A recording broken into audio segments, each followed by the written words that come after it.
Well, an Inuvialuit harvester is a person that generates a source of livelihood from the land, knowing the environment, knowing the resources that are there. And in regards to as an Inuvialuit harvester, we had our area, just like any other native group across Canada. Like we have the Inupiat to the west of us, and we have the Indians to the south that have their own territory, Inuit to the east of us, and in our area we have the Inuvialuit Settlement Region, as we know it now. But that was traditional Inuvialuit lands and waters that we used and occupied for thousands of years. And the last 200 years has been documented as to, the use and occupancy of it to justify a land claim settlement. And as a harvester, you got to know your environment. And the Inuvialuit environment at that time, before the IFA, was very vast, much vaster than what we got now, because we went further into the tree line, as a territory. And each native group protected their territory, with intensity, like even with, they fight over and have wars over special hunting grounds, and if somebody tries to take it away, you protect it, because your life and your people depend on that resource.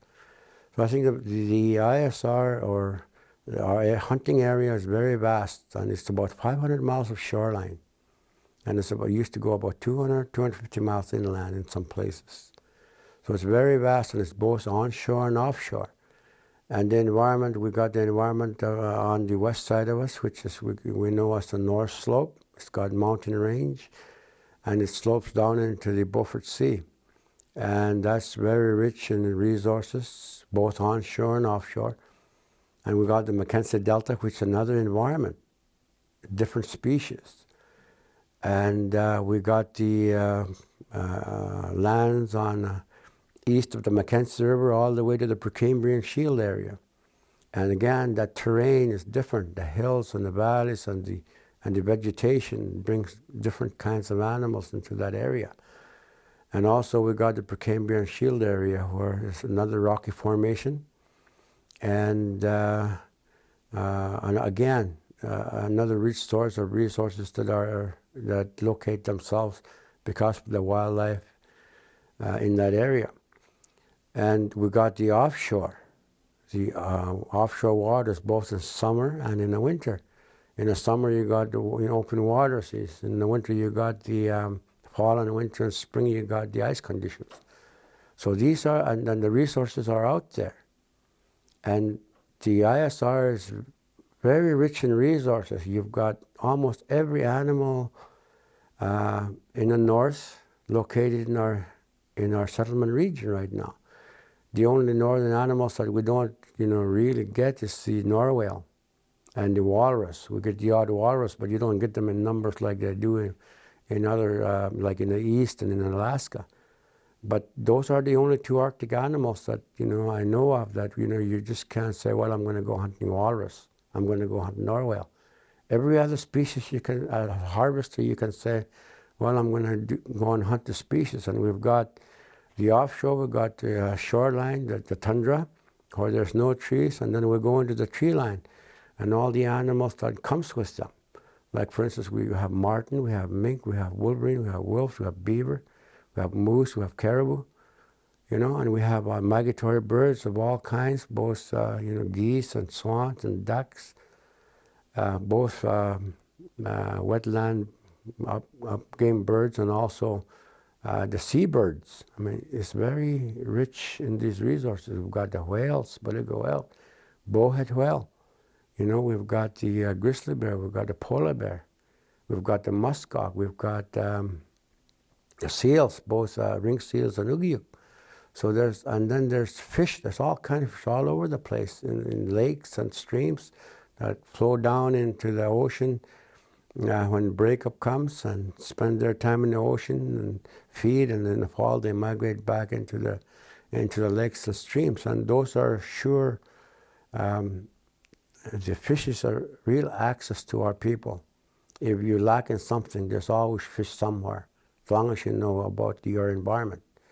So the environment that the ISR is made of is very diverse. It's very different one from the other.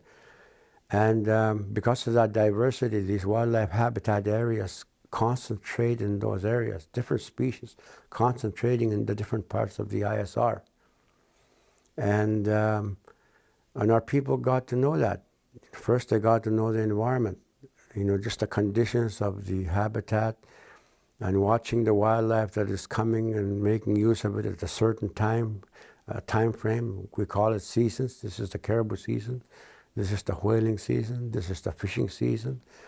And this is the migratory bird season. And so you had to get to know all of these resources and their habits and their seasons. And you not only harvested them, our people not only harvest them historically, but they also observe them. Like observing animals and understanding their habits and their behavior is very important, because they're, your life and your food and your clothing and your shelter. The main three essential things for any humans, no matter where they were before the Europeans came here. Those are the essential needs of the people, and that's what they were. The goal was to get food, first of all, so you could sustain yourself. Second was to make sure you have proper clothing to fit the environment, the extremes of cold, and during the summer also.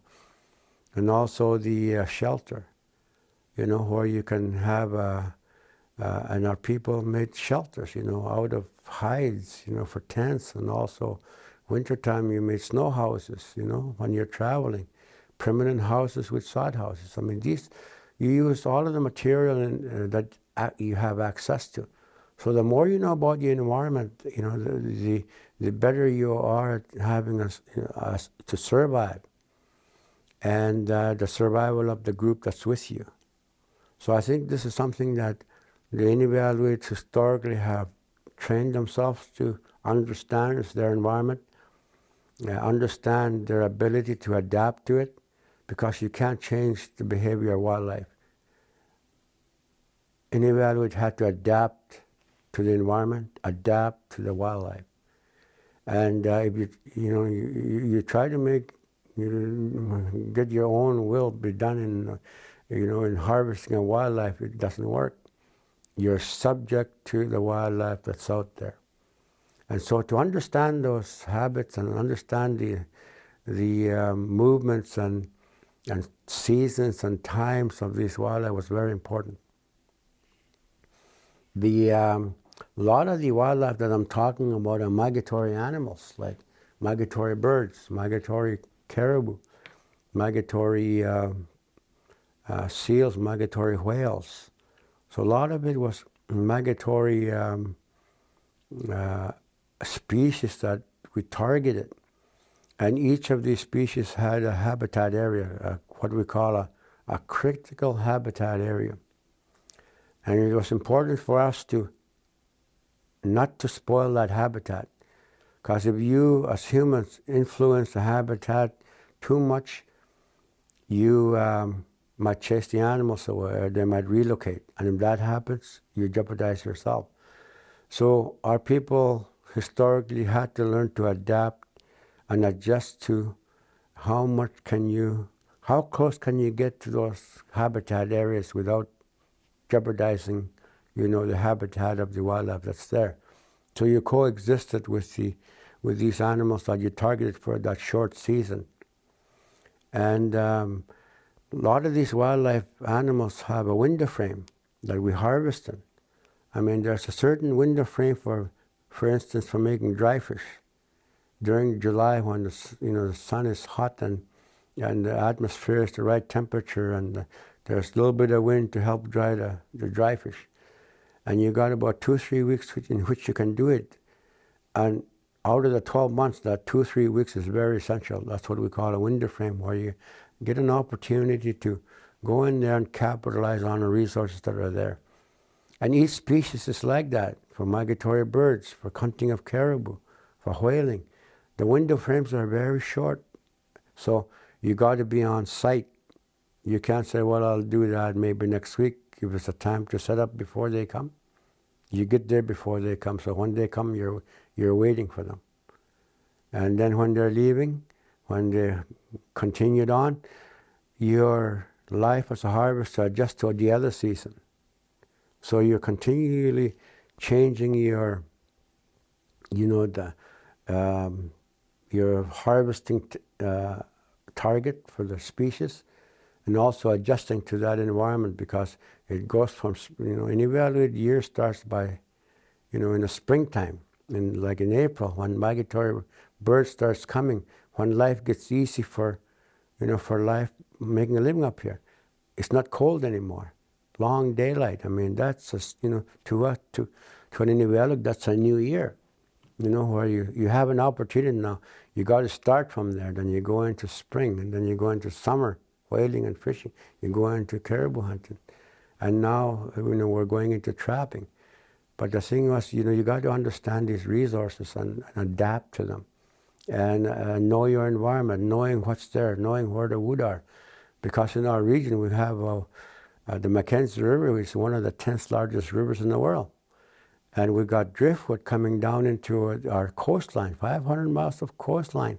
And this driftwood is coming from down the Mackenzie River, and it's being fed not only from the NWT as we know it now, it's coming from Yukon, and it's coming from BC through the Liard River. And we have the Slave River coming down from Alberta and Saskatchewan and coming into Slave Lake. So we got a lot of driftwood from all over, a variety of driftwood, different types, which were very valuable material for, for building houses and also making tools. So these are it's not only the wildlife, but just the things around you, the stones that you could pick. And if you don't have the resources here, you trade it with the Inupiat from Alaska for ivory, for instance. You trade it with, with the Eastern Arctic Inuit for copper. Very important. And also, with the Indians of Old Crow. I mean, just historically we traded for products that we don't get here. So our people were very accustomed to, to knowing what they need and how do you get it. Both not only from the environment, from the wildlife, but also from other sources where you have to get it from the outside. And in return, we give them something that they don't have and they need. So I think that's something that as a harvester, historically you understood this. And like I mentioned, trapping was not the issue at the time. It was just a matter of getting food and shelter and clothing and maintaining yourself and your family, maintaining the group that you're associated with.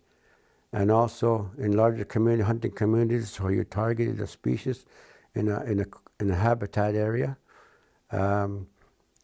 organized hunts. Like I mentioned, you got to have an organized way of hunting them so that you don't unnecessarily disturb the animals and show them respect. And one of the things as a harvester, we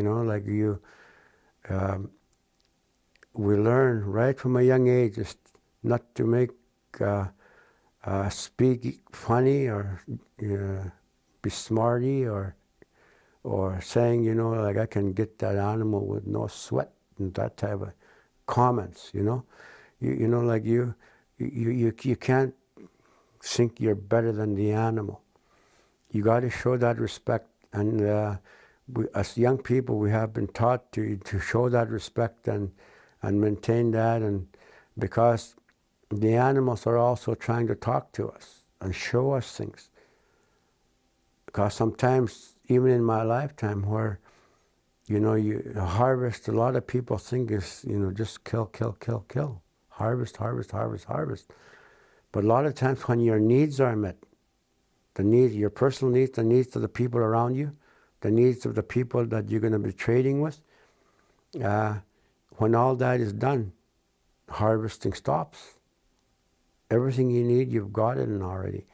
And so when you stop hunting in that wildlife, any kind of wildlife, whether it's migratory birds or whales or caribou, they become very tame. That means the animals become very tame, and they get so close, you observe them at a very close range, and their behavior, they start showing their behavior and the different things that they do when you're not hunting them, when they're on their own and just doing their own business. And this is the opportunity to observe them, because they're showing you that these are the things you should remember about them, and that they want you to, because the wildlife is there for you, and the wildlife also, they know we need them to harvest, and they expose themselves, for observation. And when that happens, a harvester takes time out to observe them. And all of the things that you notice there, the things you never noticed before, you see it for the first time when you get back to an elder and you talk to them about it. This is what happened when I was out there. This is what I think, but,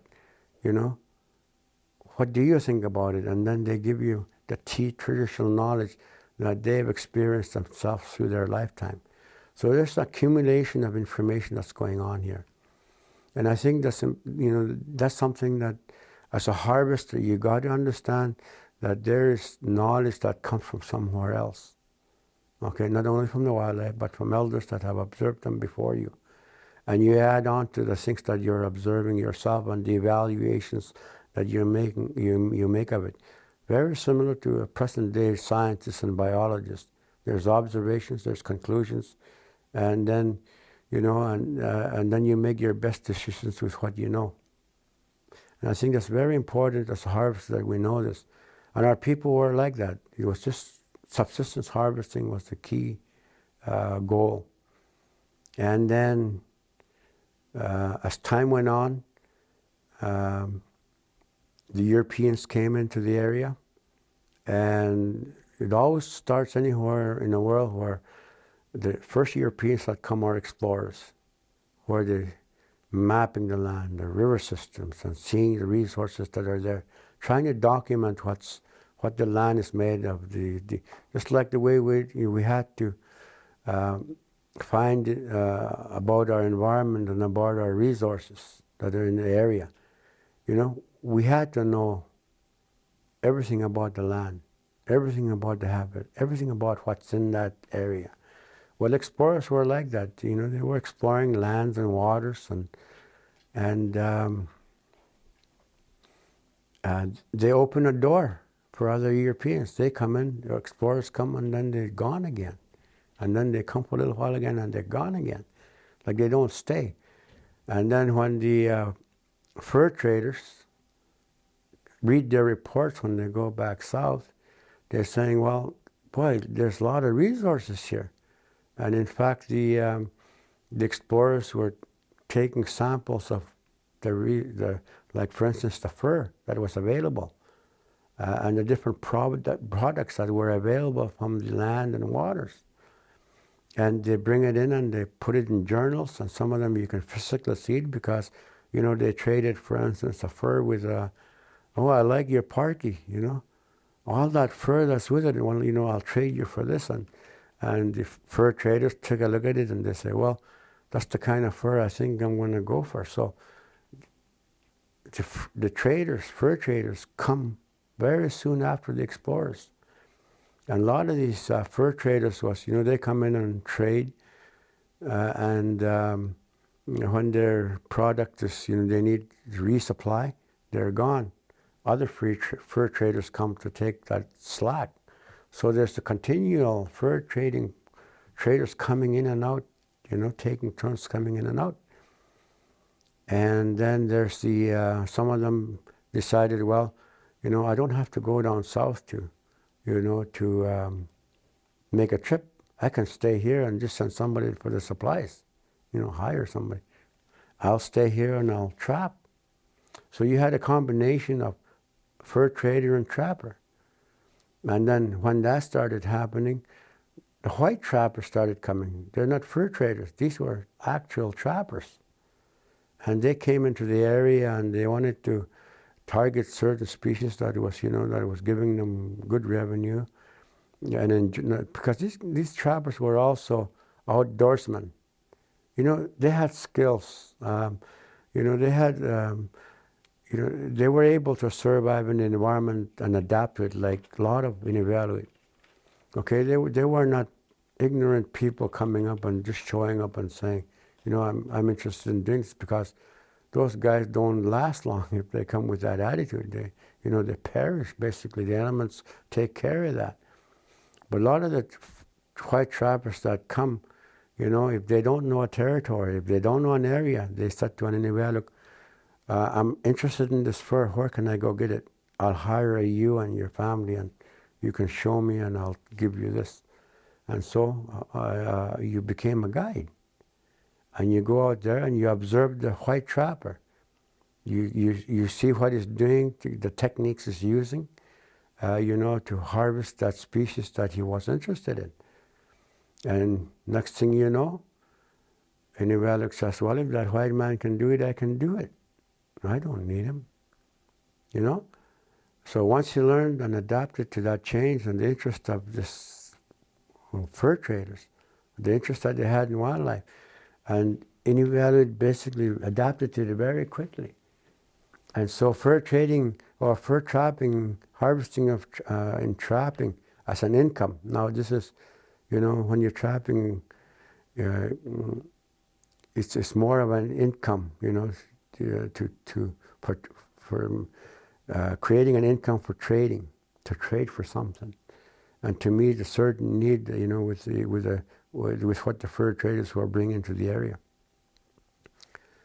So I think that's where it started, where people were trapping, and at that era, when Inuvialuit started adapting to the trapping, the whole Inuvialuit area was open for trapping. I mean, it was open, and you can trap. Inuvialuit can go anywhere in the settlement region, show up, and start trapping, because it was Inuvialuit territory. And so, if somebody spent 5 years trapping, for instance, in one location, 200 miles along the coastline, and then 1 year he's going to that 200-mile camp, ice moved in and he's not able to reach it. He's about 100 miles short of it. So he just docks on the shore there and sets up camp, because he knows the area, he knows the terrain, he knows what's there, he knows the resources, and that's where he starts trapping. Like anywhere that you go, historically the Inuvialuit were, they were adaptive to their environment. You can spin an Inuvialuit around in the ISR and drop him off somewhere, opens his eyes and he knows where he is. He knows the resources that are there, just by the landmarks and what you're seeing. He knows, because he's traveled the land and is confident about it. And I think that's something that you're, as a harvester, knowing yourself, understanding your mental and physical ability, knowing the strong points in your life. How long can you run before you before you have to stop? How strong are your legs? How strong are your arms? How strong is your back before it starts getting tired? How much can you pack before and how long can you go before you have to rest? So you build up, so you also got to know your weak points. If there's something about yourself being physically weak, you got to understand that also, so that you don't jeopardize yourself, because if you jeopardize yourself, you could jeopardize people that are relying on you. So it was very important for harvesters to know their mental and physical abilities, and also to pass on what they know about that. When you get old, it's called TK, and it's a social side of it, just the human health side of it. Because in order for people to harvest and hunt, you got to be healthy. You got to be mentally and physically healthy. And if you lack mentally and physical health, well, you don't achieve something. And if your physical strength kind of slows down a little bit, As you age, your TK comes into effect now. You can share your TK, your knowledge, with another young person that has the strength. The strength of young is something like the wisdom of old men and the strength of young men. That's basically what it is. You put these two forces together and working together, basically you have all your needs met. A lot of these elders, this TK, again, an investment of an elder to somebody that's physically and mentally, have to get up and go and the energy, and you give them the knowledge. And even without saying, if you get this many caribou, if you get this many whales, if you get this many fish, I want a little bit of it. Elder doesn't say that, even though he's passing on, his knowledge about a certain area to that young person that's going to a specific area to spend a season, which may be about 5 to 6 months. Okay? So before he goes there, he goes to an elder and he says, you grew up there. Tell me what I should do out there. And the elder says, okay, well, come back and I'll call you when I'm ready to talk to you. And so a few days later, he calls the guy over and he says, okay, you're going to that area for this length of time. This is what you do. And you give him a schedule, because this is where you go to build your camp and this is what you do. These are the resources that you target while you're there for that first 2 weeks, and then you switch over to this, you switch over to that. Okay? So he's passing on all this knowledge because he took time out to refresh his memory, going back to his days out there. When we are out there, this is what we did. And if something happened that catastrophic, like where a species never made their run, like the fish were supposed to be there, for some reason for that season, for that year, very little amount of fish.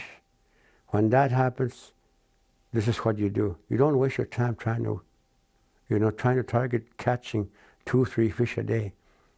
Because of his traditional knowledge, he says, when that starts happening, you switch to this, another option. And so this is where the TK becomes very valuable, from an elder to a youth or to a young person. Even like myself, I still get TK from elders. Like I don't know enough TK right now. I mean, my TK is just part of what I know from what's been passed down. And I think that's very important. And these elders, this is their investment. Even though they say, they don't say, give me whatever you catch, give me 10%, 20%, because when you're out there, there's a chance they're going to get nothing anyway, because summer might not come, at times like that, in hard times. So people understand that. But the thing is, if the person that's receiving the traditional knowledge also knows that, without being told, that whatever he catches, he's in debt to that elder. That person that gave this knowledge, you're in debt to him. And because of that, you give him food. You give him byproducts that's needed by that person and his wife or his family. Okay, so and through the lifetime of that elder, he'll benefit from whatever happens in that person's life. If he leaves that area and goes somewhere else, that person still never forget the knowledge that's been passed on by that elder, and he does give him, make sure that he's looked after. I think this is the custom and the tradition of Inuvialuit, and how TK works for our people. And as a harvester, you got to understand that the respect for the wildlife, the respect for the environment, the respect for the TK that's passed down, because at times you have to draw from that TK. You're out as a harvester, you're traveling in the land, and you run into a situation, and sometimes it could be life and death situation. Wrong decisions could cost you. And so, because the TK that's been passed down, you don't think about it. But when you come into that situation, to that atmosphere, you see the sights and sounds that's been talked about in the TK. All of a sudden, the TK clicks in. And you use their TK of elders to get out of that situation. Just by the way that they did it when they came into that situation. Because people tell you what they know, how they got out of a situation. Like why should we, for instance, an elder tell a guy to walk that mile when that elder himself never walked that mile? He wouldn't tell you to walk that mile if he didn't. Okay? So people draw from their personal experience and share it so that your next generation and your own people, the Inuvialuit, continue in life in the area that they know best, the environment and the resources. And that's a continuation of our people. And knowing that, like, these are historical things. And as a young person growing up without TV, you know, we learn these things, and I've adapted all those stories and those things in my life. Like the very first time, for instance, I got drifted out in the open water, you know. You know, you hear about stories about people drifting out and the emotions that come, and the physical and mental flood of, you know, of, I'm gonna, you know, like, this happened, you know, how am I gonna get out of it? I'm gonna die, you know. So you got to get control of yourself. And a lot of the times, like when it happened for the very first time, for instance, to me, you know, my heart, just like they said, it jumps up to your throat, and just like it's going to choke you. I mean, your heart just comes up and you can't breathe. You know, you just get, and then there's a certain process that you take physically to start breathing properly again, get your heart back down, get your blood level down, get oxygen flowing back into your brain, because once you get your mind, you know, you got about 95% chance of survival. Once you get that. If you lose it, if you keep your heart up here and you lose oxygen, your survival rate percentage comes right down. And they explained that, you know what, before I went out. And when that happened to me, I got control of my breathing. I started thinking, you know. And then once you do that, then that survival instinct starts coming, because you're not saying, I'm out of breath, my heart is up here, I can't think, you know. Once you get your breath back and you get the brain oxygen back in your brain, then the realization to survive starts kicking in, and then there's certain processes that you do in order to, you know, to come back and make it back. You might be floating out there, but you can come back. How?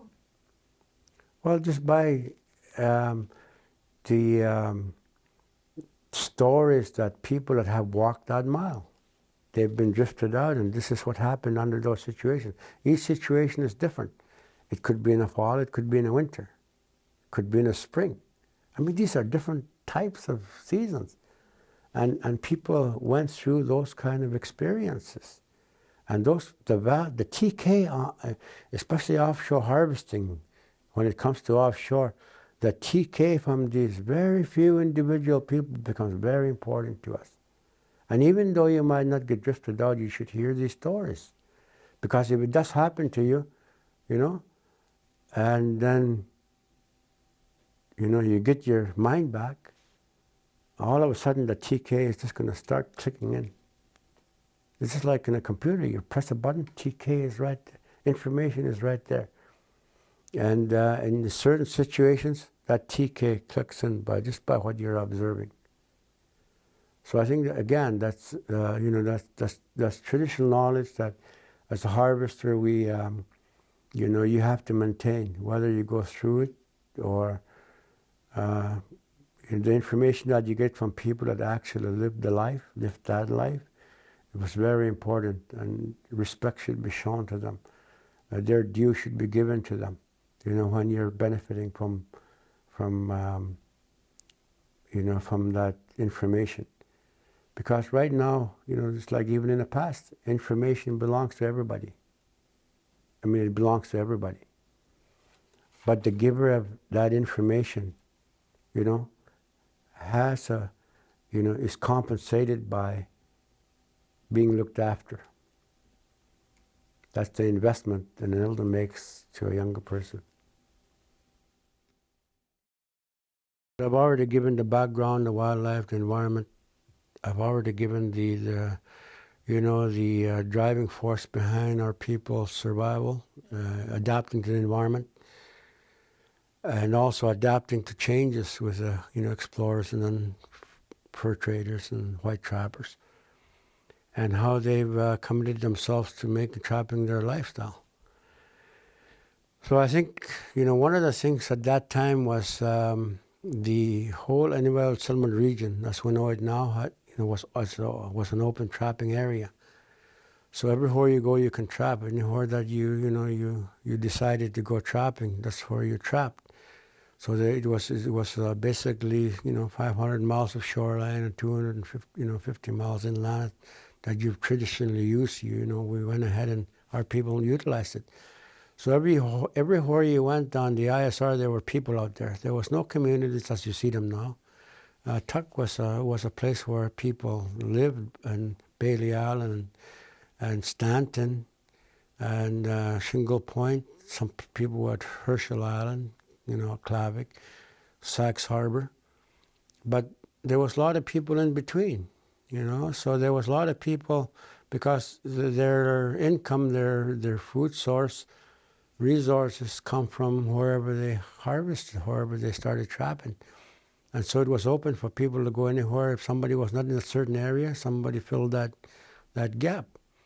So the whole area was, had people living in the families, maybe one family, maybe 2 or 3 families together. So I think that, that's the kind of spread out Inuvialuit harvesters were spread out throughout the whole settlement region. And it depended on, just exactly the amount of people that were alive at the time. And because people were being impacted by the diseases like TB, colds, and things that, that they were not unaccustomed to, the viruses, and a lot of people continually died. And I think one of the biggest things that, that was counseled by the elders at the time when the numbers were continually dropping, because there was 3 census made when the government says, well, let's make a census of the Inuvialuit population in the Western Arctic. And depending on who counted them, whether it's RCMP, which was said, they were assigned to do that, and then there was the missions that registered both Anglican and Roman Catholic, the dominant missionaries, that registered their people that were under their care, and also the fur traders. They all had these numbers, and if you look at history, numbers went from 220 to 720 Inuvialuit that were alive at the time, registered like in the census. And some of the reason why there's such a vast difference is because some of those people that were taking the Inuvialuit population, they were just taking the ones that they figured was 100% Inuvialuit, was husband and wife and their children. And some of them, even though they might have adopted children, they counted them even though they didn't look like Inuvialuit. They were adopted from whalers and that.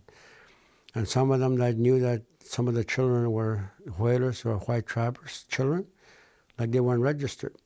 Or another group registered the whole works that were under the care of Inuvialuit. So that's why the numbers really varied. But the numbers were still dropping, and people like my family and different ones, large families, they had large families. At the time there was Council of Elders to make sure that the land was utilized. The land was there for the future of the Inuvialuit. And the numbers dropping, the Council of Elders at that time, like my parents' age, and anybody with my age that had parents, the elders counseled them, have as many children, have a lot of children. I mean, just keep having children because you didn't know how many of them were going to live. And some of them had, 16, 18, 16, 12 children. And some of them out of those children, they were lucky if 3 or 4 survived. The rest of the children died while they were still small. So coupled with all of that, people were spread out, and I think the ones that really, I mean, missionaries were there. There was funerals that where they came for the ones that died, but a lot of them weren't recorded. Some of them weren't recorded, but that's the situation that harvesters had. Like, they couldn't stay in one location. They travel, they camped wherever they are, and when somebody died, they buried them there, and the family remembered them. So there was large families. And some of them had a lot of children. Like my mom had 21 children. 16 of us are still alive today. Okay, so people wonder how come there were so many children in one family, but that was the reason, to make sure that the land and the wildlife and our people would be still here when when you adjust it to the to this impact of viruses, that diseases that were impacting on and basically wiping out the Inuvialuit population. So, but anyway, there was an open trapping area. Wherever you go, people were just made their living and trapped for that year, and went to the nearest fur trader and traded for fur. Special times of the year, like you always hear about Christmas and Easter being the the gathering times when fur was brought in, and people had games and dances and just a socializing with one another. Trappers gathering together, where families were. Now there was a whole lot of families, and there was intermingling. So those were big occasions at the time. So people didn't want to miss them if they were healthy enough to travel to that exact location, like in a Klavik or some other place where people gathered. So I think that was that was the whole role of a harvester at the time, was to be out on the land, get the resources that will get you supplies for that year and for the following summer, and supplying themselves for the next year. So everything was done, at that one time during the summer when when you were able to be transported by boat. So some of them were, Inuvialuit had boats, and these families said, well, meet me at such and such a time, we'll be right here, come and pick us up and bring us to a trading post for the summer. And that's what they did, and they were brought back before the fall, before freeze-up, so they could start getting ready for for their winter. So that was just the process of being a harvester at the time. And then what happened was the freedom slowly again was impacted. The first group that were in the Delta, like around the Klavik, there was a lot of families established areas for their trapping of muskrats and their trapping area. And the government decided GNWT decided to have people register their trapping areas like they do in the South. And the Delta, there was a lot of white trappers there, and the fur traders were there that were accustomed to the laws in the South. So, a lot of the people that were close to them, talked to them, and the only way to protect, your area where you're trapped from other people coming in and competing for the fur was to register it. So you're confined to your registered area. And the Delta, the people in the Delta decided, well, we'll do that. We'll register our area, so my family will be the only ones to trap in a specific area. And then when they came to the Inuvialuit in the coast, and they said, you guys got to register too. So a lot of the coastline, like Tuktoyakto and like Politik and Sachs Harbor, they decided, well, we don't want private families registering trap lands. We want a group area. So we have, when that changed, when registered trapping areas came into effect because of GNWT, our people in the coast said, well, we'll have a group area, and then people in that group can do herd trap just like normal within that group trapping area. So that was an introduction again to restrictions, to limitations as to where you can go. You couldn't go into somebody's territory without their permission. And so, again, that's where permission to go into a different trapping area started. People's family groups still brought people in to help and, to help out when they needed it. But that was internal.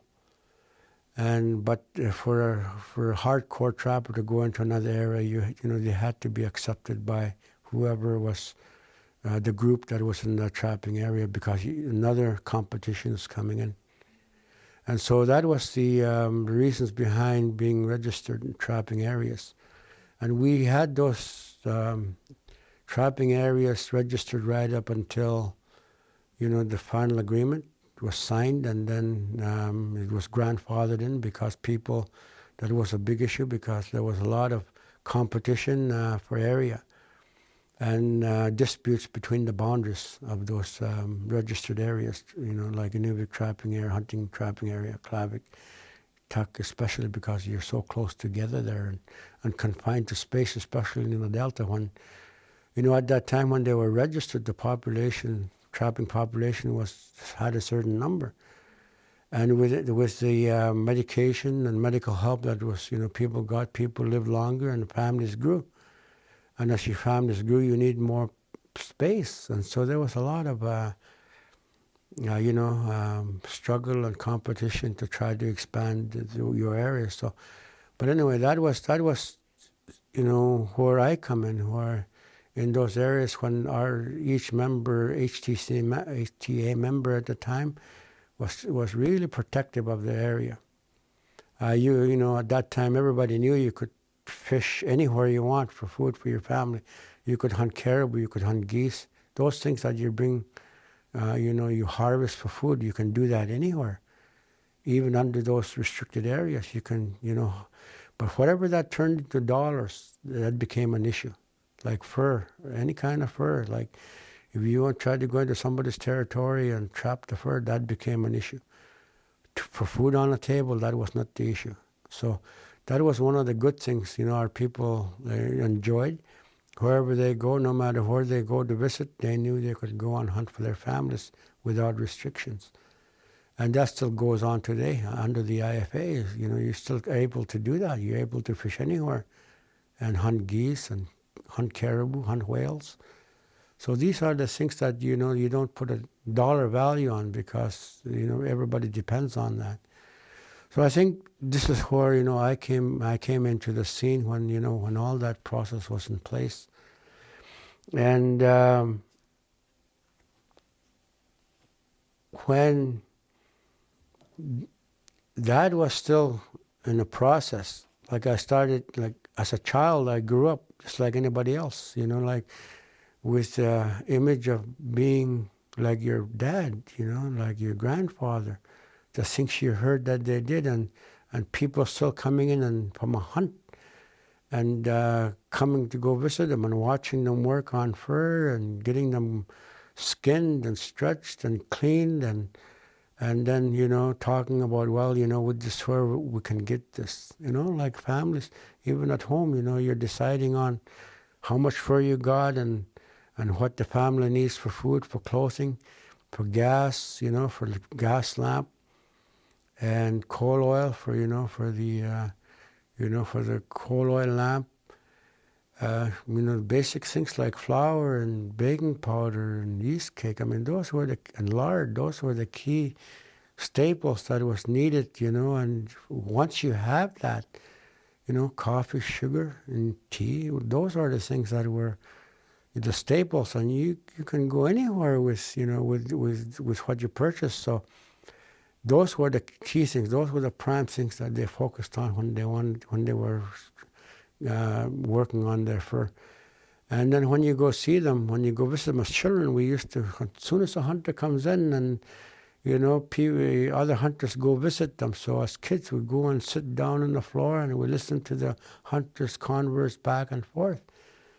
And that's where a lot of our TK and a lot of our knowledge, even though we haven't been out there, that was of interest to us, especially when somebody that went through a real hard time while they were out there and how they got out of it. Those are the things that that, we retained as young people to say, look, these guys went through this, and this is what they did to get out, and this is what they got out with, So it was already a challenge for us. If I grow up, I want to surely be like that guy.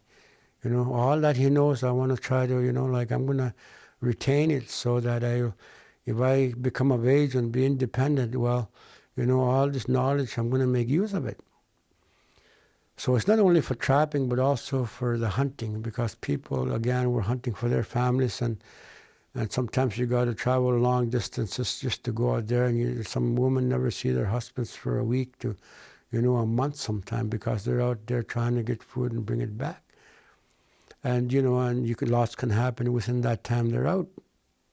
And the trails that they used, and where game was lacking and they had to go to another location. So all that was, we listened to those stories. And so if that happens in our lifetime, we knew the options that these people had. And the times and seasons was really important again, because it's important to know the time that they went out and the time they came back, the season. So in those seasons, we had a picture, even as children, in our minds, the movements of animals, the behavior, and the reasons for that, because, the hunters, the senior hunters at that time tried to come to some conclusion when they're conversing back and forth. So a lot of that, it was not written down, but, we heard it. And the things that was really important to a person like myself and other young people, we tend to retain that and say, yes, this is information that I'm going to make use of later in life, and I'm going to make sure I put it somewhere up here, so that if I need it, it's there. And today I look at, a brain like a computer. You feed it information, and if you want it, you can feed it all kind of information, but if you touch a button, you can pull it out. And the brain is like that. And, I think that, again, at that time, the people were historically trained to retain information. You had no TV. Our people, in fact, when the RCMP used to try to report an incident, investigate an incident, they had a little black book. They wrote things down, the date, the people, and what happened, and they have it all in the journal. And our people took a look at that, and they said, boy, these guys must be dumb. They got to write down everything to remember, because our people were trained to remember times and seasons and events, special events that were extraordinary. I mean, those they never forget. And they were able to retain it, in their minds. And so they didn't have to write anything down. And so that was, that was again the training background that, I grew up with. It was still very important to our people to make sure that, the things were close to you as a young person. You started your training in your mind right from a young age. By the time you got older, it came with you. It went with, so, and I'm still trying to do that. Like I could read a document, and the things that really stand out, I retain it, So, as a harvester, this is what you do. You retain a lot of very important information that's, of key times, the seasons, and events. And so that was, this is the atmosphere, and the social, cultural, traditional way I was brought up. And as a child, I remember, you all got to, we all got to grow up. We all got to get physically and mentally make ourselves helpful to the family. Like a lot of us, like myself, my age, we had dogs. There was no skidoos. We had dog teams. We learned how to handle dogs. We fed them. We watered them in the summertime, and we make sure we looked after them. And we harnessed them. We drove dogs to get wood. The father was out trapping, so there was dogs left behind, for people like, young, their sons, and some people that don't have sons, even their daughters, to do that. Go get wood, go get ice. and all the time, looking after the dogs so that, they're well looked after, so that when you need them, they're rested and they're fed, and they're physically, they're trained, like physically fit to work. And so this is the atmosphere that we grew up on, like we helped out in every way. Any physical activity that needs to be done as young people, we were willing to physically work. What kind of physical duties? Like if you see somebody chopping wood, an elder or something, like if all your work is done at home and you're going to go visit a friend, you see an elder chopping wood, you go there, take his axe and do it for him, And if the elder says, well, like I need a little bit more wood, but I got nobody to go get it for me. So, you take that extra effort to, first of all, meet your family's needs, like your mom and your home. And then you go out and get wood for the elder or a lady that has nobody there to help them. So I think these are the kind of things that we were trained. So all physical output that you're capable of doing, like an elder won't ask you to do something that you're not capable of doing. They see you doing that in your home. And they see, they notice you, like it's amazing about elders. At that time, they know all the young people. They know their weak points and their strengths, both girls and boys. And that was their responsibility of elders to help the parents, saying, look, your son and your daughter is real good at this. I think, teach him as much as you can, but let him get specialized in this area here, whether it's sewing, whether it's doing something else, whether it's, making sled or making something that's useful that you use around the home. And so, they were real good at that. And so when work needs to get done, any elder, any person can call a young person saying, look, I need some help. Could you help me? And they choose the ones that they know that they don't have to talk to you too much to educate them right from ground level. People already were doing it. So they focused on training them and focusing, sharpening their knowledge about what they're actually doing, the reasons behind it, the reasons why you do it this way. If you do it this way, these things are going to happen. If you do it this way, not being really careful, if that happens, this is what happens. If this other thing, if we don't do this, this happens. So it's important to do it this way so that you don't have to come back and waste time trying to fix. So elders were really good at that. Like they could really focus you to do the job once and it gets done and it's done, and that's a training that people like us, my age group, we got. People before me were like that. And that was challenging, and if somebody says, well, you made something and it lasted the season, well, you took pride in that and say, well, okay, I'm going to try to improve on what I'm doing so that it could last for 2 years.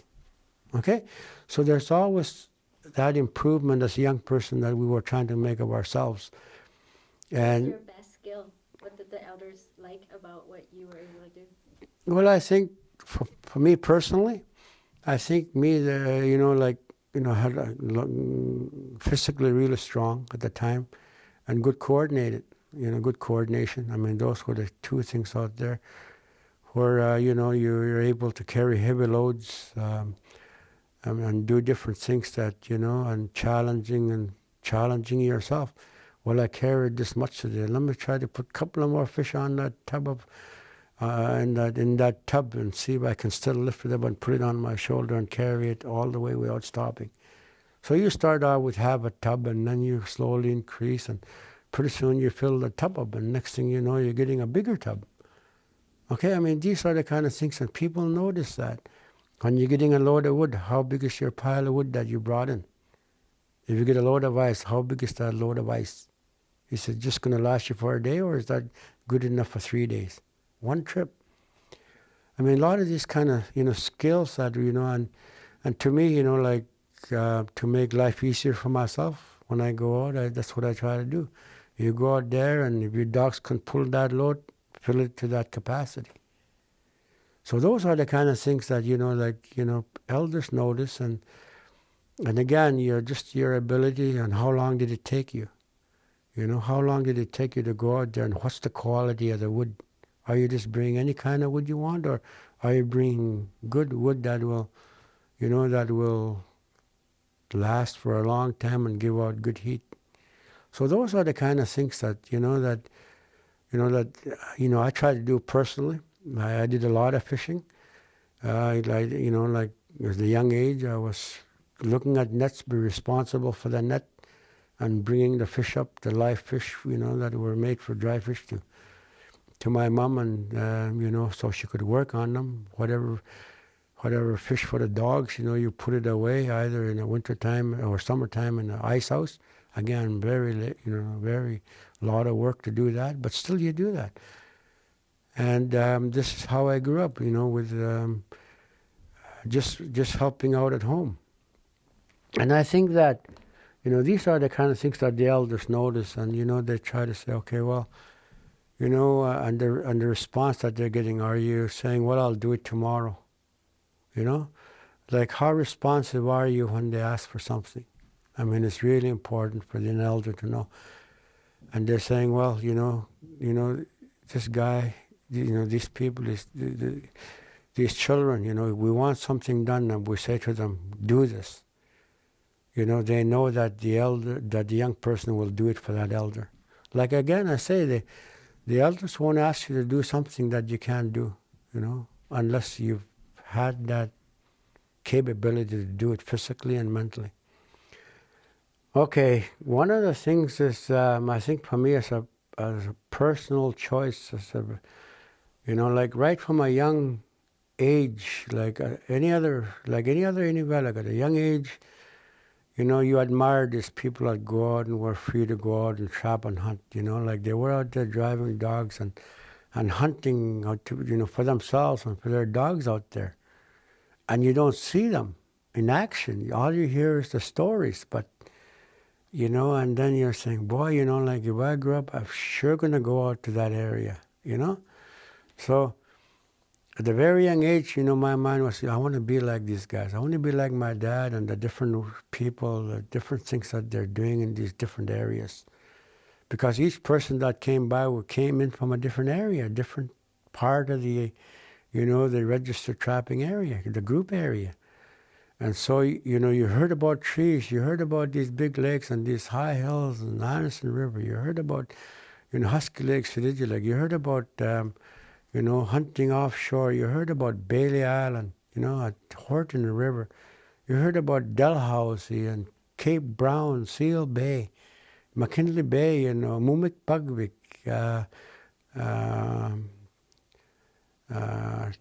Toka Point, and Pullen Island, and Gary Island, Hooper Island. Even though we haven't been there, like we hear these names and the resources that were there. And, it was a real challenge when you're growing up to say, well, when I grow up, I want to see all of that they're talking about. I want to see not only the land and the landmarks and how long it takes to cross a bay when you're in that area, with dog team. And so, like, for me, that was really, that's what I wanted to do. And I remember as a kid going to school, because, we were forced to go to school by then. And if you didn't go to school, your parents couldn't collect family allowance that was being given out by the government of Canada, to help people, encourage them to have children, and so that the Canadian population, can be stable, and so that the growth of the country in population is growing. Not only not only the North was getting the family allowance, what they call family allowance, but people from the South, and that was generated to help them, to subsidize them to, in raising their families. The more children they got, the more subsidy they got, and with that money they can work with it. So, you know, people joke around, for instance, you know, like, you know, you're having a lot of kids because you want to, you want to, collect a big family allowance check. You know, when that happened, you know, I mean, people that didn't understand that sometimes spoke like that. And it hurt people that know the background behind that, you know, that knew that the real reason why, you know, some families were, you know, so large. But anyway, there was that, as a young person, you know, like we were told to go to school. If we didn't go to school, the family wouldn't your numbers dropped. So, you know, you were basically forced to go to school to make sure that, you know, you maintained your responsibility and also to learn. And I remember one time when I was probably in grade 6 in Tuck, and the teachers, you know, they said, how many in this classroom wants to go to college and university? And I thought I was the only one that never put my hand up. But somebody else told me after, you know, through the years after talking about it, there was another person that didn't put their hand up. And this person says to me, I remember when the teacher asked that question. He says, you and I were the only ones that didn't put our hands up. Because to me, I didn't put my hand up because I didn't want to waste my time years going, you know, to university and colleges like they were talking about. My mind wanted to go back in the land. If I grew up, that's where I want to spend my time, not down south. And so, anyway, I think I made my choice way back then. And when I was starting to get into high school, there was another level. And at the time, the government and the industry were starting to come into the area in 1960s. And they were putting a lot of pressure on the environment and on the wildlife. And a lot of the elders at that time, they were interested in what was going on, the responsibility of the government in regards to environment and wildlife issues.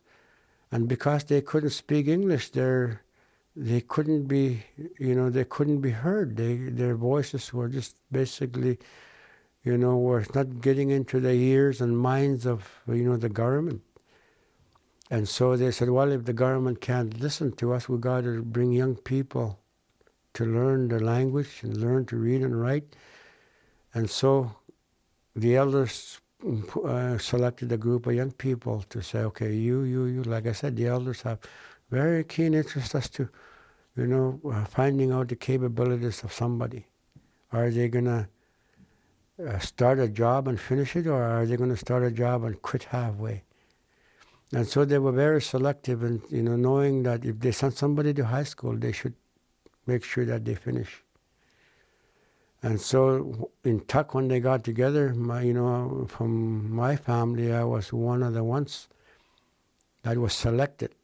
And my dad made a sacrifice, but because I was the one getting wood, getting ice, driving dogs, doing all this, looking at fish net, you know. And now if I'm gone, my brothers have to take over, younger brothers.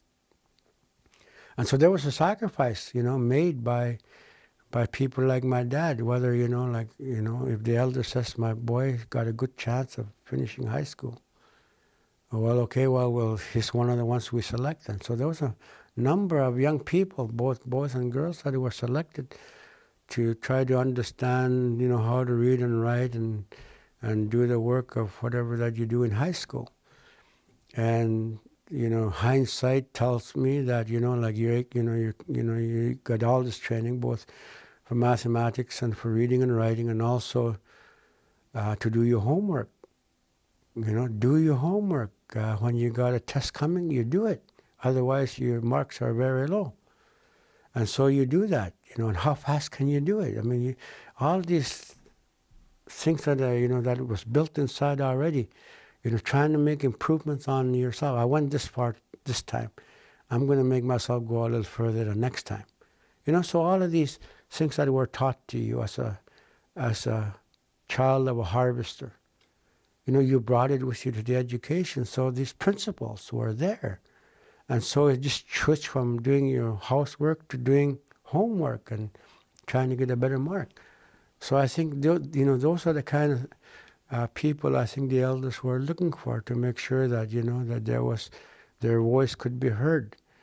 And especially becoming their voice, because they had things to say to the government and to industry, and the government wasn't listening, and the industry wasn't listening to them in their language. So they said, okay, well, we'll make sure that we have somebody in place that could speak their language and express what they feel. And so that's what happened. Like, I went through high school. I mean, that was the longest 5 years of my life, apart from the first time I had went to residential school in Aklavik, just before it closed down. I mean, I thought that was really, that was the longest year in my life. I mean, that was, I dreaded it,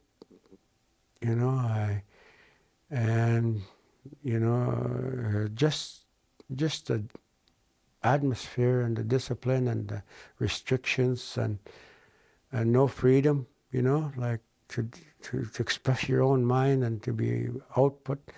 You had to hold back all this energy. Otherwise, if you overdo it, then, you get punished for that. And so, that was, to me, that was really the longest year of my life, in 58 and 59, being in the RC Residency School in Aklavik. But after that, when I got home, I went back into having school in Tuck, And when I went to school in Yellowknife, I was there for 5 years, from grade 8 to grade 12, because in those times, this grade level went on to go up to grade 7 on a place like Tuck. To do grade 9, you had to either go to Inuvik or to Yellowknife, or if you were taking vocational training to Churchill, Manitoba at the time. So when my dad told me to go to school, I said, no, I want to go travel. I talked to my big uncle, Jim Wilkie. He said I could go with him to Bailey Island, and, I could get to start knowing what Kalug looks like and what it's like living out there. And I've talked to my big uncle, Jim Wilkie, and Jim Wilkie says, yes, if your dad says, okay, I can take you and I can show you, the land and the resources that are out there, and teach you about ice conditions and everything. And I finally had to sit down with my dad, and my dad says, you're going to high school. I said, no, but I want to be out. I already made arrangements, if you don't mind, if I go out there. And he says, no, you're going to school. And he's my dad. He's got a responsibility for me. And the superintendent of education from Inuvik was there when they were discussing this. And so I said to him, my dad, I said, okay, you want me to go through high school? I've seen kids 2, 3 years older than I was that went to school in Inuvik. And they were there in September. They flew out of here in September. In October, in November, half of them came back to Tuck because they couldn't stand. They just quit. And the parents, when they're crying and make a phone call, and the parents feel sorry for them, so they bring them out of school, bring them home. And so I was seeing this. So I told my dad, I said, Apang, if you want me to finish school, don't send me to Inuvik, because I might just quit if I go there. Send me as far away as you can. And it was a choice between Yellowknife and Churchill for the vocational training that Sir John Franklin School was set up to do. It was a vocational training ground where you get the academic and also the occupational training. And so the government said, okay, we'll send you to Yellowknife. And so 1965 I was sent. I never finished. I had 5 years of school. 1970 I finished, and then that's when I was free from education authorities.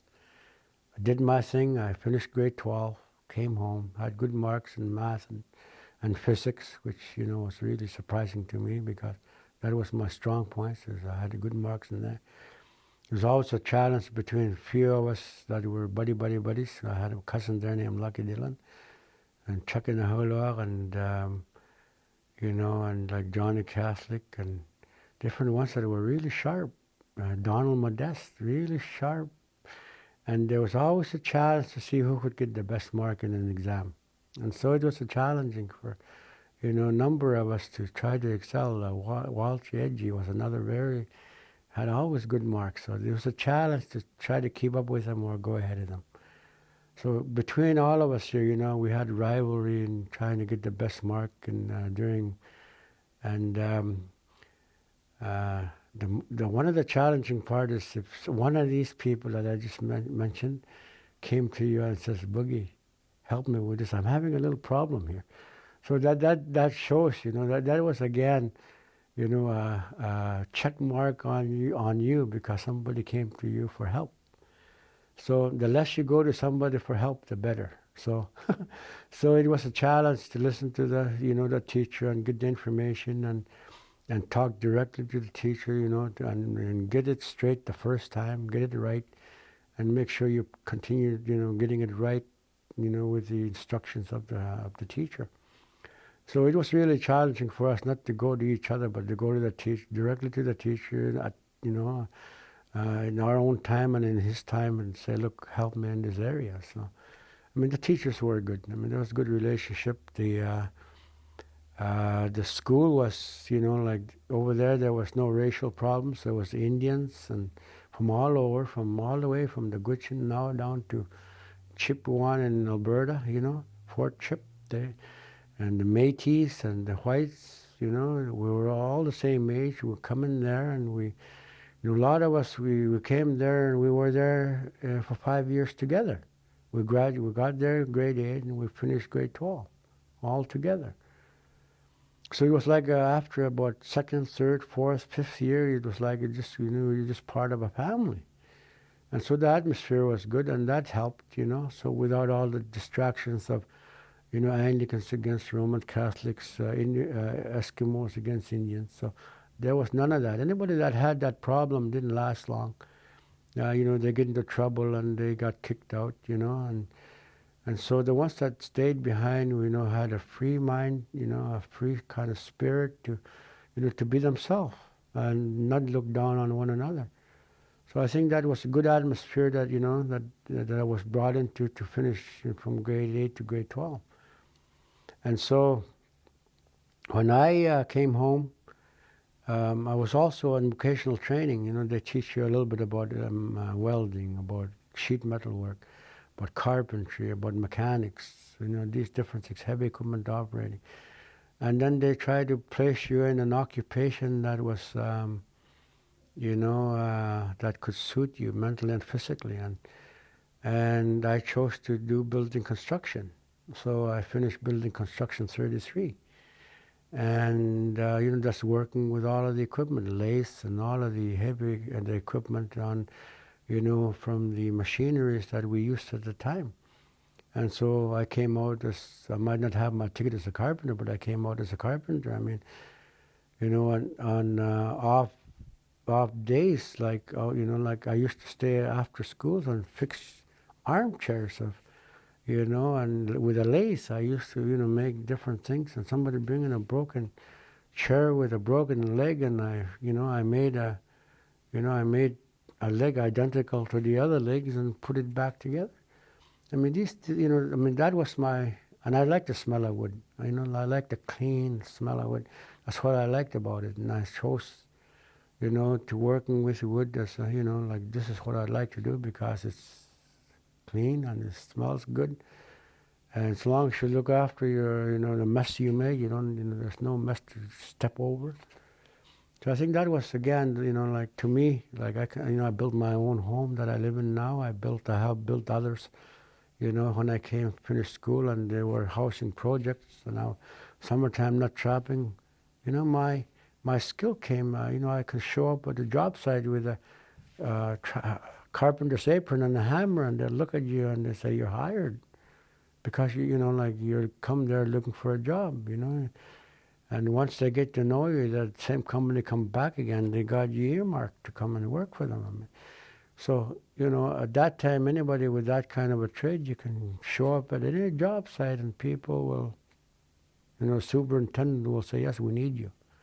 And they know they're going to get a performance out of you. So to me, that was a plus side. And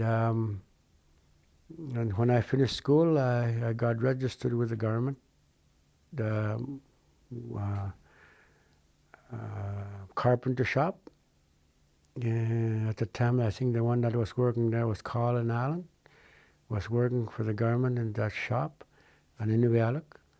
Knew my family, knew all the people that I knew, and he was he's much older than I am, but he did it, and he worked with the government, and I started to apprentice there for when I finished grade 12 summer job. From between grade 11, when I finished grade 11, I came home, and that was an apprentice, well, not apprentice job, but a job, because they knew my background and that, that I was training to be a carpenter, and they said, well, government needs these people. So they put me in a carpenter shop here, and I was working with these guys, fixing window doors, working on buildings, and, just maintenance as a carpenter, and cutting wood and plywood, and, fixing, maintaining different government buildings. And so it was Monday to Friday, 9 to 5. And 5 o'clock, there was still so much energy left in me. Like, can I work overtime? No, you can't, because we don't pay overtime. Can I work the weekends? No, you can't work the weekends. So I had all this time. 5 o'clock, you're free, and you still want to go. Weekends. Monday took so long to come. And so by the end of that summer, when I went back to school, I said, no, I'm not going to work for the government. Too much free time. I just can't, I just don't know what to do with my time. When they quit, I just can't. I just didn't know what to do with my time. And I'm not going to be limited, you work so long and you have to quit. So I said, no, I'm not going to do that. So when I finished high school, I came home. And I decided, well, what am I going to do now? And I said, well, I'm a carpenter. I can get work anywhere as a carpenter. And so that's, that is the, financial part for me, and for job seeking. I mean, that is limited because it was just booming all over the place. Buildings going up, new settlements going up. You could almost get a job anywhere. But I still wanted to travel. So what I did was I put, knowing my background, knowing what my dad did, his knowledge about all of the working with like I mentioned earlier, he was the, when he came back from school, he was raised by his granddad, Pokiak, in the Klavik, the Pokiak channel. He grew up there, and he grew up with City Chinley family, like Jim Edwards and Lazarus Edwards. He grew up together with those, another culture. And kids were playing together. And then when he started to be a young man, he started trapping, and then he worked for God with the RCMP. And then, as a special constable, hunting for the dogs and building English and guiding and making runs. And he became a mail runner because RCMP was responsible for running mail from McClivick, from Herschel, all the way east to Reed Island, in Victoria Island. So my dad made those runs for them. And so he hunted game along the way. I mean, if your dogs needed food, you just stopped and hunted for the dogs.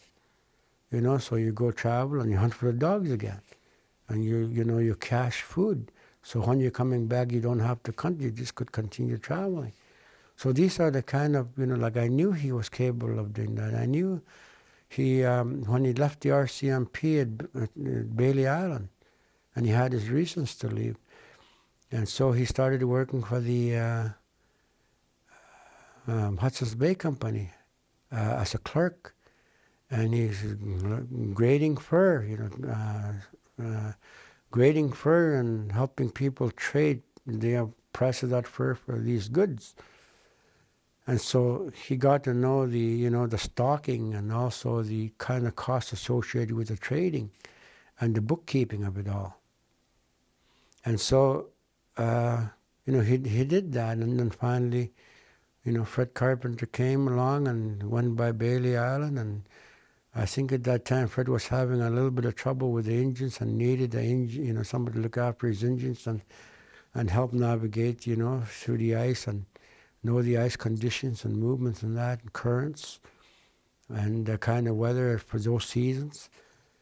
And so he asked my dad, he said, look, Bertram, could you come with me, and I'll give you a ride to Banks Island and you could start trapping. I could drop you off anywhere and you could trap and, up in Bailey, and I'll make sure you're transported back and forth. And that's where he started trapping in Bailey, in Banks Island. He left the Hudson's Bay Company, and by then he was married to my mom, and they took off to Banks Island and continued that, going back and forth from Banks Island, sometimes to Aklavik, sometimes to Tuktuyak to trade fur for the summer. And so this is where I, this is what I know about him. His capabilities of knowing the kind of fur you got, which kind of fur is good, the heaviness, the quality, the heaviness of the hide, how well is it cleaned just by looking at certain parts of an animal that comes to you that, that's dried and that the person had ready for sale. So all of that was taken into account. So I knew a little bit about already before I got involved with, wanting to be a trapper. I also, because I knew the qualities, I knew the size, different sizes, and how they grade them. Those are the things that I, that I watch my dad when he's doing stuff. I see him putting, fur at certain places, his own catch, and so that they're all in order. Like a fur trader don't have to come to him and say, well, I got these, 500 foxes, and then he starts grading them. No, when he brings it to the fur trader, they were all graded already, quality and the grading of it. So I think this is, another people at Banks Island, for instance, saw his qualities, and they said, okay, well, when we go, we want you to help me trade for these fur. And so my dad became like a clerk to, people, a number of people that used to go to Banks Island to trap. Like a businessman? Well, like a businessman. I don't know if he did it for a fee.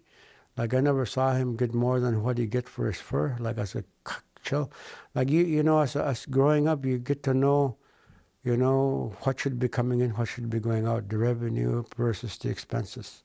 You get to know that. Just by watching, because these things don't go unnoticed by somebody that's trying to understand life.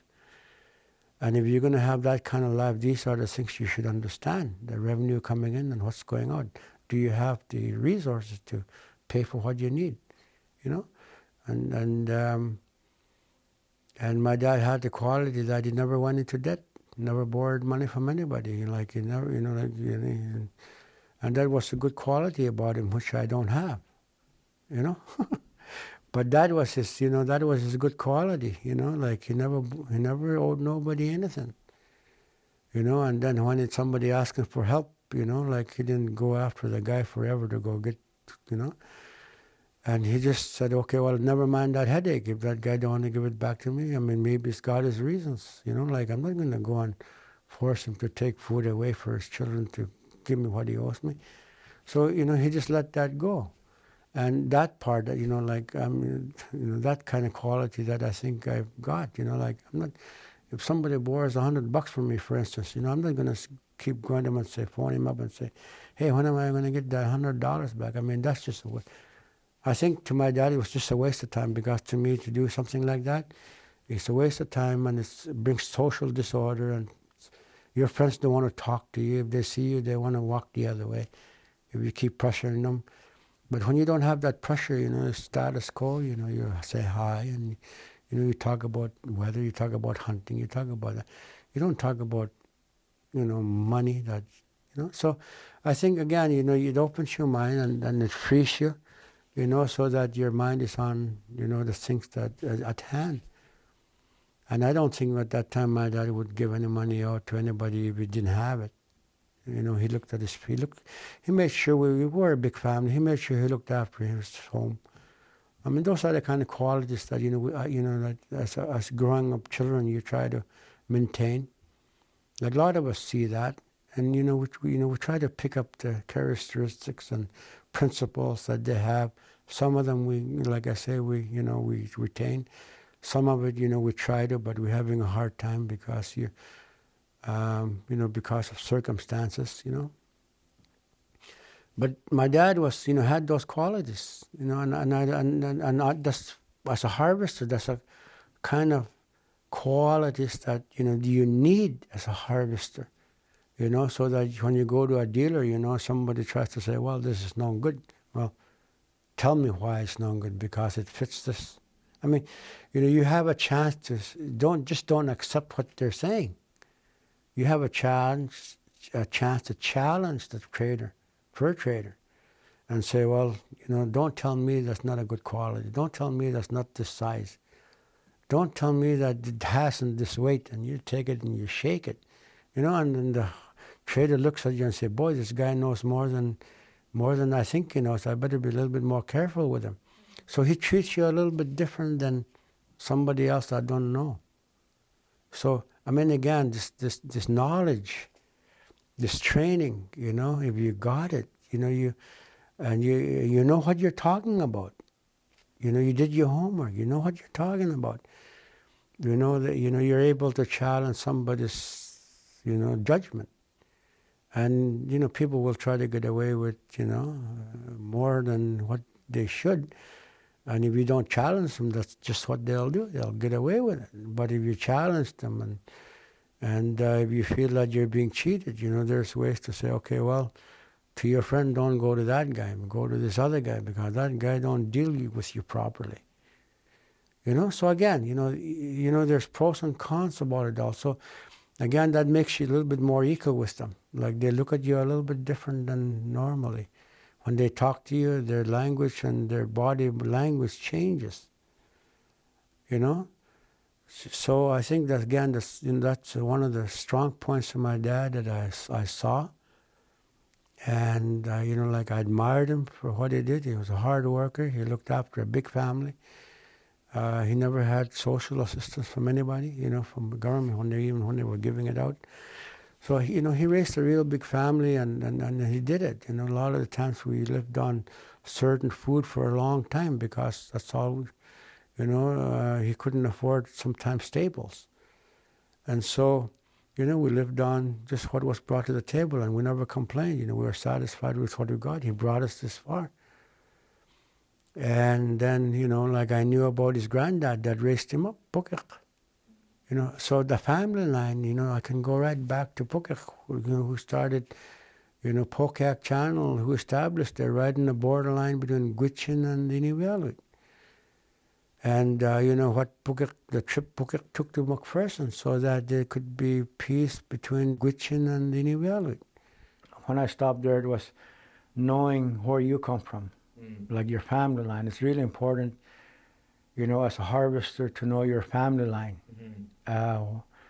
And what part of the ISA you focused on and specialized in, because because that's where the expertise come in. Our ISR is so vast, and you got these resources, wildlife resources, and the habitat in different parts of the ISR. So a lot of the people historically specialized in those areas and those resources and the uses of those resources. Okay, so each family had an area that they went year after year and specialized in a certain species. It's good to know where that the area that you come from, the resources that are there, and actually what your what the highlights of what your family line did.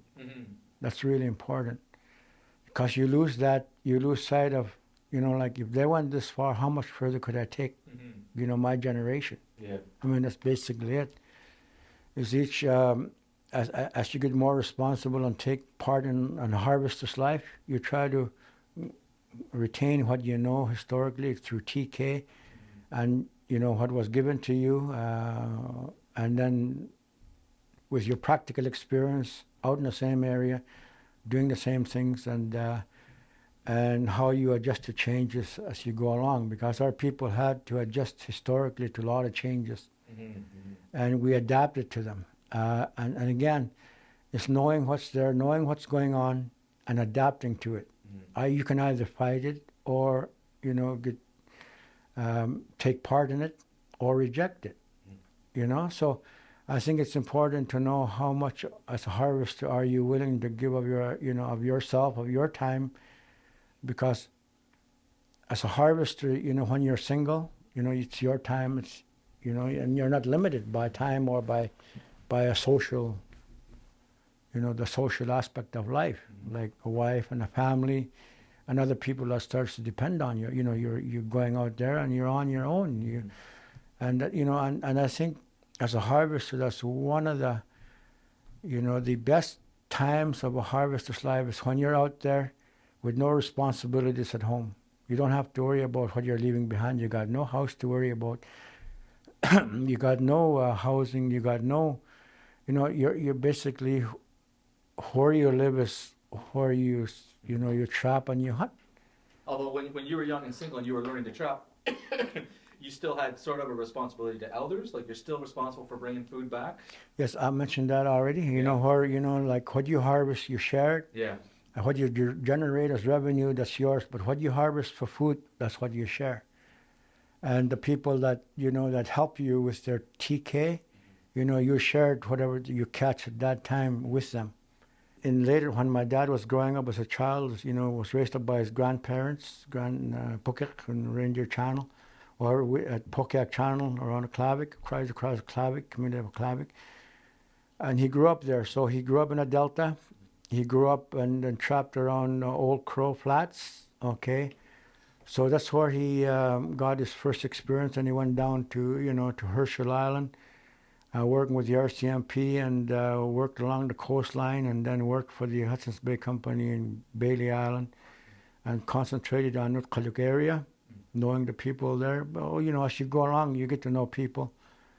And, you get to know their capabilities of each family, of each person, because each hunter is different from another. And, you treat them with that respect, with what they know and the area they know. And I think that's what my dad, went through all of that. Both, he's got the experience in the Delta, he's got the experience along the coastline in the mountain and foothills of Yukon North Coast. So, all that knowledge was passed down as to, the limitations and the resources that were there, the things that you could benefit from in regards to the environment that's there and the resources. Along the coastline, in Tuck area trapping and trapping around Anderson River, across the lakes in the bush country, Martin, Mine River area, Sididji Lake area, and also in Horton River area, and he trapped around Sachs Harbor in Banks Island for the Arctic fox. So, he had a vast in his time. The trappers before my time had that freedom to do that, to go out there and gain all this experience. And by the time that I started trapping, well, then we were limited to the group trapping, hunting and trapping area, which is Tuktoyaktuk Hunters and Trappers area. And so from there you were, for generating revenue with fur and trapping, and where you change the fur into dollars, where you generate an economic base, I was confined to Tuck HTC area. So I couldn't go to Inuvik without their permission and trap in the Delta. I couldn't go to Politic area to trap. I couldn't go to the Banks Island to trap without their permission. And in my dad's time, this is what you could do freely. And in my time, you were limited to your area. So this is where, for a targeted species, sometimes there's cycles in harvesting of wildlife species. Like, for instance, harvesting marten and mink. You got a certain area you go to do that. To harvest the colored foxes, there's a belt of area that you focus on. Okay, and then you got the Arctic foxes along the coast and Arctic islands. So you got these three different types of harvesting that you can do, and you spend the trapping season doing it. You don't just start one and then halfway stop and start another. When you decide to target marten, that's what you target. You focus all your attention, your time on that. If you're targeting colored foxes, this is what you do, and you can combine both colored foxes and marten sometime. If you've got your traps and you've done it at the proper time, you go out at the proper time of the season, and you got time to prepare dog food away for yourself and for your dogs and for yourself, food for yourself, and then when the trapping season starts, everything is in place. You don't have to start gathering food. You don't have to start chopping wood because all that is gathered already. So you focus your time on actual trapping.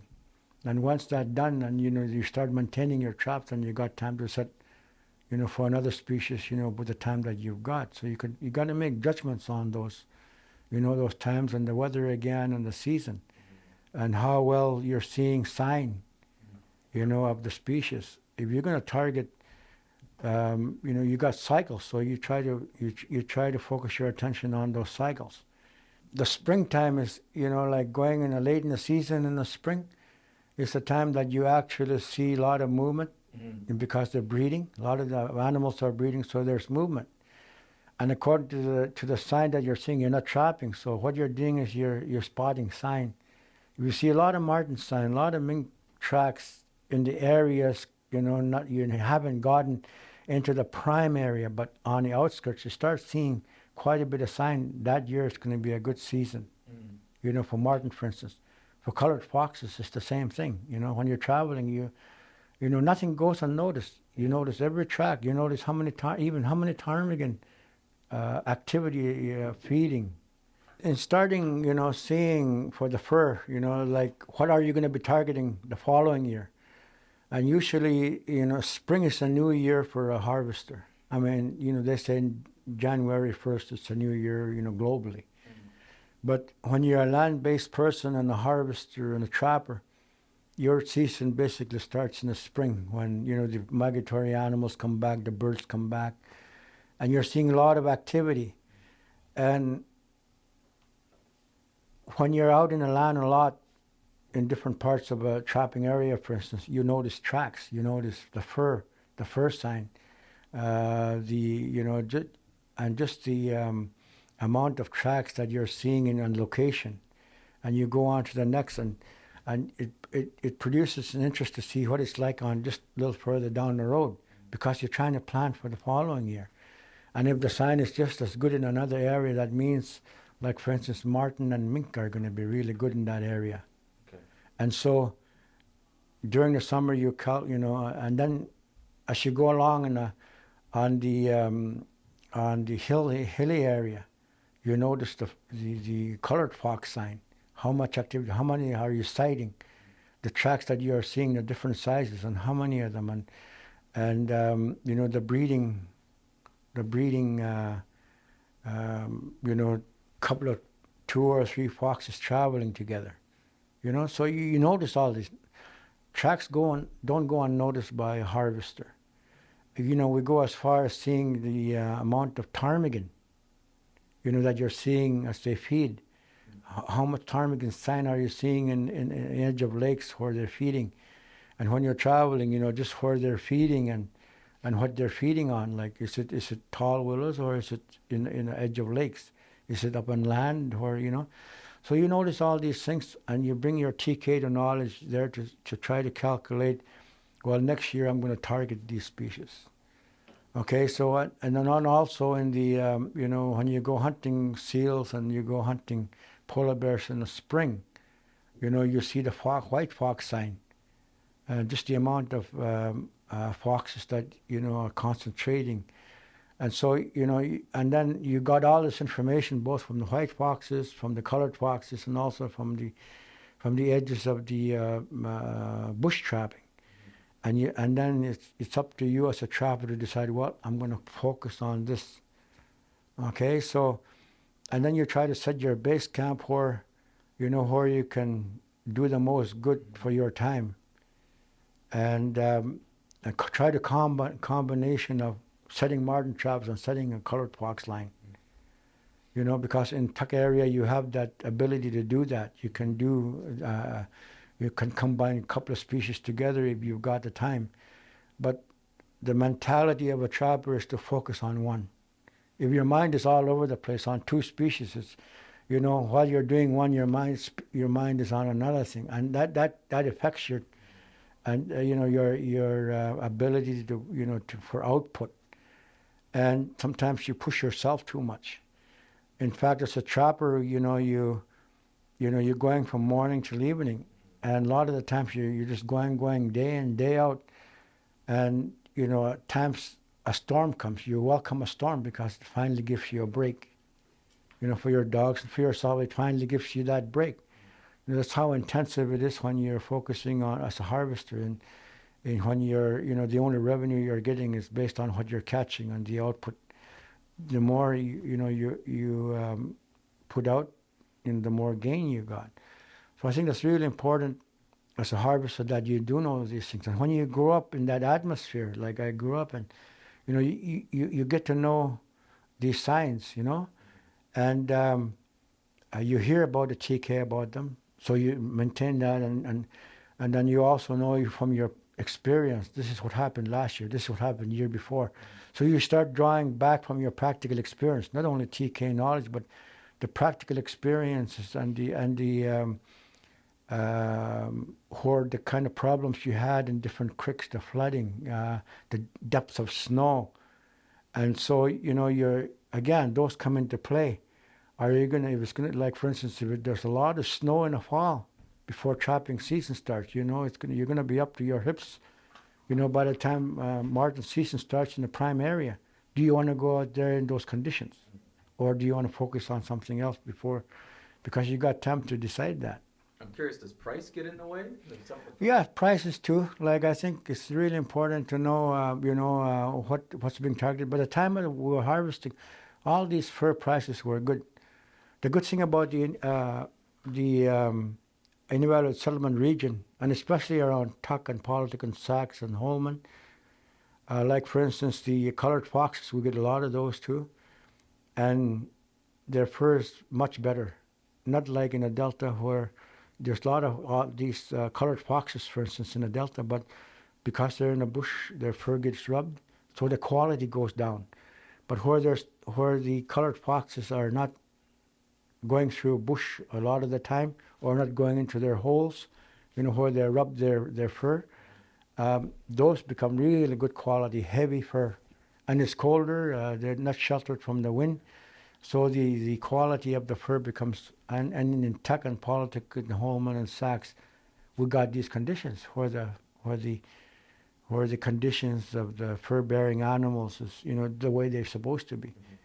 And right now, all of the fur dealers, like for instance, Western Raw Fur Sales in Vancouver area, because they deal with harvesters, and they've come up and met some of us that are trappers that they get their fur from. They get to know and they get to understand, yes, these are the conditions that we have up here. The things that you get up in the in the northern part of Canada are real good quality fur. And because of the coldness, the quality gets better. Okay, so we take that into consideration because you're selling this fur, you're trying to get the best return out of them. And when a fur dealer comes and have an interest in that, then you can work together with him. And he, like for instance, at the end of the season, like in May or June, the auctioneers, the people that sell the fur, they give you trappers an idea. These are the furs that are going to be. They were the best sellers this year, and they're feeling that next year these are the furs to target. So they give you an idea now, not only from the south, but also, with what what you can target. And again, if the like for instance, if the marten is good, during, fur auctioneers say, well, the marten fur is good, and you're not seeing that many sign on marten. Well, even though the fur prices are good, you know that your catch won't be too good. So you, as a trapper, you decide on what you want to focus on. Whether the colored foxes or the Arctic fox, the white fox. So I think that's important to know. And as a harvester, when you grow up with that, that's part of you. And so you make all these calculations in the spring when you're seeing all these tracks. And so you got the months of, May, June, July, August, September to decide what you want to do. By September, you're going to know what you're going to be targeting. So you're making, you're talking with different people that were in different parts of the other areas that you haven't gotten to, but another member has gotten there and they see all these signs. So you share the knowledge or what you're seeing, knowing that these people are, got their own area, but they're seeing the sign also. So, we try to help each other in, focusing on what to target. And usually when we share this knowledge, we don't expect, that somebody will go there in your area to compete with you in your trap line, because everybody will have their own anyway. We respect that. Like, for instance, if I set a marten line, 150 miles of marten line, somebody else won't come along and start trapping in that same line I've got.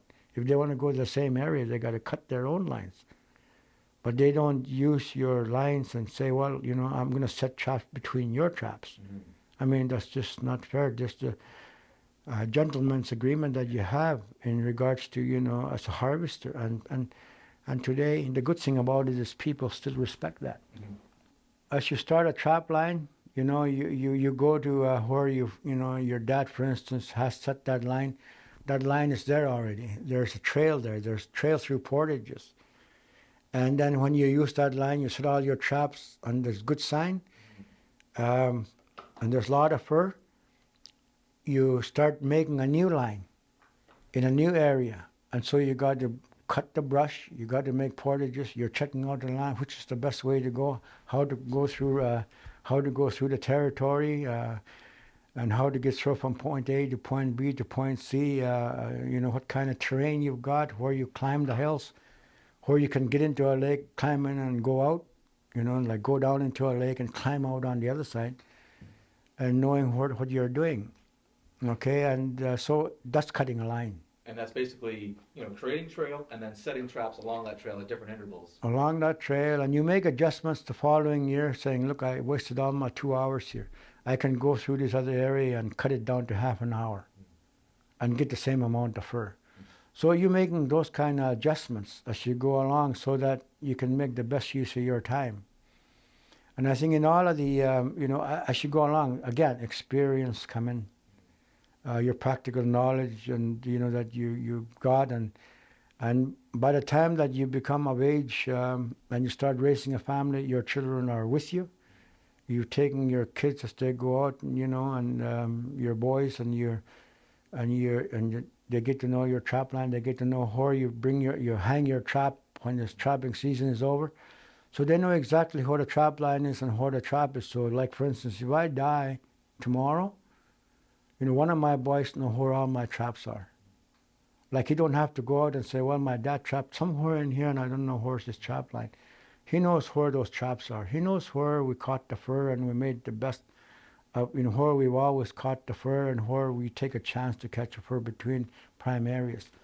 So, like, those are the things that, that you pass on as a parent, as your children grow up.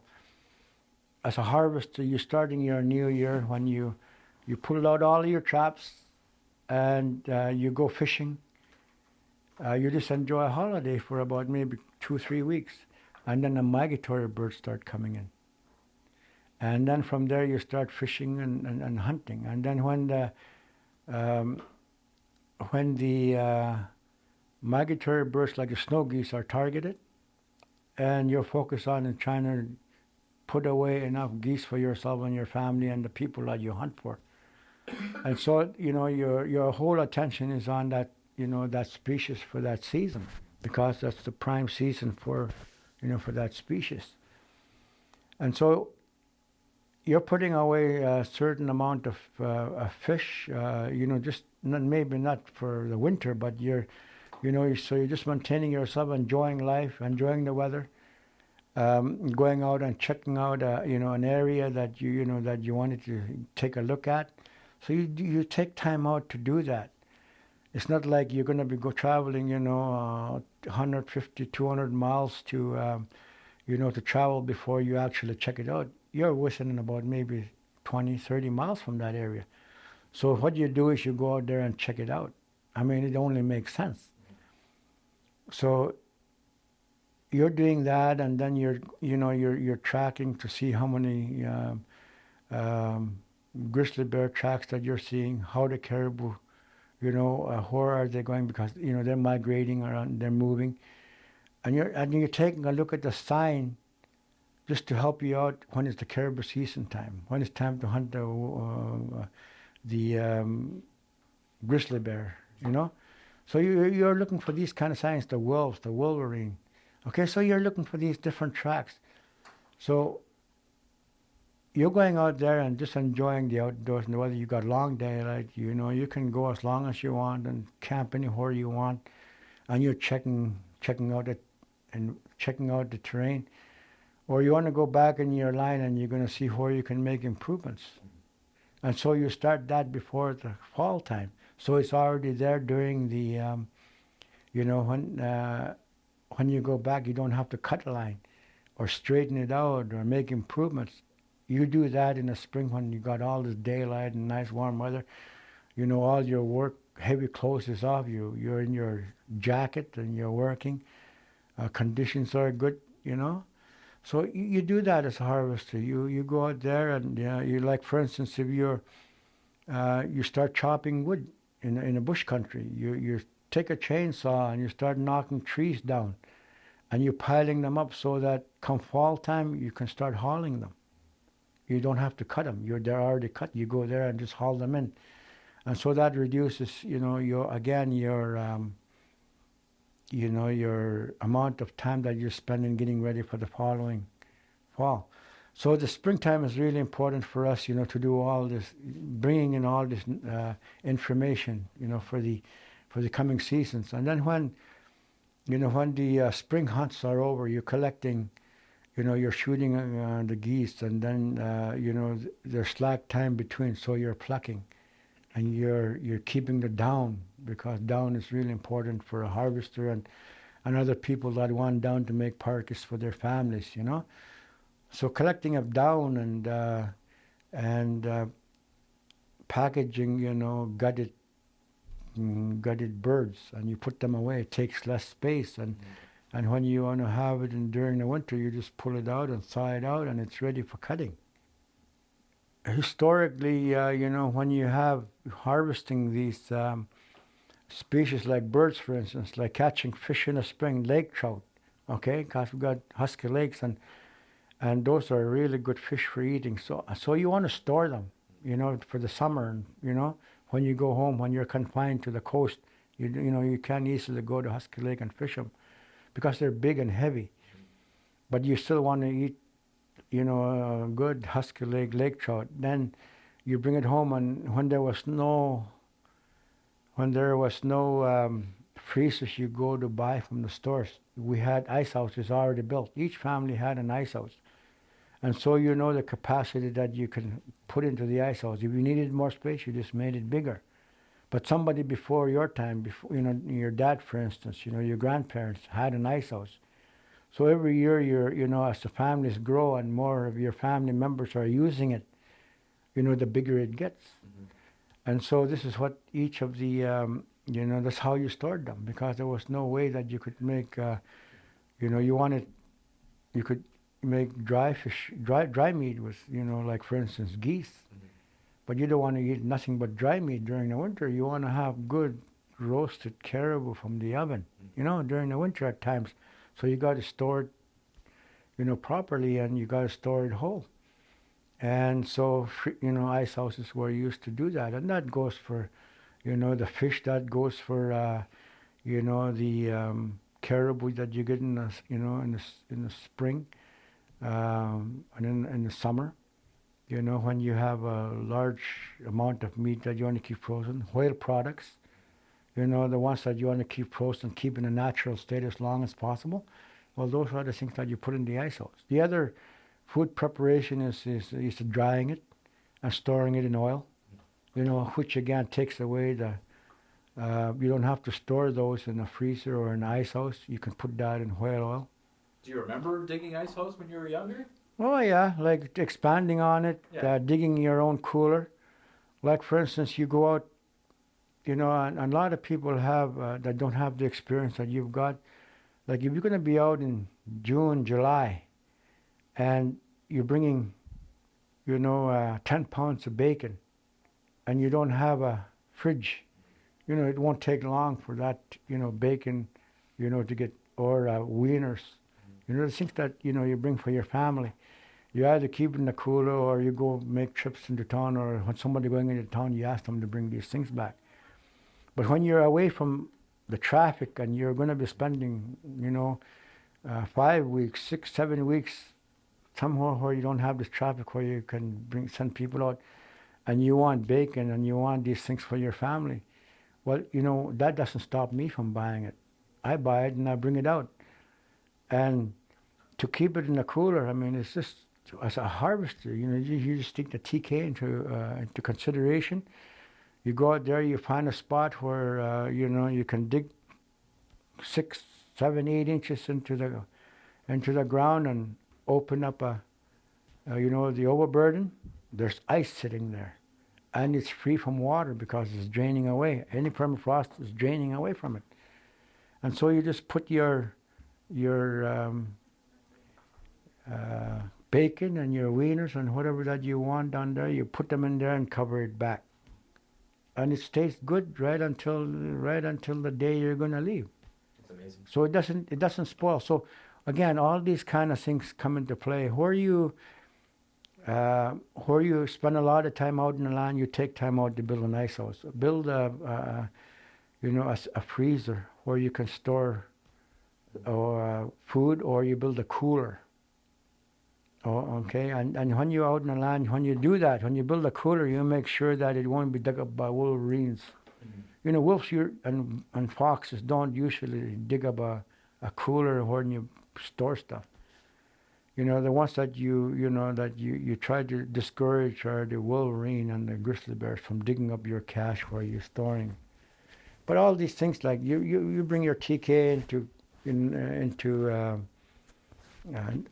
practice, and you build these things that were built by people before us exactly the same way, taking into account the environmental conditions that you have to consider, because you don't want to have environmental damage and say, well, I did a poor job and this is and ruined this this piece of area. So before you do that, you make those calls, and and then you make your. So it's important to know that, and you pass this knowledge on to your children. These are the signs that you notice when you're traveling. Like you make it a practice when you're traveling. If I was here, this is where I would do this: make this cooler, make this ice house.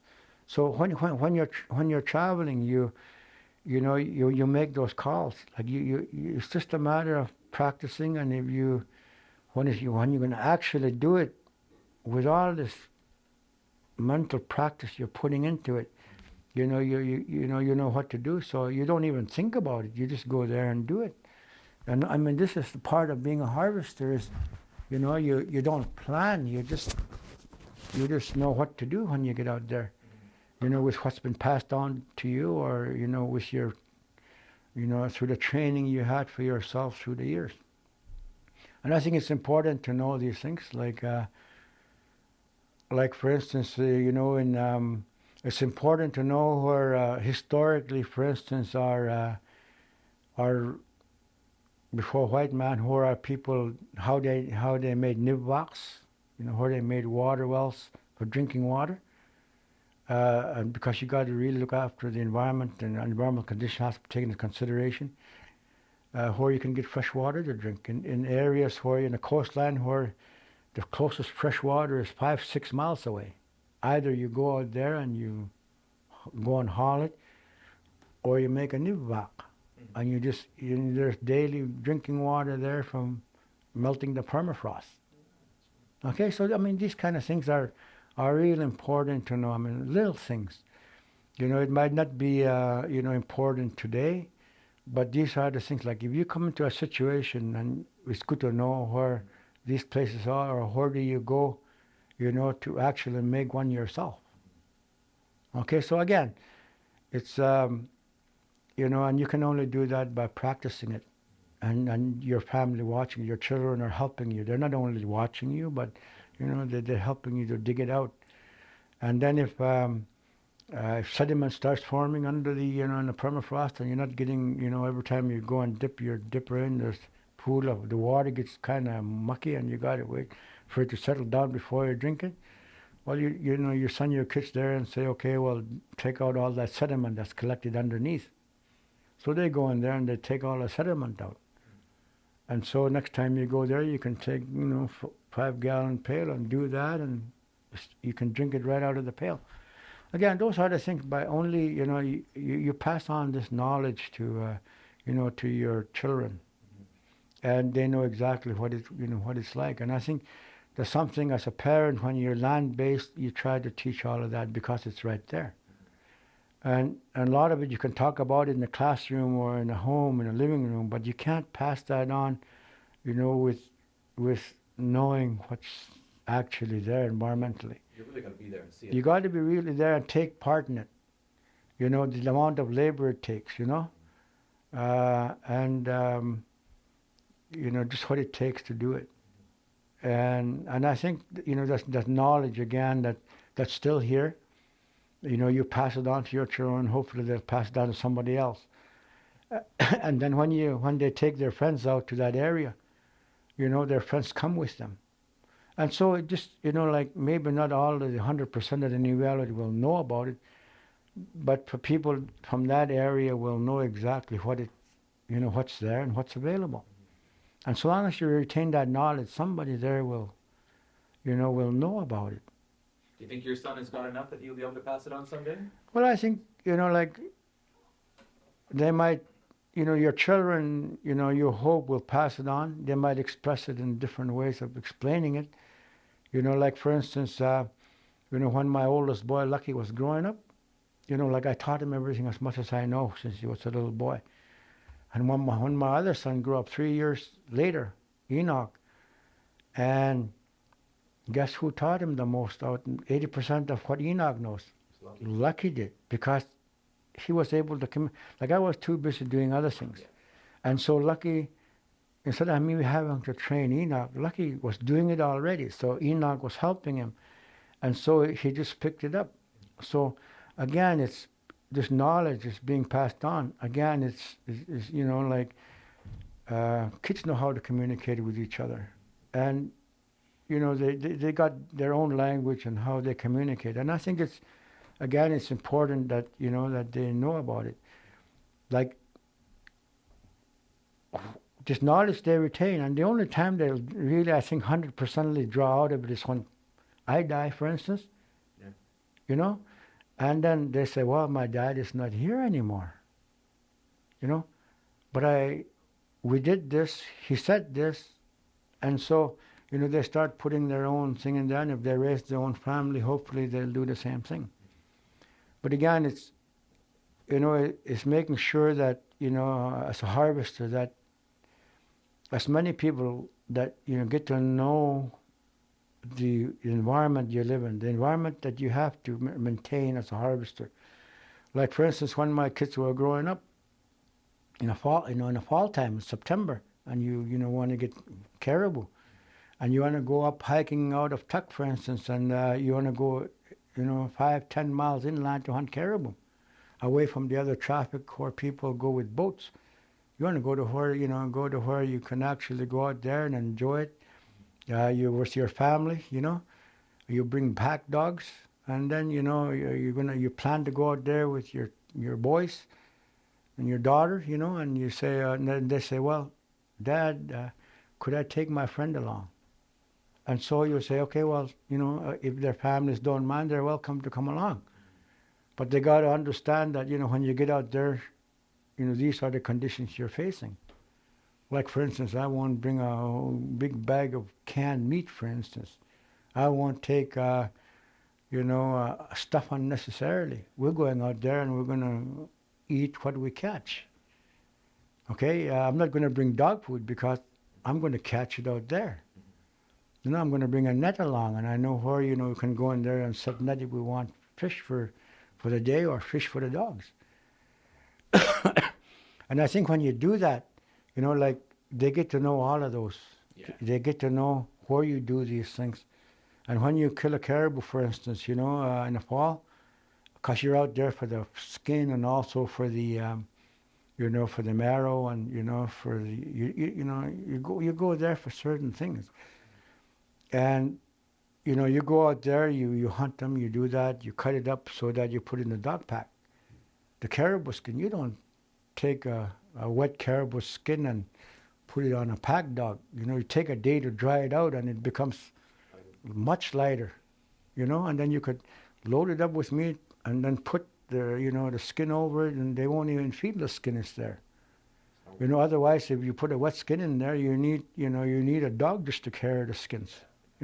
So again, these are the things that that you pass on, the things that you could do there, and with the resources that you have and the knowledge that you've got, and the reasons why you're doing it. All that is explained, to a new person.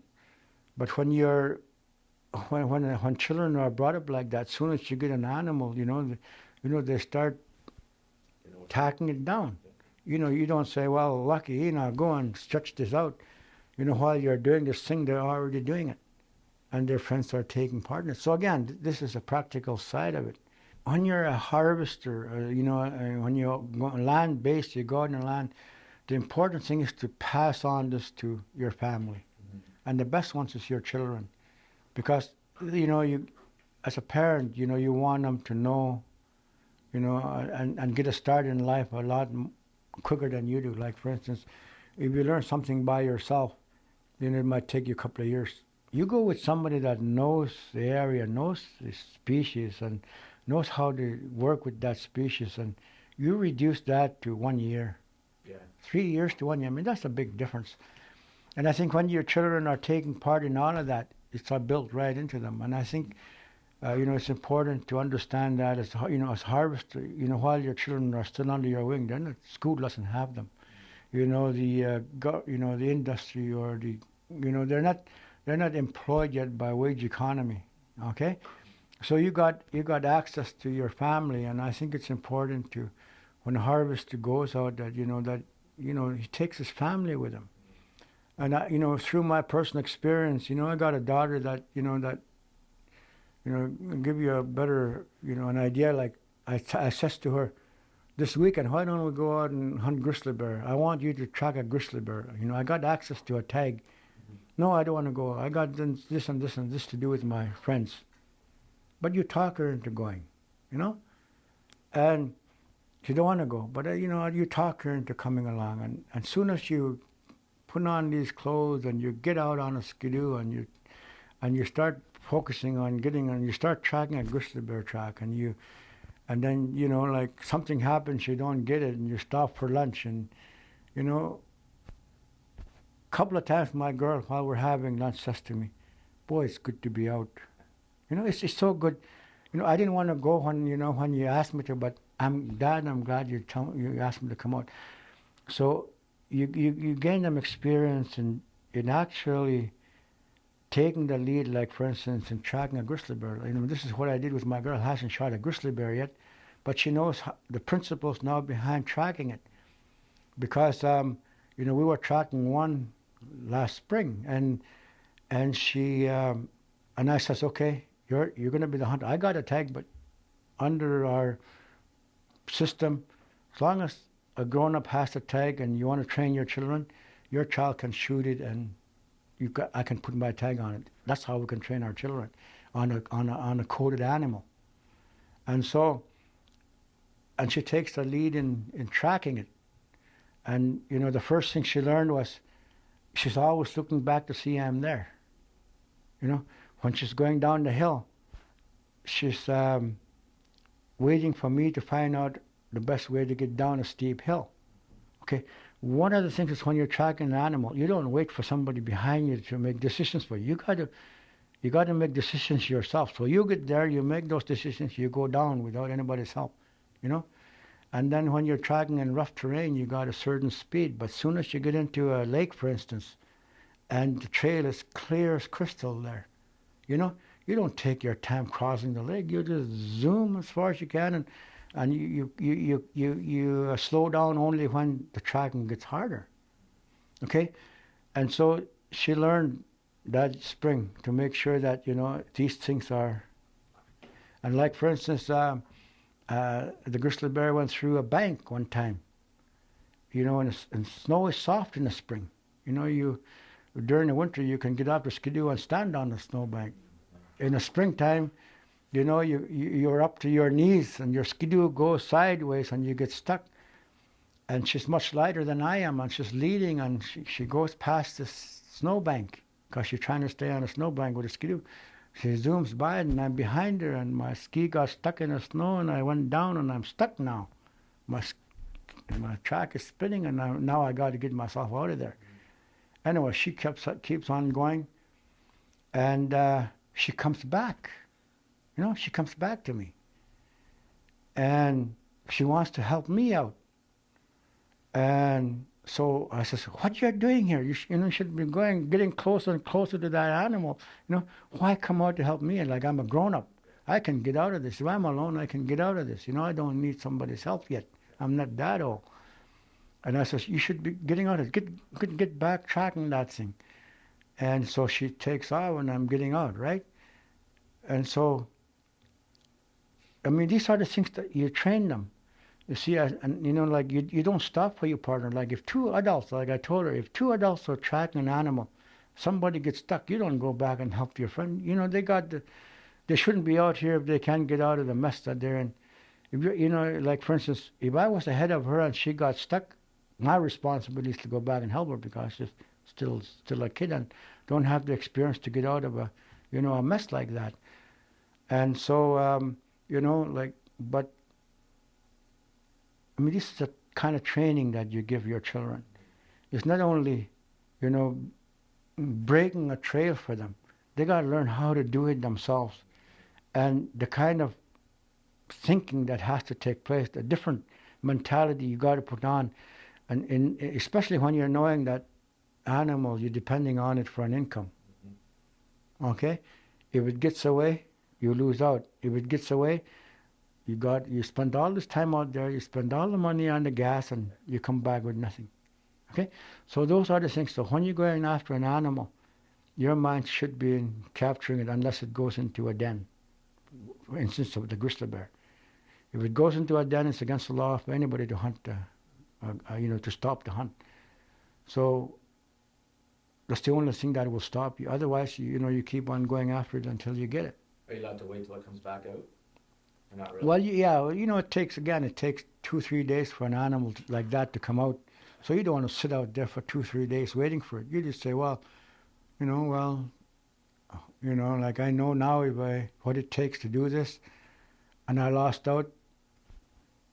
God bless your animal, multiply, and you just take off. So I think, again, those are the things, like some people get upset when an animal gets away. So you train your children. If it gets away, there's a reason for that. Okay? There's a reason for an animal getting away. Like you don't get mad at it. You don't get mad at yourself. You don't get mad at anybody. You're saying, it happens. And there's another animal that's there that's, that's a little smarter, so the smarter an animal gets from being chased by, the better chance of it surviving. Again, you don't get upset. You're just saying, well, that species will help, the species to be maintained, and the smarter they get, the better for them. So as a harvester, you don't get upset when an animal gets away, and so you train, the children. You train your people that you're with. If they get upset, you say, look, why are you upset? You should be glad this happened. Why you should be upset when you see a foot, two toenails of a colored fox in your trap? That the two toenails is nothing for a fox. They can go out there and they'll be a lot smarter with, they know about the trap, they know the scent. So you need those kind of, animals out there that are more cautious. You have to be a real good trapper to catch a fox that's lost some toes. I mean, that's a sign of a good, mature trapper when you're able to trap a fox that has that trapped experience. Again, those are the things that you as a harvester, it's not just going out there and trying to kill everything that you could get a hold of. If something gets away, it shouldn't bother you. Yeah. You should be glad it did, And so, and usually it works out, that you go out there, you still get what you need, and you're thankful for that. So what I think, like in the springtime when you're relaxing and you're finding out about the animals and the signs that are there, and then you're hunting geese. Geese is over now. Come June and July, you go into a different mode. You're fishing now, because these are the times to make dry fish. The sun is out, there's a breeze in the air, so the fish that you put up, once you caught the fish and you cut it up, you hang it up, it's going to be good and dried and ready to put away. It won't spoil after 6-7 days, because it's how long it takes from the time that you cut it up, you hang it up, until it gets good. If you maintain it, and you keep the fire going, you keep the flies away from the fish. Okay, I mean, it doesn't. You just don't hang a fish and it's good the next day. It takes quite a while. So, you take a rack off, you put a new fresh fish on a rack that you just emptied. So the cycle goes on right until you've got enough to put away for yourself. The goal is to get as much as you need, so you know what you need for your family for that year. You know how much that you're going to be giving away, so you caught all of that. That's the goal, is to get that. And once you get that, anything above that, then you're just doing it because there's a chance to sell it. Okay? And a chance to be able to, to generate some kind of revenue out of it. As a harvester, the main thing is to get what you need and the people that depend on you. Then after that, if you get a lot more extra, like how much labor are you willing to put into it? You've got all you need now. It's just your time. Are you willing to put more time, or are you going to do something else? So with dry fish making, and in the coast, like in Tuck, we target for dry fish the whitefish. We target the white cisco, the herring. So we got different times of the season that we harvest them, and as a harvester, I know the numbers I need, and above that, I know the numbers that I could get, and be able to, to sell it. And so when you're doing that, your children are helping you, okay? And you're saying to your children, okay, you help me here, this is for sale. Okay, and this is the agreement I got with my children.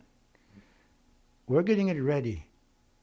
And if we sell that thing, like if I'm out hunting somewhere and somebody want to buy dry fish, goes to my boy Enoch or Lucky or Divala and my girl, and say, I want to buy 2 whitefish, dry fish from you. They don't wait for me to come home. They go out there and they sell it and they pocket the money. Okay? So whatever that you sell, they're able to pocket it. When I sell it, like first somebody comes to me and says, I want to buy 10 dry fish from you. When I sell it, the money that I get goes to my girl, not to my boys. Okay? So again, you got to have a place for the revenue that you're generating. Are you going to use it for yourself, or are you going to let the children know that by their labor, this is what they can, this is their chance to know that they can generate, for their, for odds and ends for their labor. And so when you need their help, they don't question you. They just help you, because they know that 5-6 months down the road, they can make a couple of $100 a month. So for themselves they can pocket it.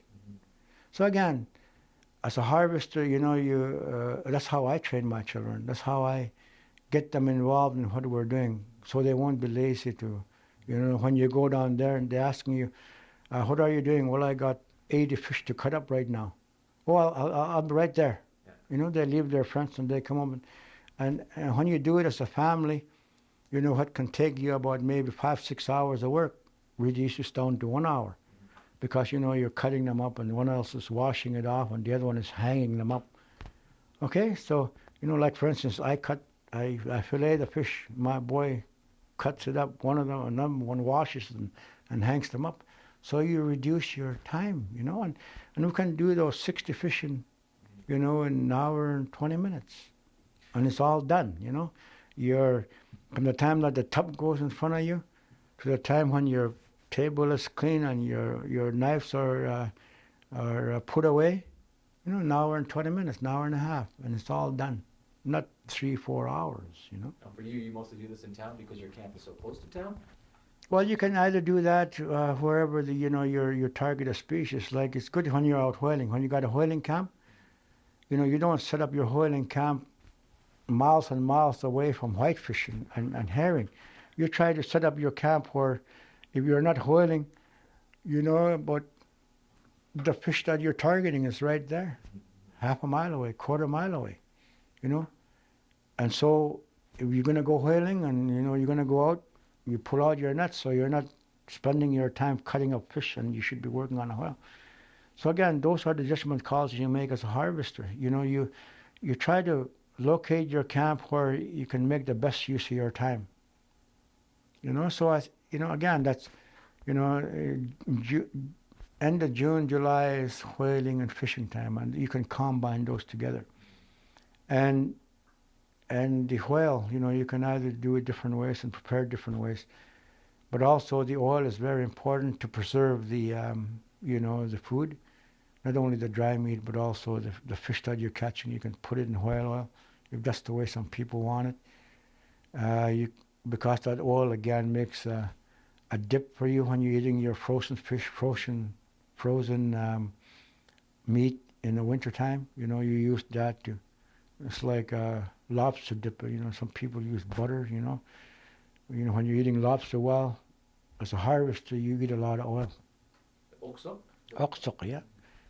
We eat a lot of that, and you eat, and so you render the fat down. Making sure that you get what you need, and the oil taste is different from the fish that you put into the in the oil. If you put dry meat, again, that oil taste is different. If you're making fermented muktak, that oil taste is different again, and you can make that as strong as you want. And so you put oil in cooked muktak, again, that you got 4 types of dips that you can, and it's good to have that variety. It's not just flavor. That oil is full of energy too, right? That oil is what you need. Again, it's depending on what you're eating. Yeah. And certain type of food tastes better with this type of oil. I mean, it's like going to a store and saying, what kind of cheese should I use? Buy today. Yeah. Should I have green cheese? Should I have mild? Should I have old cheddar? Should I have this? So as a harvester, you take a look at those oil and say, well, today I want this. Or you're out traveling and you're hunting and you're getting hungry and you're saying in your mind, when I go home, this is the oil I'm targeting with my kwak. Okay, so when you get there, you already know what kind of oil you want for your system this time. Okay, so again, it's making use of what you got day by day, and one oil is not better than another. Like a lot of people say to you, well, what kind of meat do you like the best? Is it caribou? Is it seal? Is it, like as a harvester, you don't have a favorite food. They're all good, and you require a variety, and and if you grow up with this variety, each of them is different. So, and then you start getting, like for instance, you never eat something for a long time, and you go visit a friend, and they start saying, I caught the seal today. and this is, this is what we did, and or they caught the seal last week and they got no more meat, right? And then all of a sudden you start hungering for seal. I mean, it's just talking. But again, you just finish eating supper and then somebody start talking about seal ribs roasted with fat in it, and you're saying, oh, well, and all of a sudden your system says, I want it, I need it. And so, if you have meat like that in a freezer, you go there, pull it out and thaw it out, and next thing you know, you're having a meal of seal. But it takes something to trigger it. Okay, and so, it's really important, that as a harvester, you know about all of this variety you've got. That's right. Like mentioned earlier, I've always wanted to be a trapper. I always admired people with the ability to go out with minimum amount of equipment, minimum amount of supplies, and still be out there for months. I mean, to me, that was a challenge. And also just the outdoors, just getting to know the environment, getting to know the land. I mean, some people look, it's part recreation, part meeting a need. So if you can combine the two, going out there and looking at it as a recreation and being part of that, and also generating an income. I mean, you can't find a better life for a harvester. I mean, this is what they want, to be outdoors, and to get to know, to get more knowledge about the resources. I mean, the more knowledge you're gaining, the more you can share with people and exchange in a conversation about, about the season. Oh, we had an early spring, we had a late spring, we had a cold spring, we had a wet spring, we had cloudy weather, when it was supposed to be, like, for instance,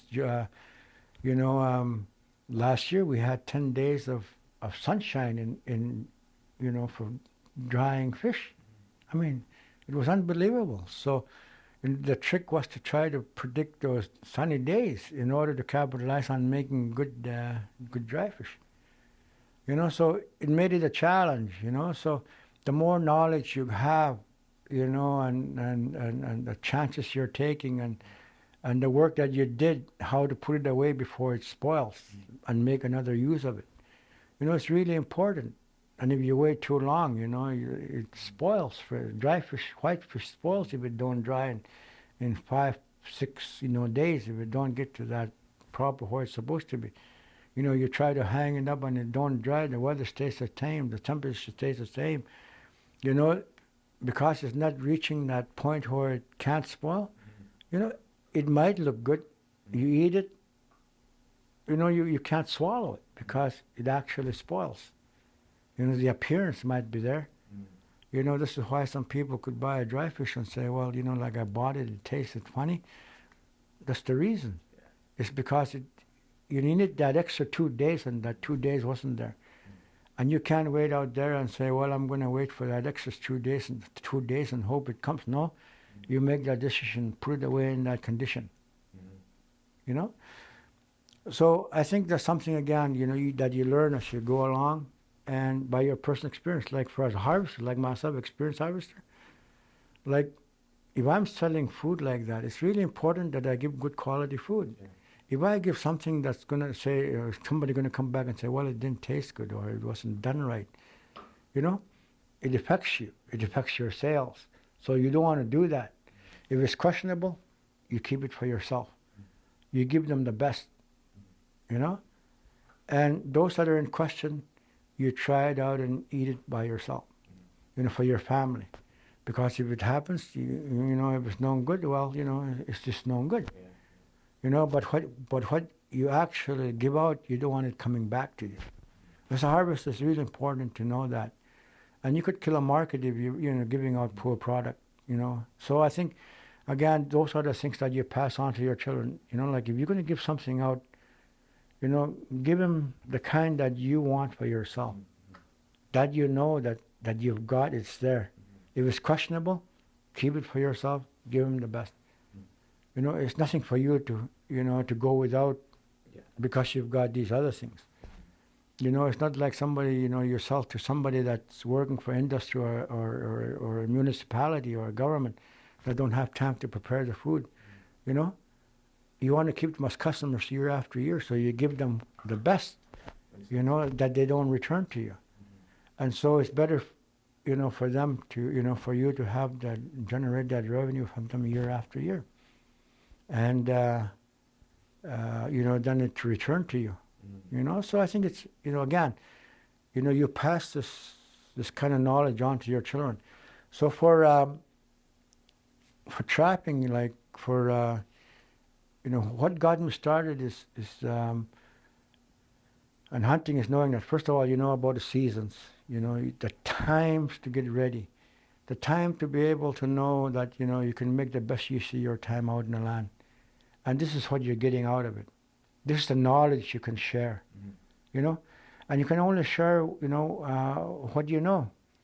And if anybody is hearing, what I'm saying, my children, and they practice it, they're going to know that, that it's better for them, and they get recognized, by other people.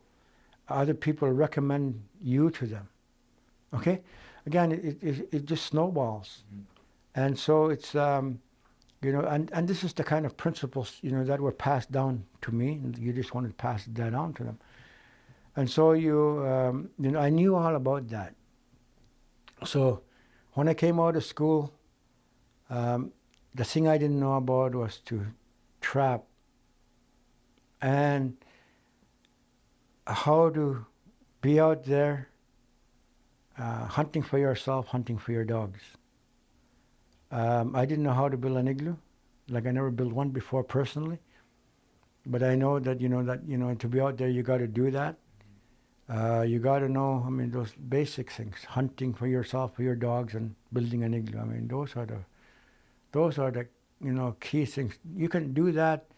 Everything else seems so easy, How old were you when you made this decision? Well, I think I just came out of school. I was 21 years old.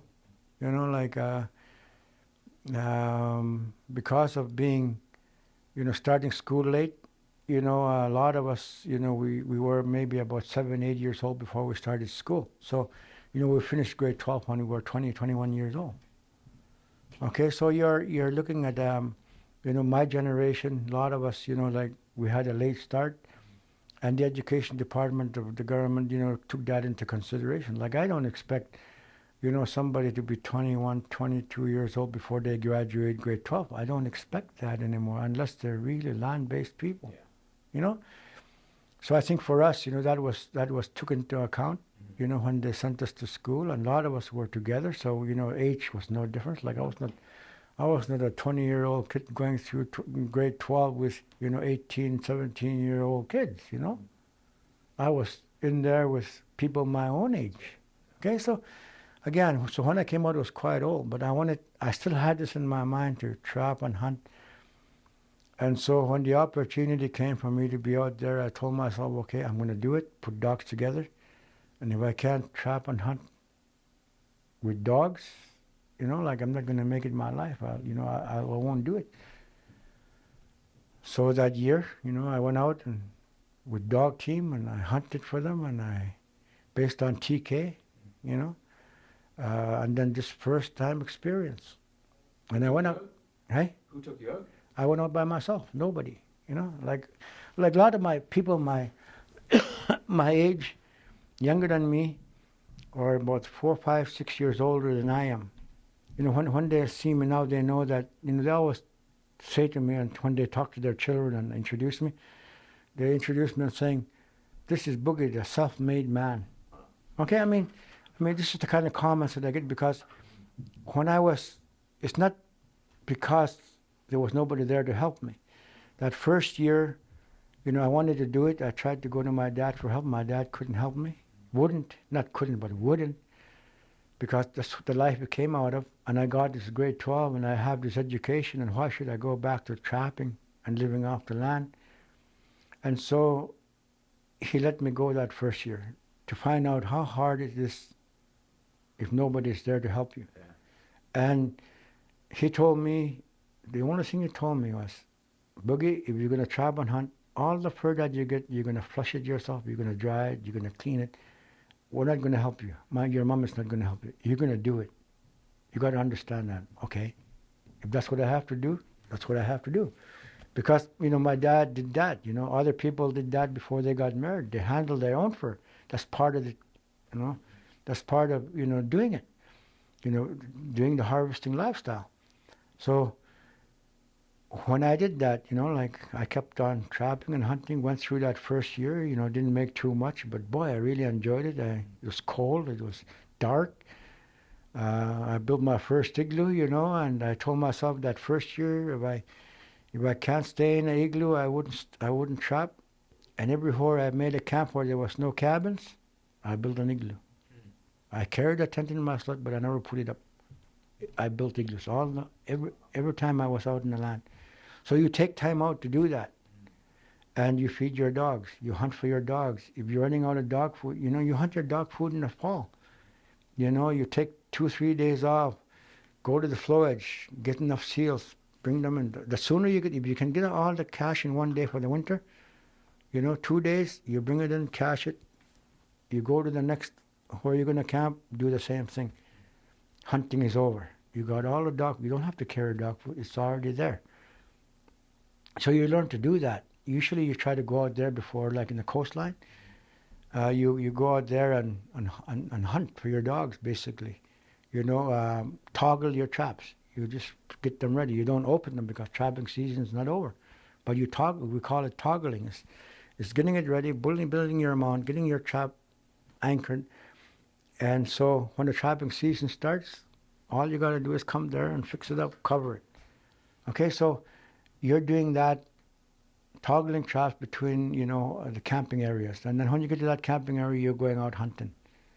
And again, this is your life, and you're putting away, if the fur is good, oh boy, this is a nice fur. I'm going to seal fur. I'm going to put that away and clean it up. This is not, I'm going to use it for, this or an elder says, if you get a nugiuk, make sure that you you skin it because I want that. I want to use that fur. Okay, again, those are the kind of things that you do. Like you go out there, you know what somebody else wants at home, and then when you go back there, you give them, as a young trapper, you give them the fur, and when you're going to have tea with them, there's a box of rifle shells. Your caliber sitting on the table. This is for you, Boogie. Again, those are the things. This is how it was done in the past. And like when you're starting out, that's not only helps you financially, but it warms your heart the same way their heart gets warmed up because you build that bond, And so small things, or you bring back something and saying, the elder saying to you, I want to buy you 10 gallons of gas. It's just a young trapper, 10 gallons of gas, white gas. Good golly. You could go long ways, long months, with 10 gallons of white gas for your gas lamp. So those small things, and right now, and I think that's one of the things that the elders really have to focus on is, the young people are willing to bring stuff. But even though that young person don't need it, there should be some kind of a traditional exchange of some kind. If it's not knowledge being passed down to them, it should be something being gratitude and small things, or a pair of mitts sewn, pair of shoes or something. Those are good quality stuff. But like we haven't given nothing in exchange for the whole year. And you keep bringing food to the elder. And you see something like that, it really does warm your heart. You're not expecting anything. But when it happens, and you can go to somebody visits you and say, where did you get those mitts? Well, that's from an elder here. They made that. And that's the kind of quality. If you use them, they can say, well, you made good use of them. Well, I said, well, they're good mitts.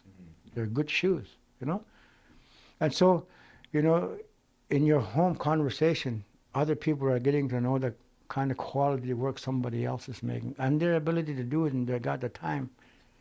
So again, that's something that, as a harvester, you get to know. And as a young harvester, if they continue this and the motivation and saying, okay, well, if I go out there again, I know this elder needs that, I'm going to go out there and I'm going to make sure he gets one every year. It's not just because they asked for it or they want it. But you're saying, well, like they made use of it last year. I'm sure they can make use of it again this year. And then when you do that, and elders meet together and they say, well, where'd you get that fur from? Oh, I got it from him. So that elder says, well, I'd like to make those kind of, shoes, and I need the Ugiuk hide.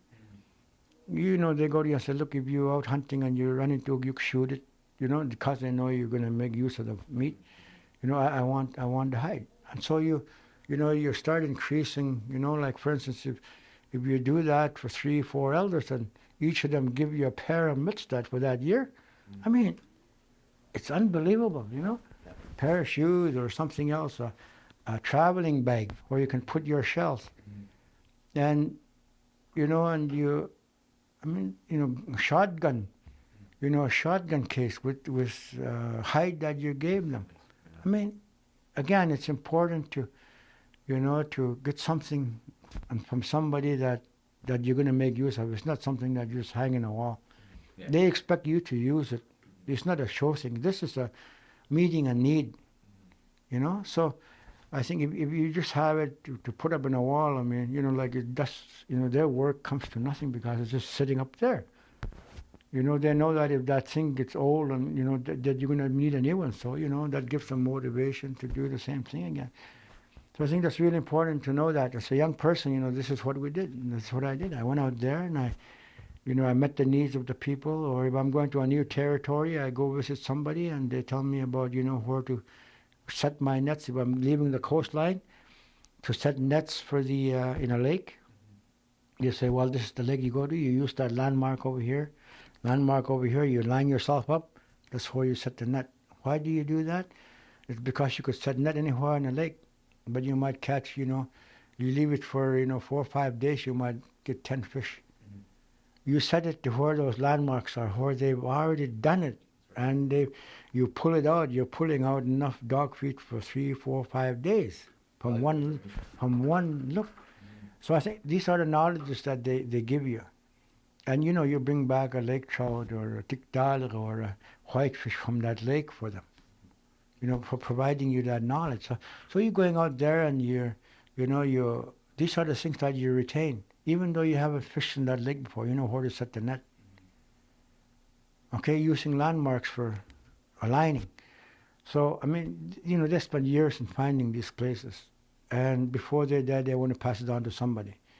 If they got no family members to pass it down to, and if you're going in that area, they come to you and they're saying, I hear you're going to that lake. I never had fish from that lake for this long. I wouldn't mind to taste that fish again. And they tell you how to set it. That's what you do. Nice. And so, you as you go along, each new area and tuck area, like for instance, I get to know, the areas that I'm in. A lot of people have helped.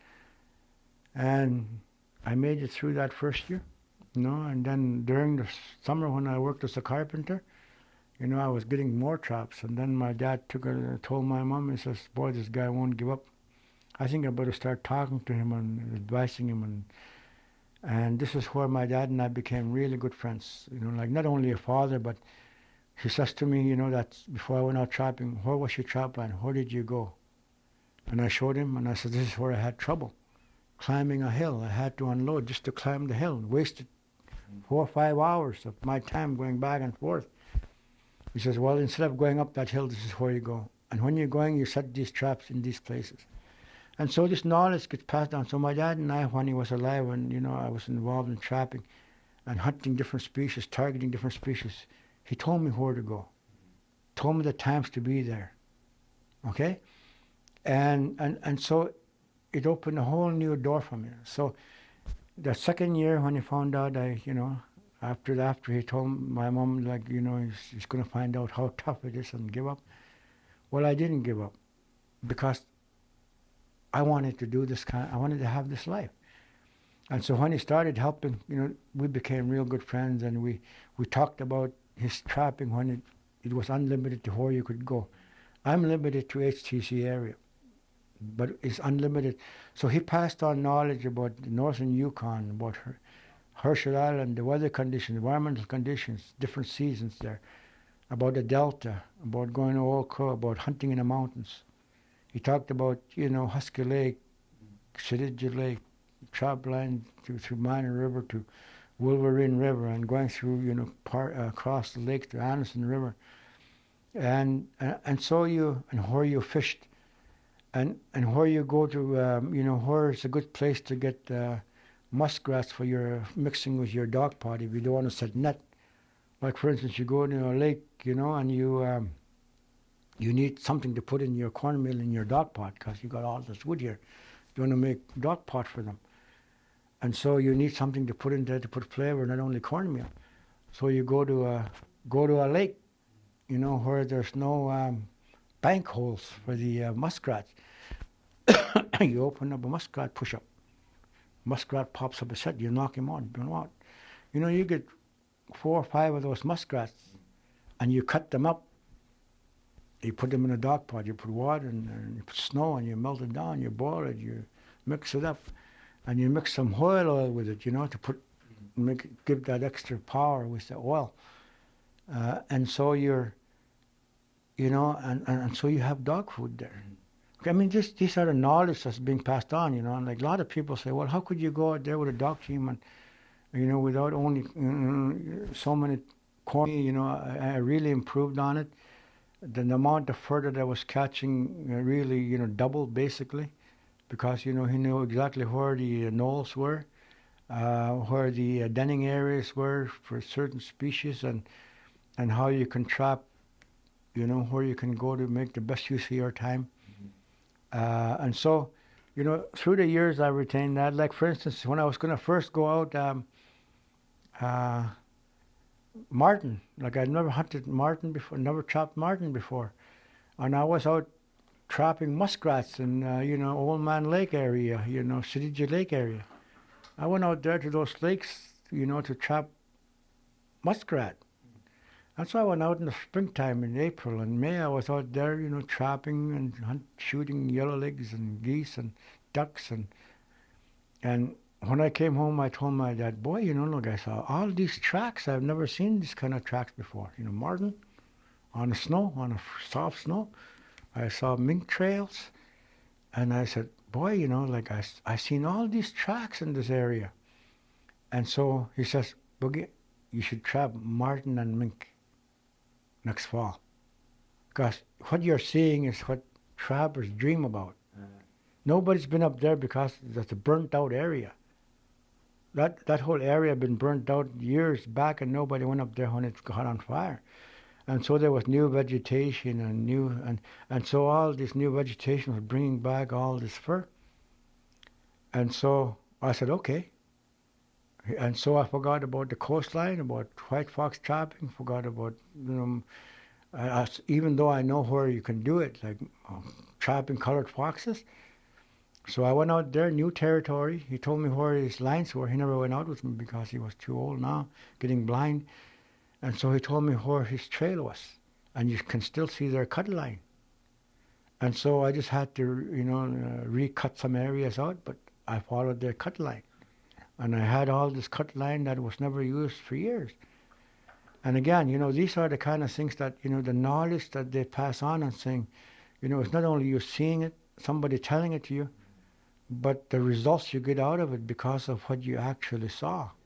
Well, especially I mean, you don't forget that. Those animals will be tamed by now too. They wouldn't know people because that hadn't been used in a while. Yeah. So probably got a lot. So, I really, my brother and I, when we went out, he wanted to come out with one of my brothers, James, who's again a hunter and a big game outfitting guide, an outfitter. Like when we went out, that was a good training ground for him. Because for the first experience, like he just started trapping. And so when him and I went out together, usually I don't go out with a partner because everything you catch got to be shared with whoever that you, if you set a trap, they set a trap. So usually you split the fur 50-50. If you are alone, all the fur is yours. By the time that he went out with me, just about every trap caught something, even though our traps were set close together. And so we both benefited from it.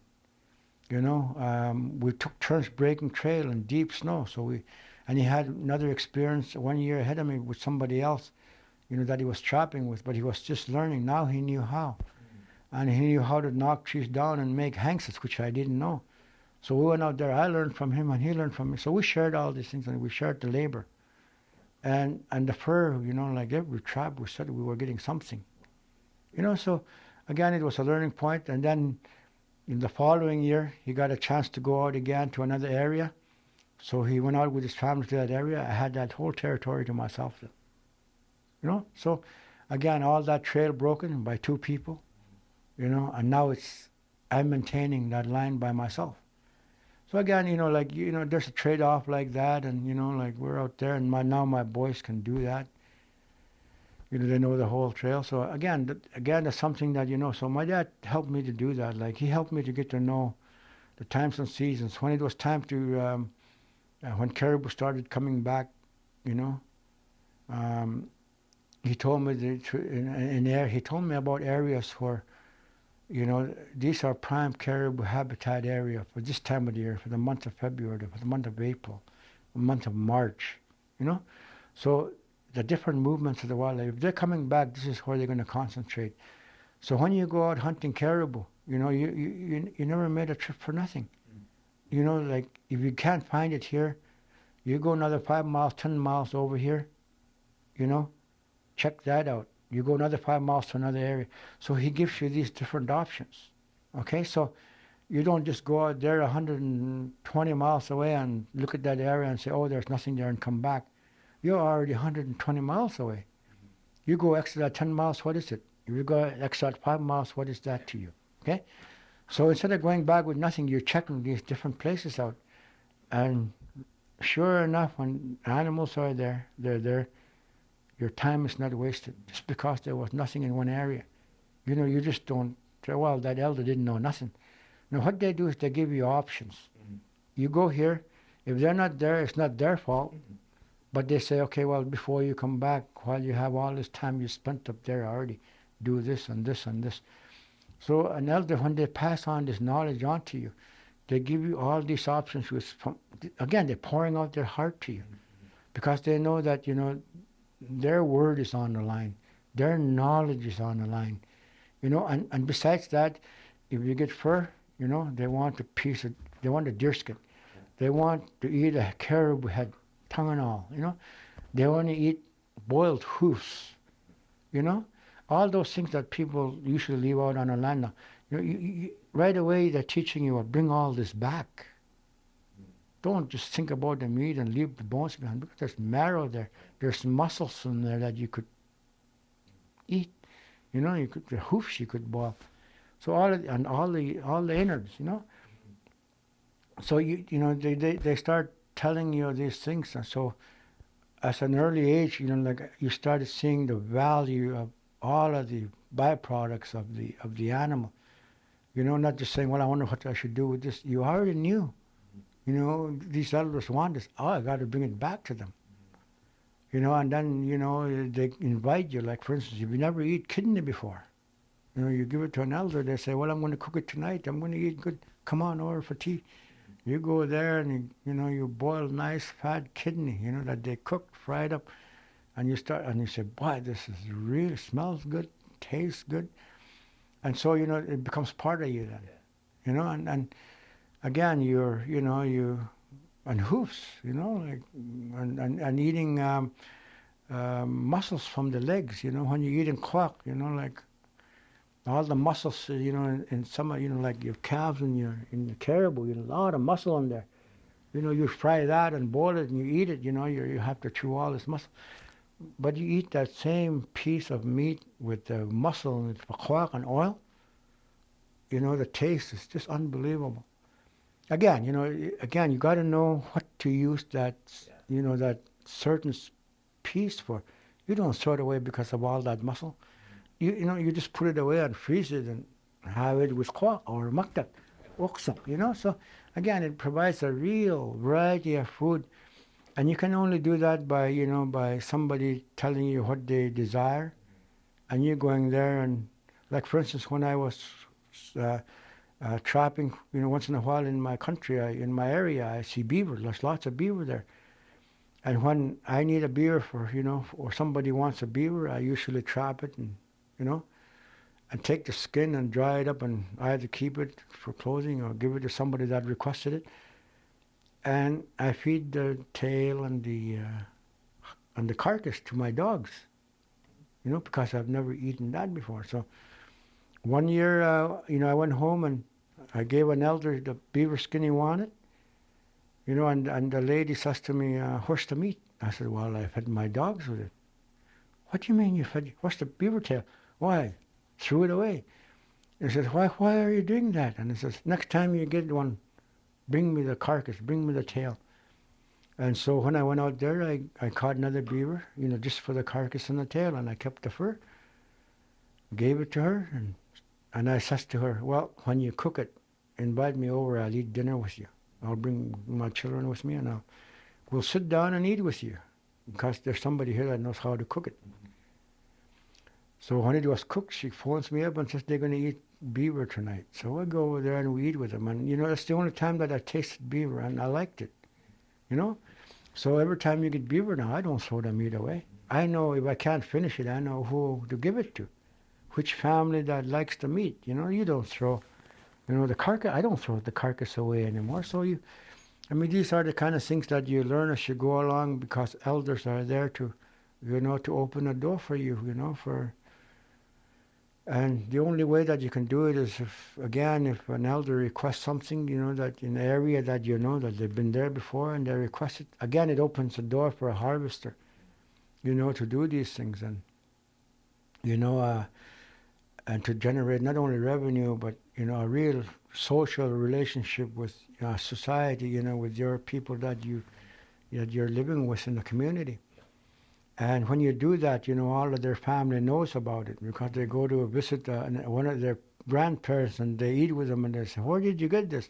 "Oh, we got it from so-and-so."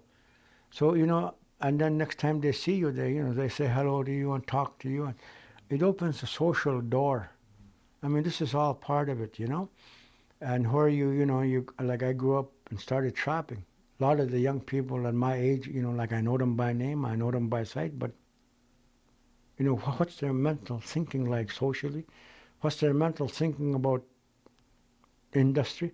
What's their mental thinking about the government system, that the municipal, what's their thoughts on these things that's govern their lives?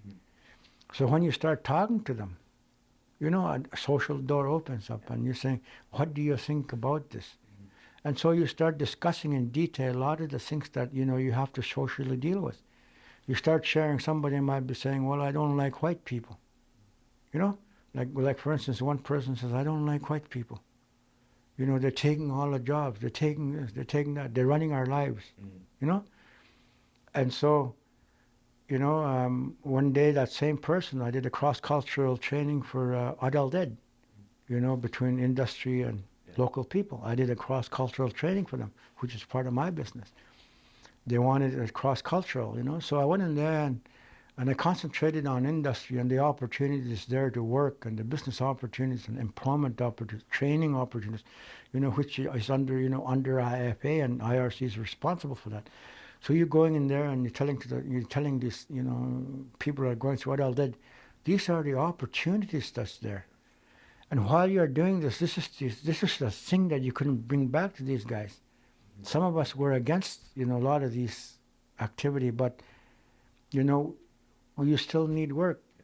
So how do you build a relationship with them?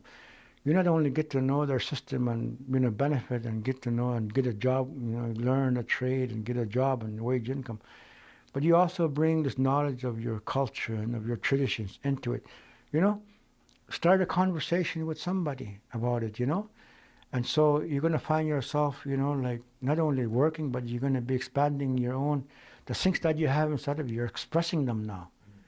And the more you express them, the more value you're getting out of what you know and the TK and what you're already practicing in regards to, to the TK that you got. So you start building up yourself, and this person that didn't like white people at the end of the cross-cultural training came to me and says, "Thank you, Boogie." Like I hated white people. Now my mind that hate is gone. My mind is open. Okay, so again, it takes somebody, you have a bad experience, and I wouldn't be able to talk like this if I didn't have that very similar experience that that person went through.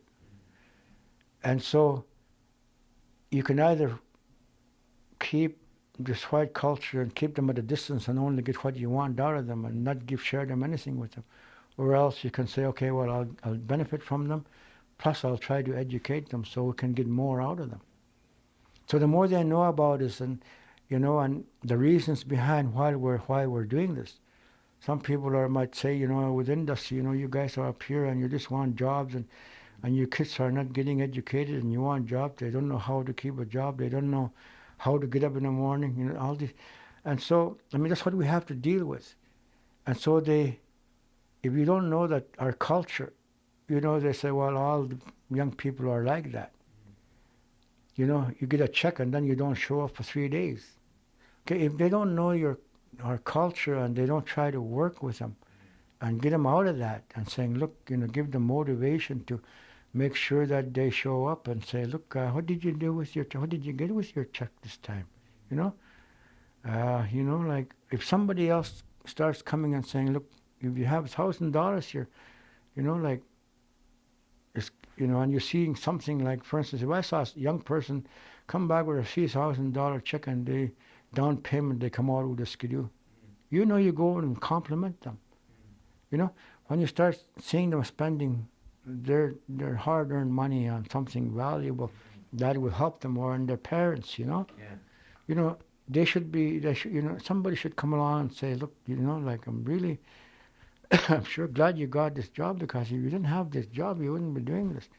Oh, you got some more payments to make. How much, you got, and you'll do real well. And then you say to them, look, you might not need a skidoo, like if you're working in April and May, but you need it in the fall. Why don't you, get ready for the fall time? And so you start, these young people that are, that are saying, well, I'll wait until September before I buy a skidoo. They start putting money away to make sure they got one for the following fall.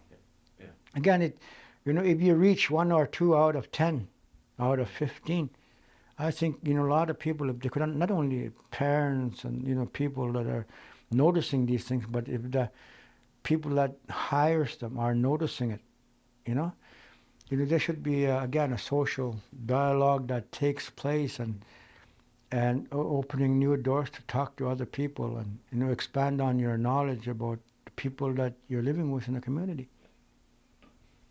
So I think again, that's really important, that you pass on what you know. And so when I became a trapper, like, I could maintain myself now. I don't have to depend on a job. Yeah. I don't have to depend on EI. I don't need to generate the hours and collect EI and maintain and live off of trapping. It's good if you can do that. I don't say, people should go out there, work, put the hours in. And then when the seasonal job is over, they collect EI and trap if they want. But I think, with me, that first year, I said, no, I got the hours. I'm not going to collect EI. So you depended on your knowledge of yourself. So that's where my trapping and hunting started. It was totally self-dependency, the way, or my father and different ones that were trapping and hunting before welfare came into the scene. When there was no welfare till late 1950s. Okay, so people, were not depending on missions, not depending on the government, not depending on nobody. Whatever that they brought, to the table was because of their labor and what they're contributing, through wages or for, through harvesting themselves and stockpiling for the winter. So I think that's something that, that I. That was with me. Okay, so I know I could be self-sufficient. I know about the environment now. I know about the wildlife behavior. I can generate a revenue out of that. I don't need to depend on nobody. I can disappear for 2-3 months and come back and alive and healthy, back to tuck. And that's what I used to do, stay out for, 2-3 months at a time.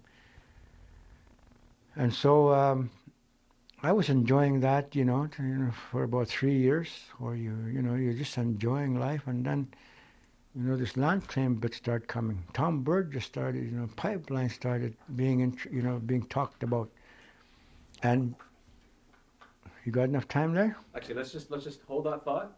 Okay, whenever you're ready. Okay.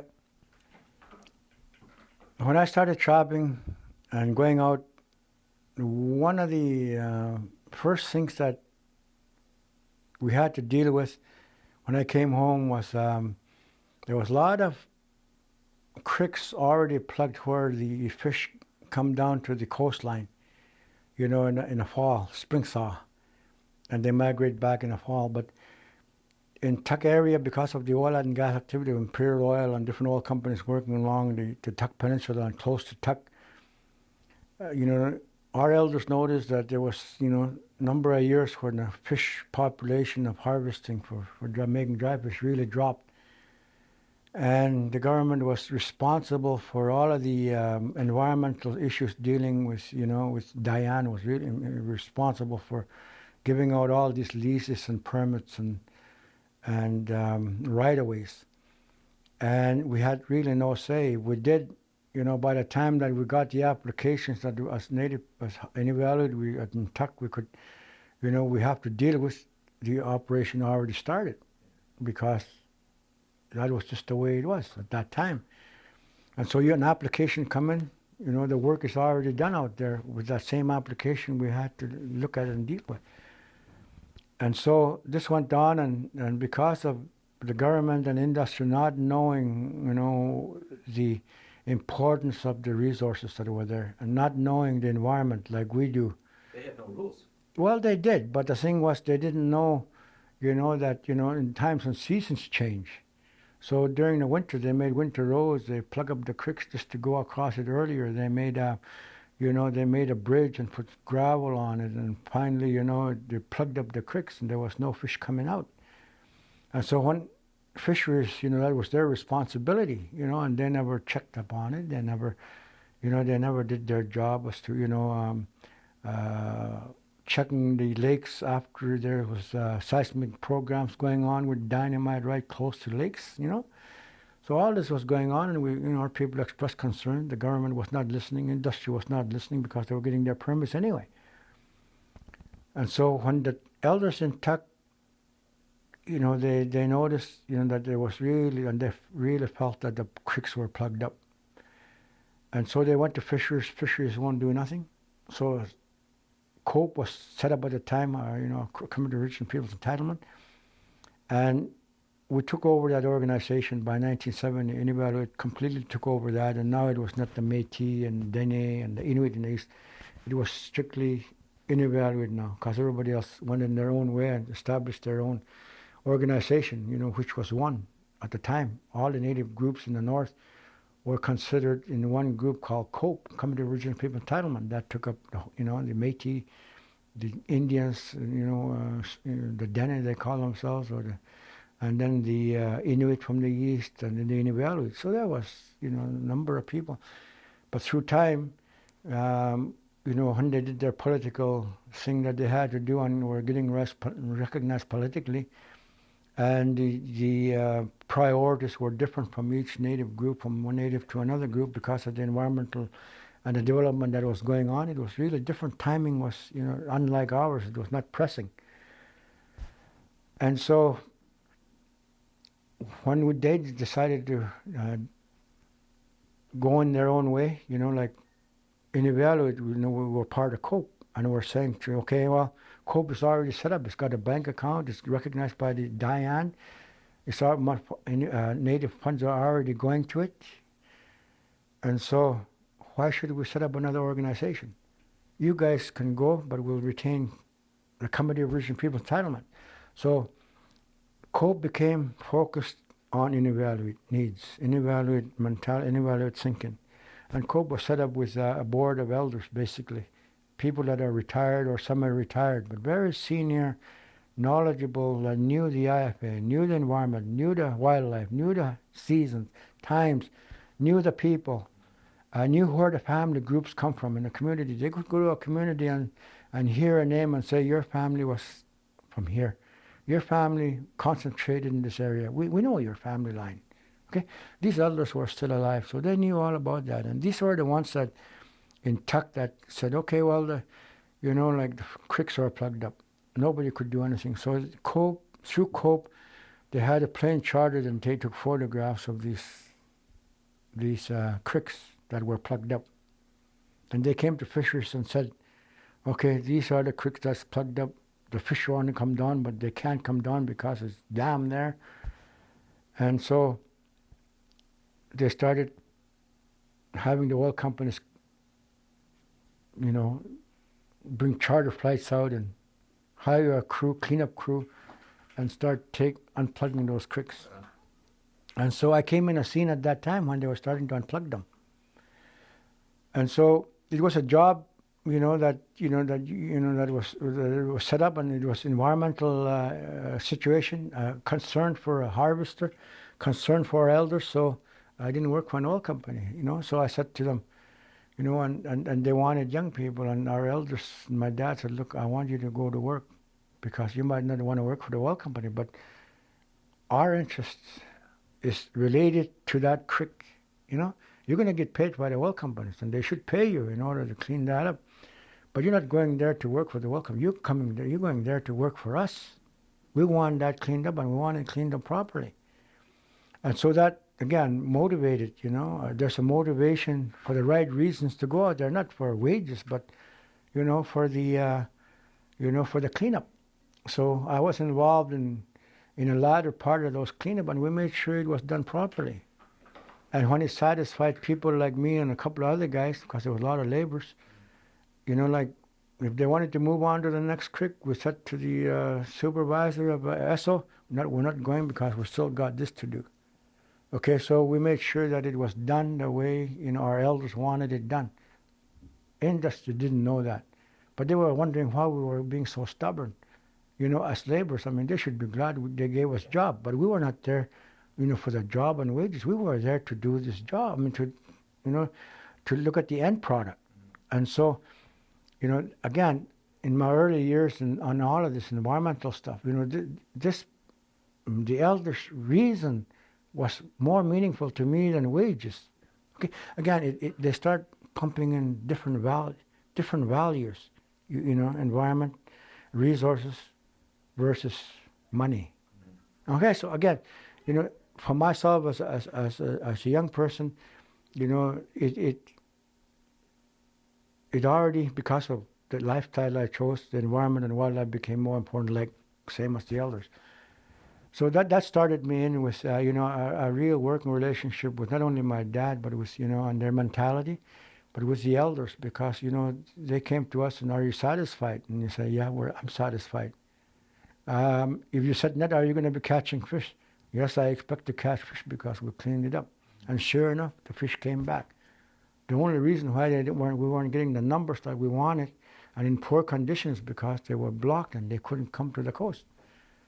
So I think those are the kind of things that, that you retain, because during the IFA negotiations, those kind of environmental situation and wildlife impacts that happen to our people, in Tuck in particular, because that's where the focus of industry. There was offshore operating going on. There was artificial islands being built in the shore, in shallow waters. There was land activity. So the main camps were in Tuck.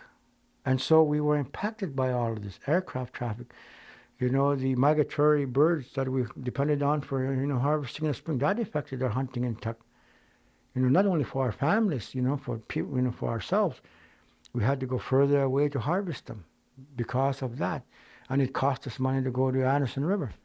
It cost us time. Like, you just can't go out and come back to Tuck in about 3-4 hours. You go out there, you spend a whole day traveling. Then you're waiting for the geese. Then you're traveling back 2-3 days sometime. So it was time consuming. It cost a lot. And only the people with the equipment, were able to go that far. And so there was a limited amount of people that were able to, to benefit from that. And there was only so much weight you could haul back. Okay, so you couldn't meet the real needs of the community. So it was an impact. People felt it. You know, the whale hunting. You know, in 1967 there was only one beluga whale gotten because there was seismic program going on in a whaling season in Kangmalik Bay. You know, and so these are the impacts I was introduced to. Okay, so these environmental and wildlife impacts. So I knew about them. I was living in them. I was affected by them. Nobody has to tell me, you know, this was done. And so it becomes part of you. And in order for me, it helped me in my negotiations with the IFS and negotiators because you were talking about experiences, not based on somebody else's stories and that. It was based on the effect on you. And it's affecting the other. If it's affecting me, it's affecting this one, that one, that one, that one, that one, that one. Okay? And so this is where, you know, I got started with the, you know, when I was involved in all of this stuff and the impacts. And when the birds are inquired, like I was trapping and hunting. I go out in the fall, in October to go out hunting. I go out there, it's just froze up. You know, traveling, there's no activity on the land, no roads, no rigs, no camps, no nothing out there. You go out there and, you know, you set traps. You come back in the middle of November and first week of December. You come back by the same Tuck Peninsula, you see a rig there, another rig there, a winter road there, you know. And you see in your portage, because they use the same portage as we use, the industry, you know, that's a good portage, we'll use it. And you got traps there. You know, you run over your traps, bury them. And so this is where, you know, these issues really come out where, you know, how is this affecting us, a trapper? You know, like, what kind of revenue are you losing? How many traps did you lose? You know, how much potential fur did you lose because of this? And so these issues start coming up. And you had to prove to them that they wouldn't give you compensation until you produced a trap. And it's buried there somewhere, bulldozed over or watered over. And, you know, you're not going to go dig around in there with a pick and shovel trying to look for a trap and, you know, amongst the mess. So, you know, like, it became a real issue. What about icebreaker? When every once in a while, if you're out on the ice hunting and the icebreaker comes through, I heard SO people saying, it was like 2 hours it would be safe again to cross. Is that true? Like, once they broke the ice? Well, I think all of these things, like, you know, like, the land was one thing, you know? And when they started going offshore in deep water, and they started using McKinley Bay, and they started having longer periods of ice breaking through the Tuck Harbor, you know, to get supplies before it freezes up around end of September, and, you know, and now in the Tuck Harbor, and they were keeping that channel open till November. Okay, and so it affected, our travel, and there are much longer ways to go around, and, you know, it was unsafe for people to travel, and sometimes it's cold enough and you can travel it in a couple of days, but sometimes it's warm and you don't know how long it's going to take for it to get hard enough for somebody to cross. In fact, it's been not reported, but, you know, one father and son, my age at the time, early 70s, went through the ice. They almost never made it. You know, but that wasn't reported. They weren't compensated for that. They were just glad they got out alive, you know. And so they came back. Somebody found them, and they brought them back into town, and, you know, like, they pulled out their skidoo, and that was it. You know, so, I mean, you know, you see that now, you know, and, you know, you know, there's some sort of compensation and some kind of, you know, awareness going on about it. But at that time, it was, you know, even if it happened, like that happened to that, you know, father and son at the time, you know, like, there was just no way that, you know, they get nothing out of it. Okay, I mean, that was the kind of conditions that we had at the time, and I was right in the middle of it. And so I knew about that, and then I go out in the trap line, come back, I see all these things, I see all these roads, and, you know, and now I can't set traps close to that area. Next year I won't be able to, I'm not going to set traps where I'm going to lose, and where I have to take a day or two and go to the oil companies and trying to claim what I think they owe me. I'm not going to fool around with that. I'm not going to set traps until I'm out at that distance, and then I'll start trapping. Again, it's affecting my income, affecting my life. And so I was doing that, and then this Berger inquiry, you know, started coming on, you know, like, they were going to build a pipeline, Berger hearings going on, and I started hearing about it. And so I came home one winter before the Bird Inquiry came up north, and our Committee of Region people, came to me when they came to Tuck to have a board meeting, a co-board meeting. And some of the elders come and says, Boogie, you should say something to Berger. As a young trapper, somebody that's new, trying to get going in life. Why don't you say something? And so I told them, I'll think about it. And so their resource people, start coming to me and saying, Boogie, you really should say something. If your elders say you should say something, you should say something. Well, what am I going to talk about? Well, Burgess is interested in your thoughts on the environmental conditions and the wildlife impacts, and as a harvester, how is this affecting you? I think he'd like to hear that.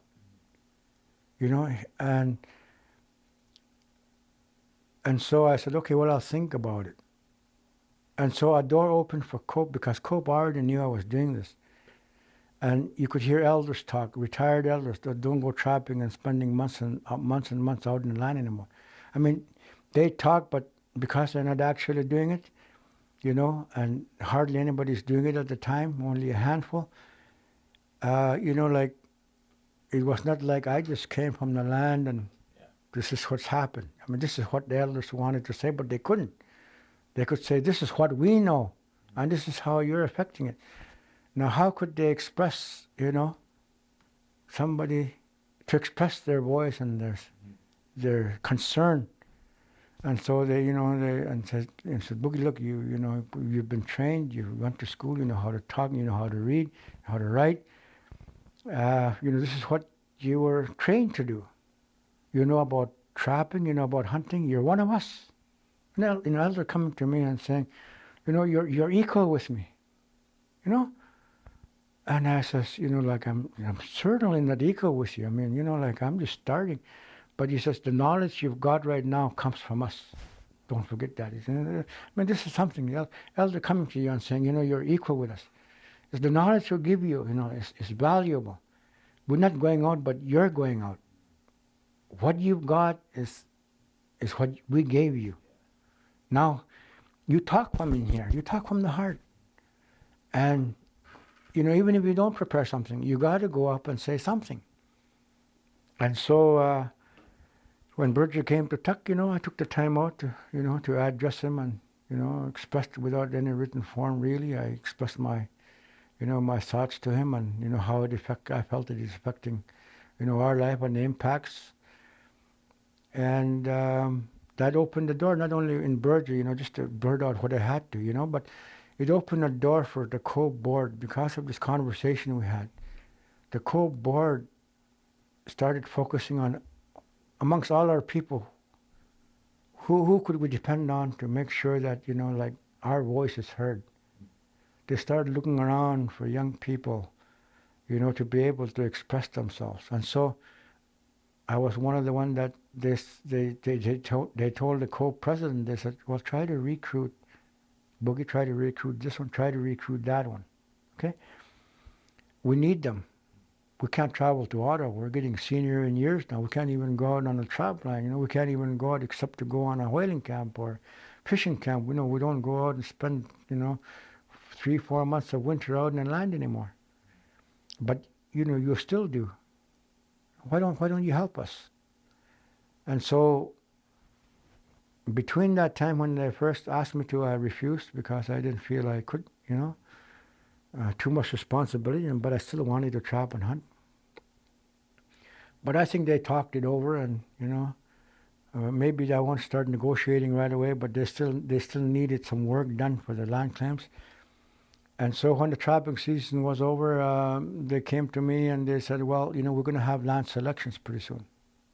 Well, it started really off by saying, ITC, Inuit Persat of Canada, is setting up an Inuit Cultural Institute, and we're part of that organization, and they want to give money to retain a cultural, committee and set up a cultural institute. And could I be a representative for COPE on behalf of the Inuvialuit?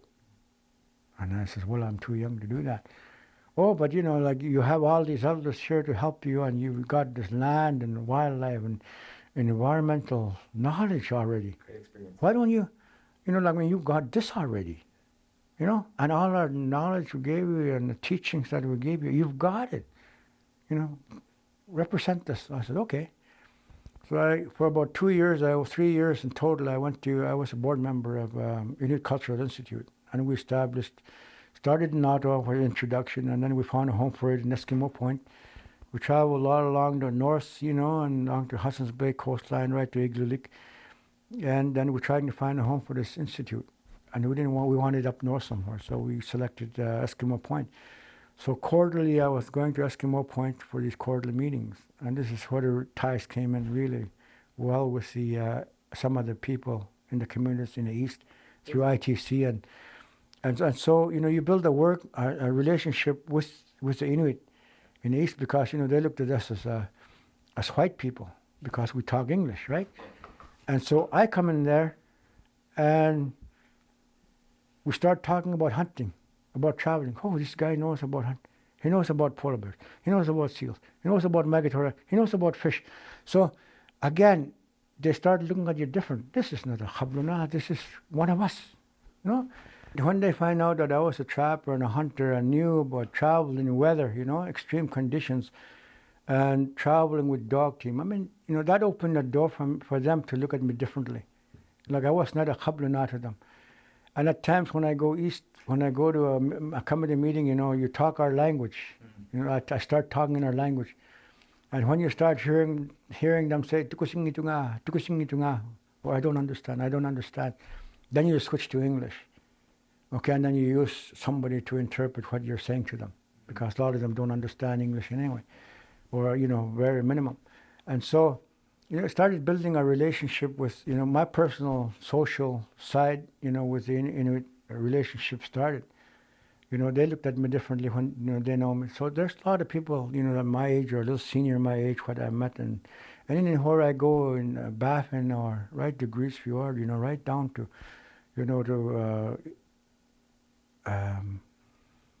to Eskimo Point or Avik, Where is Eskimo Point? Eskimo Point. Is Hudson's Bay coming to Arvik, yeah. Ah, okay. Okay, so, all in there, like, I know people, that, because when we go into some settlements, they have no hotel, or they have a hotel, but I prefer staying with ability to a home. Mm-hmm. That was what I wanted. And usually I'm billeted to somebody that's a hunter. He loves hunting. So after these business meetings, board meetings, I go, and we're talking about hunting, and he tells me about his, and so, we start sharing, of knowledge. And so it built up a real good, rapport with some people. I named my son Kaumak, his Eskimo name, after somebody in Eskimo Point, a trapper and a hunter that I admired. I gave him, my cousin's name, but his Eskimo name, because I admired this guy so much about his ability to go out there and not depend on anybody. He was somebody like, I was on this side doing this, he was on that side doing that. And he had his mind made up. When he made up his mind, he did it. He did not just talk with him. It's action with him. And so I really admire people like that, Doesn't matter how old they are, younger than I am, my age or older. I admire people that, that put action into what they're actually saying or doing.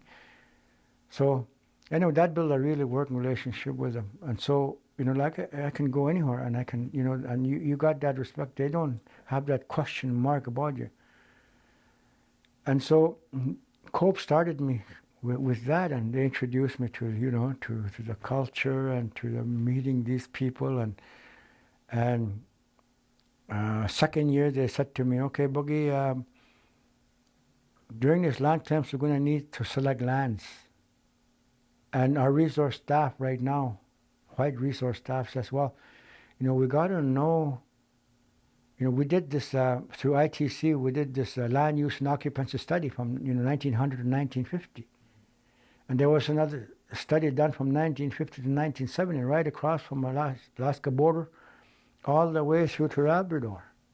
That was a big land use and occupancy study with each region, each area.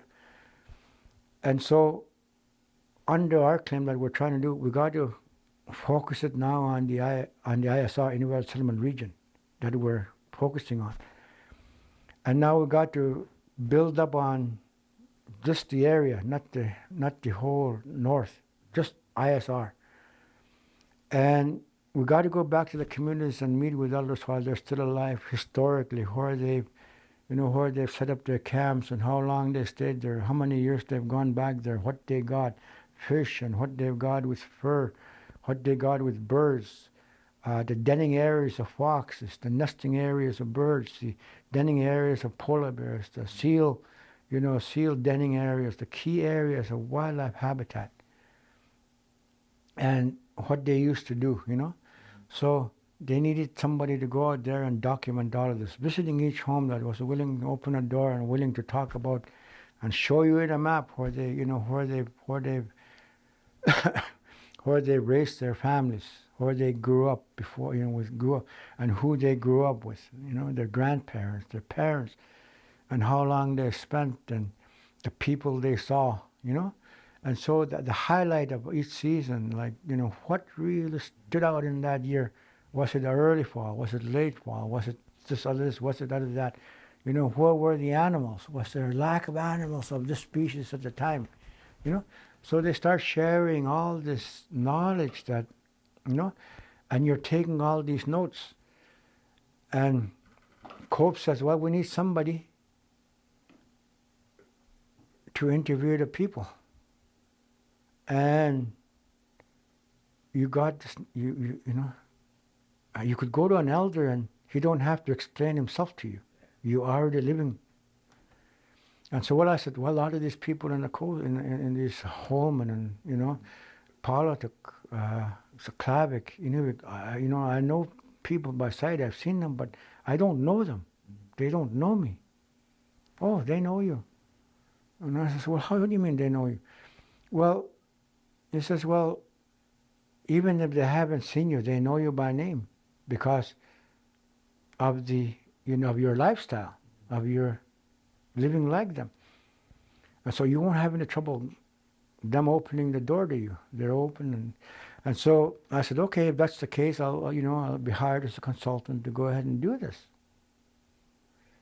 And so I got hired on and I went to every community. I went to every home. Elders, when I went to go see them, and they're the first people I go see, a door was open, and when they know I'm coming there, because they're concentrating on their family and their historical areas that they've concentrated on, with the maps all spread out, they had their sons, they had their grandchildren, they had, you sat in there with about 10 to 20 family members sitting there, and you're focusing on that family's concentrations of each season, each year. And so it made a job a lot easier for me because you're looking at all of this and you're getting all this information.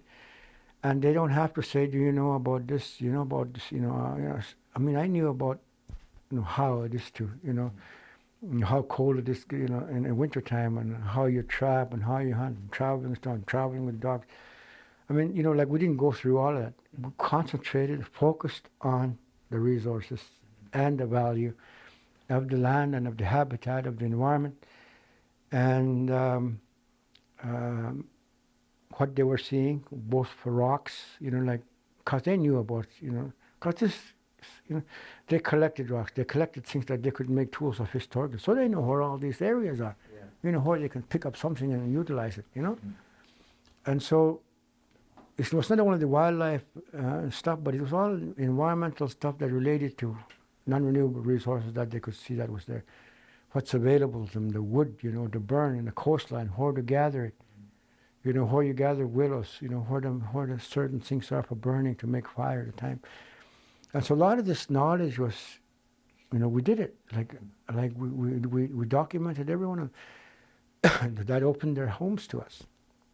So I was, I went to every home, and it should be in the archives with IRC right now because it was at COPE at the time, but IRC has that all, all the documents. Because every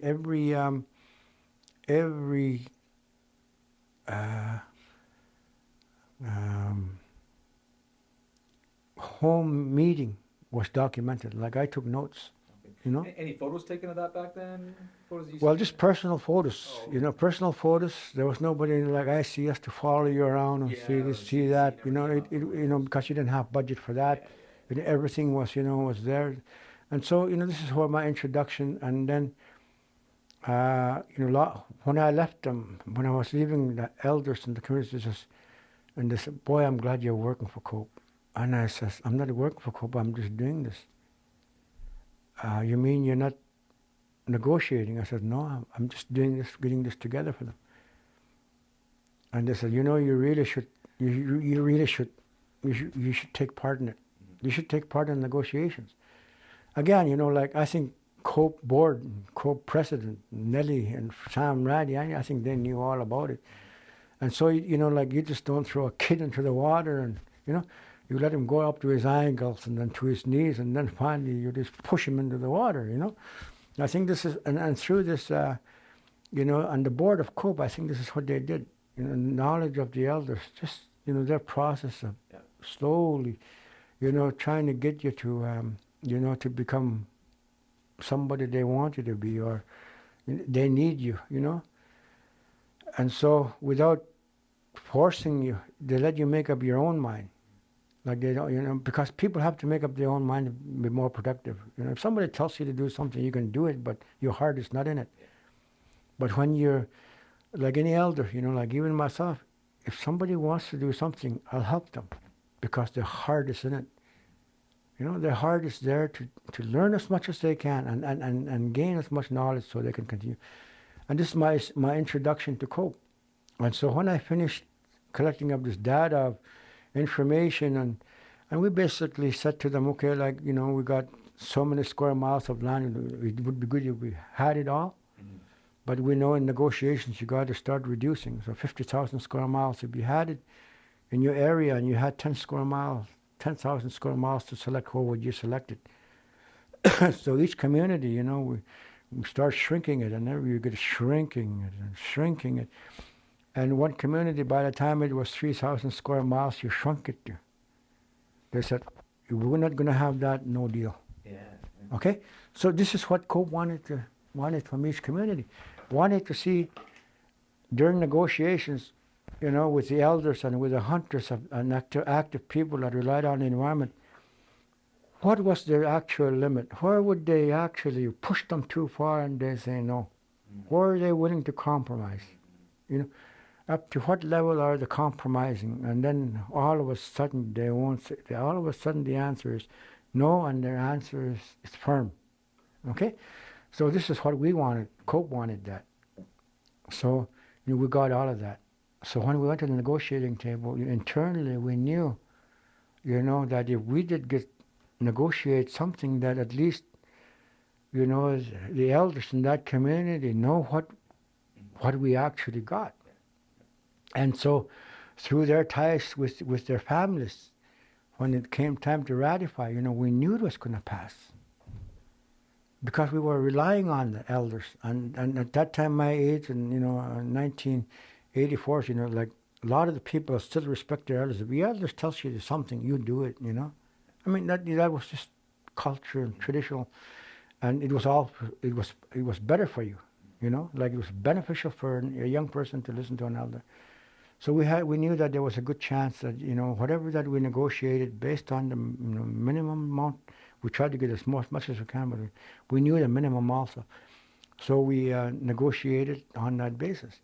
And so when all that was done, I made my report to COPE board, and they asked me to represent TUC as a negotiator.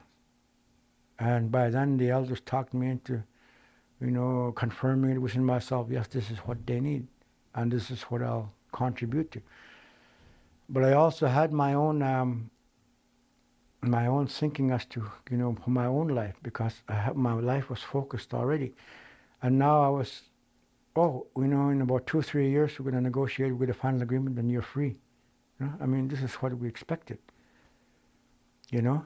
So I said to them, okay, well, I'll help you negotiate. I'll be part of the negotiating team.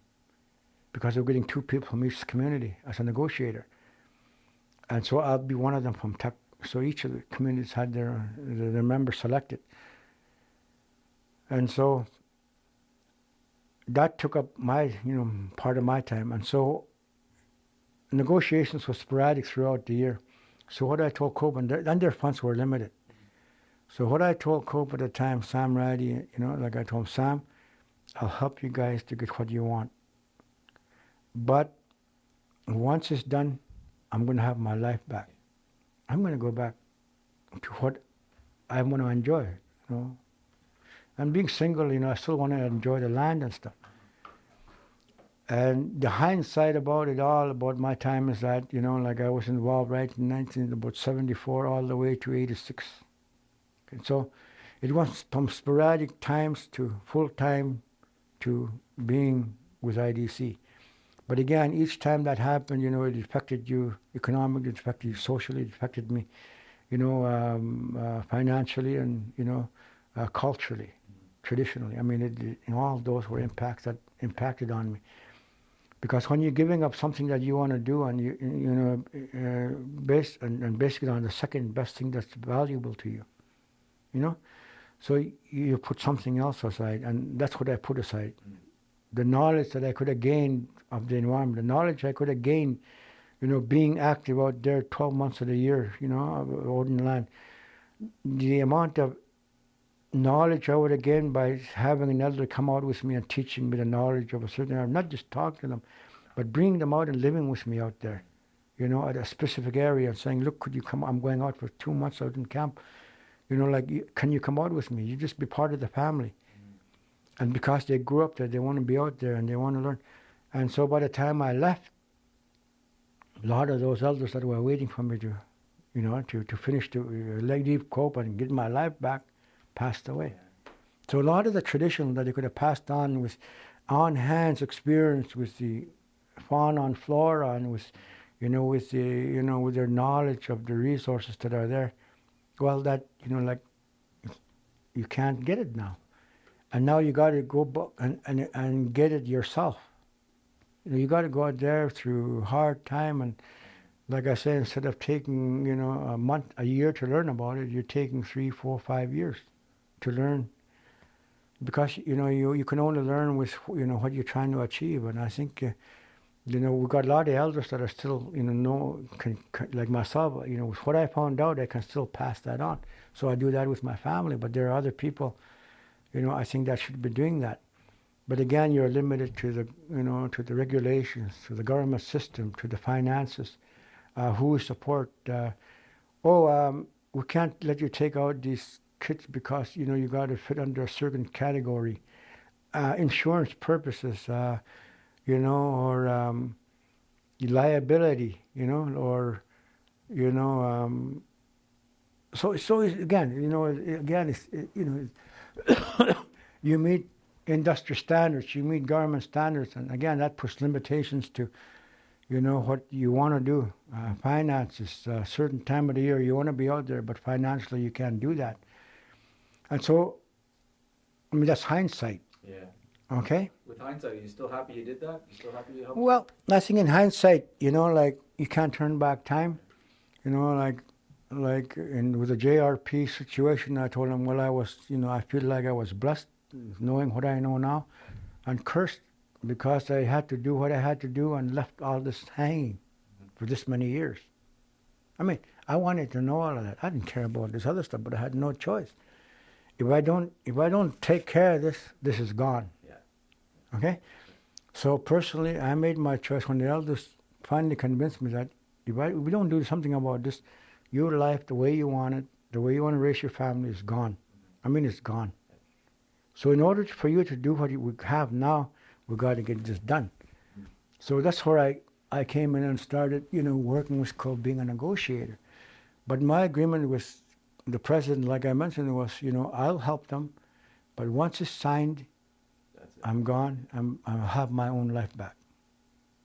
The responsibility of Cope at the time when we got to be strictly an Inuvialuit organization, all the other native groups were, got their own organizations going, and Cope was under Inuvialuit now, and one of the biggest things was, to get an IFA, Inuvialuit Final Agreement, or a land claim settlement.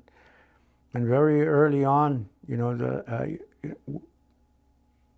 government said you basically got to prove your occupation, land use and occupancy study, or land use and occupancy proof that you actually used it. So ITC right across the north got funding to fund the land use and occupancy study, and that helped a lot. And then we focused it on just the ISR, and we got all of the information required. And now you have to deal with the political side of it, the political side, because you're dealing with the federal government. And at the time it was the Liberals. And in the South there was a case with the Nisga'a case where the Indians were saying they have Aboriginal rights, and they were trying to define Aboriginal rights to harvest, to hunt. And they brought the government to court. And the Supreme Court took the case, and it was a tie. 5 for the government, or 3 for the government, 3 for the Nisga'a. And because of a technical reason, the chairman said, well, I'll vote in favor of the government because there's a technicality. There's a process where you have to go in order to bring the government to court. And that was not followed, that process. And so because of that reason, the chairman voted in favor of the government. And right after that decision by the chairman of the Supreme Court, Trudeau publicly announced that, yes, they're willing to entertain a comprehensive claim that a Native group will bring forward. And we were waiting for that window of opportunity. And in 1970, as soon as he announced it, we put in a proposal. And there's a lot of claims that the Diane was, had to deal with. And there's hundreds of claims. And we were one of the first ones to put a comprehensive, because it was already done. We were just waiting for ITC, and when they pulled back away, when we separated from ITC and Nunavut proposal, the Nunavut proposal, we put in our regional claim, regionalized it, and negotiations started. So this is where the opportunity came for us to get on the negotiating table. And I don't have time to go into a lot of the detail on it, because it was all political. You're dealing with not only the elected politicians, you're dealing with the bureaucrats, that got a salary, and they're there for years and years and years and years. And some, the hindsight right now is, after dealing with all of those as a negotiator and being with the organization and the different problems that we had, and a lot of it, I think that out of all of it, to me personally, all of the bureaucratic personnel that are there, I think about 10% are really determined to get, knowing what they're doing and there for the job, with a real purpose to get something done. I think the other 90% is they're earning their wages, they're getting a check every 2 weeks. I mean, that's part of a job that you get. They're also more concerned with state power. Yeah, and some of them will, if our negotiations get settled, like for instance, some of these guys got to go somewhere else to find work, or if a claim gets settled, for instance, if they're not recruited into another negotiating team, they're out of, they're out of a job, or their job gets lessons, and they start questioning, their role as an employee. So I think, the reluctance really for the bureaucrats to really get things done, I think, was a real frustration for us. It was costly for us. That's the hindsight. We had to borrow money, for negotiations, for our team, for the consultants, and it was borrowed against the signing of the final agreement. So I think that was costly to us. I mean, money that we felt we shouldn't have spent was spent, and it dragged on for years. Do you know a rough percentage, like 20% of the final agreement, or 10 was spent? Well, I think a lot more than that. I would say that, a lot of it was, again, you're borrowing money, and it was, to negotiate. And I think that, in a change of government, when we started negotiations, for instance, with the Liberals, we felt we were negotiating with the government of Canada when the PCs came on for about 6 months at a time, and we tried to continue negotiations, and they were saying to us, this is a Liberal agreement, like we don't honor the liberal agreement. And so we just sat there for at least almost a year, hoping the liberals will get on. So, we'd be dealing with a government that did recognize, how much work we've already done, to get a claim.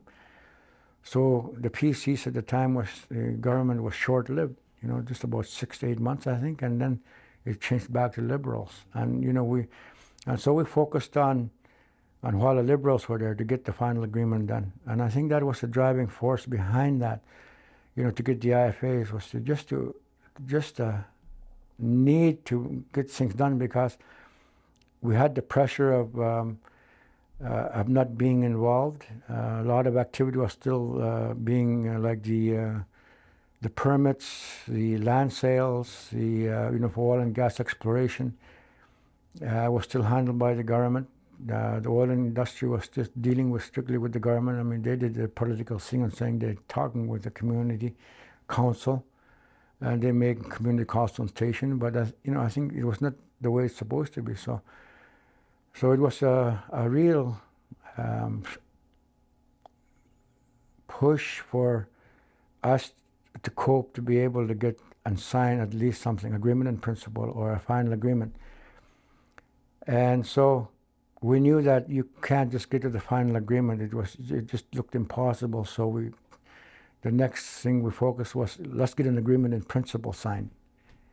And so that at least from there you got something to go on. Based on agreement in principle, it'll be finalized. Everything that you want to deal with will be an agreement in principle. So it was more focused.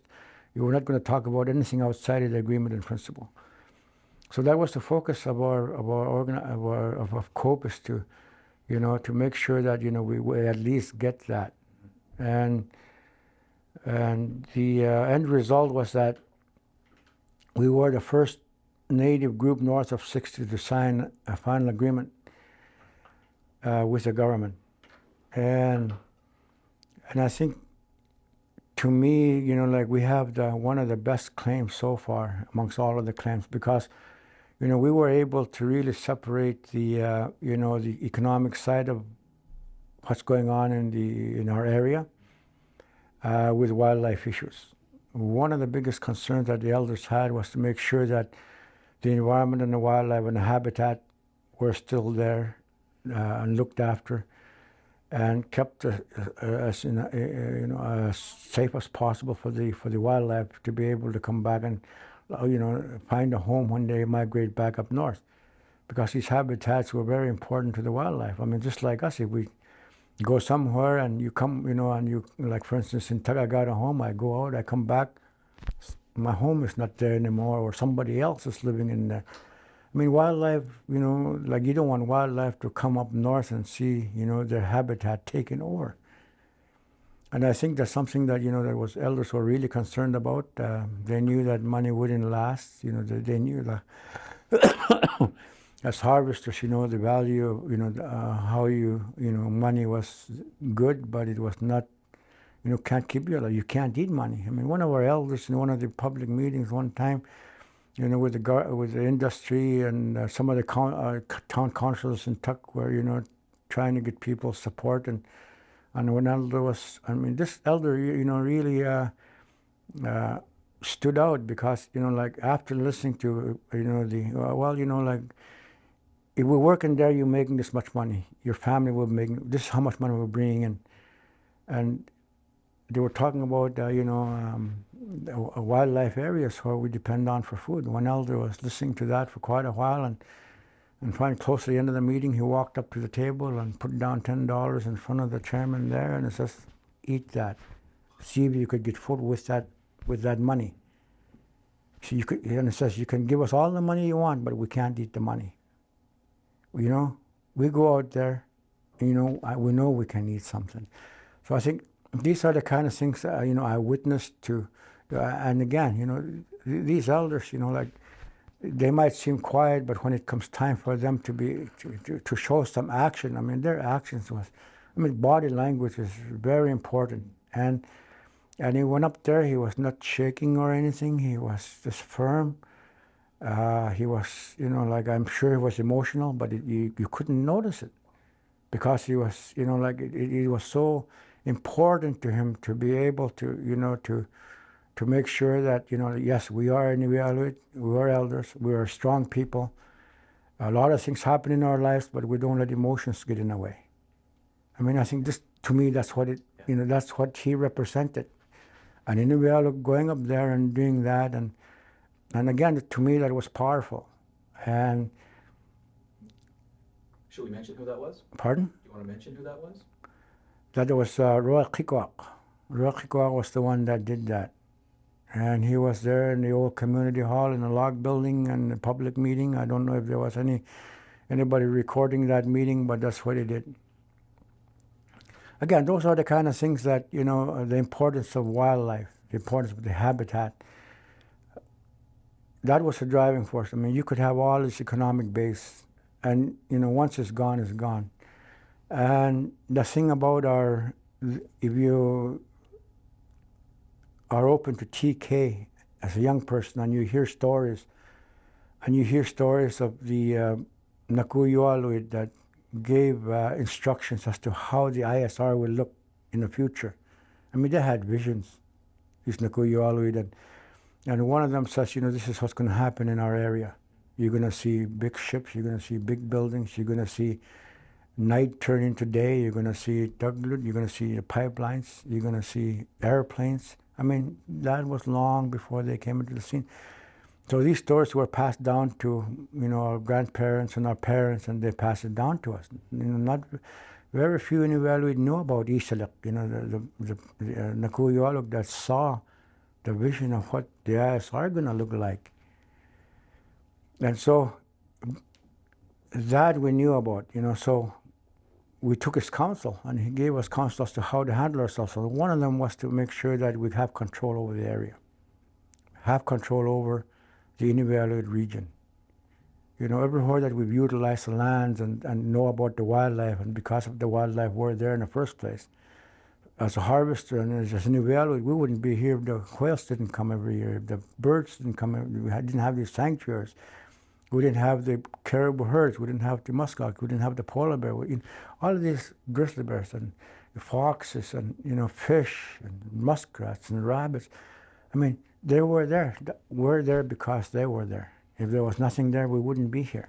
Okay, so I think that was important, to understand that, we were here, and as long as we maintained and respect the wildlife and their habitat and coexist with the wildlife, with industry coming in, we can coexist with them if it's done properly. The same way that you just don't go and take over a territory. You don't set up a main hunting camp in the middle of a habitat area. You go on the outskirts of it historically, so that you're just on the borderline. You don't go right in the middle of a prime habitat area and chase all the animals away. You through time you find out how much human contact you can have with these wildlife, and how far you can go into the habitat before the habitat starts responding, to the impact that humans put on the area. And I think this is what we could contribute, and the IFA reflects that. And I think that if more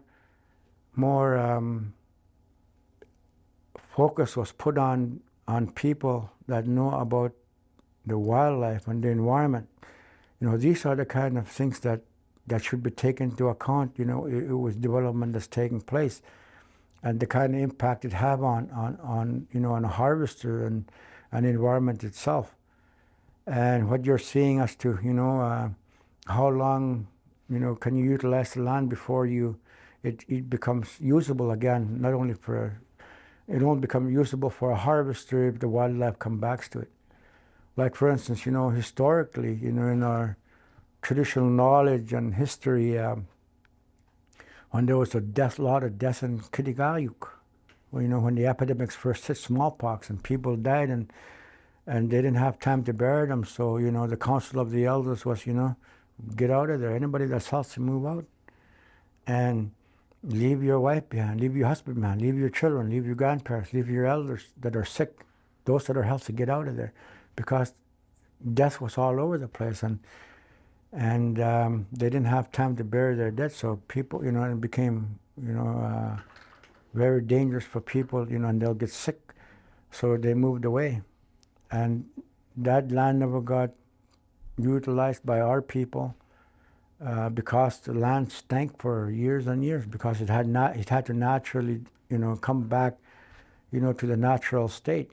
So, in our history, like for instance, from Tuktoyaktur and Kirigaigua is about 18 miles or 20 miles away. And when the west wind comes in, our people, we hear stories about when the wind is coming from the southwest. For years and years and years, you could smell that, the death. And so, this is what, again, historically, this is the kind of, it's in the mind of a harvester. When something goes wrong with a certain area, it takes a while, to clean out itself, and animal starts coming back. So there are times like we're not basing it on the things that we think is going to happen. It happened, in the lifetime of our elders, and historically. So you don't leave the historical aspect of our of Inuvialuit life up here. You take it with you. I mean, my next generation, all the stories I'm talking, I talk to my children about historical events and times, like we tell a lot of old time stories, tell a lot of stories that related to our culture, and hopefully they retain that. Same way some of us listen to all these stories, and when it hits home in the heart, and you, especially when you admire the Inuvialuit, I mean, just the mental and physical and power of the people in the past, that makes you want to be something like them, So I think, again, as a harvester, a lot of the harvesters got that in there already. They want to go out there, they want to be active.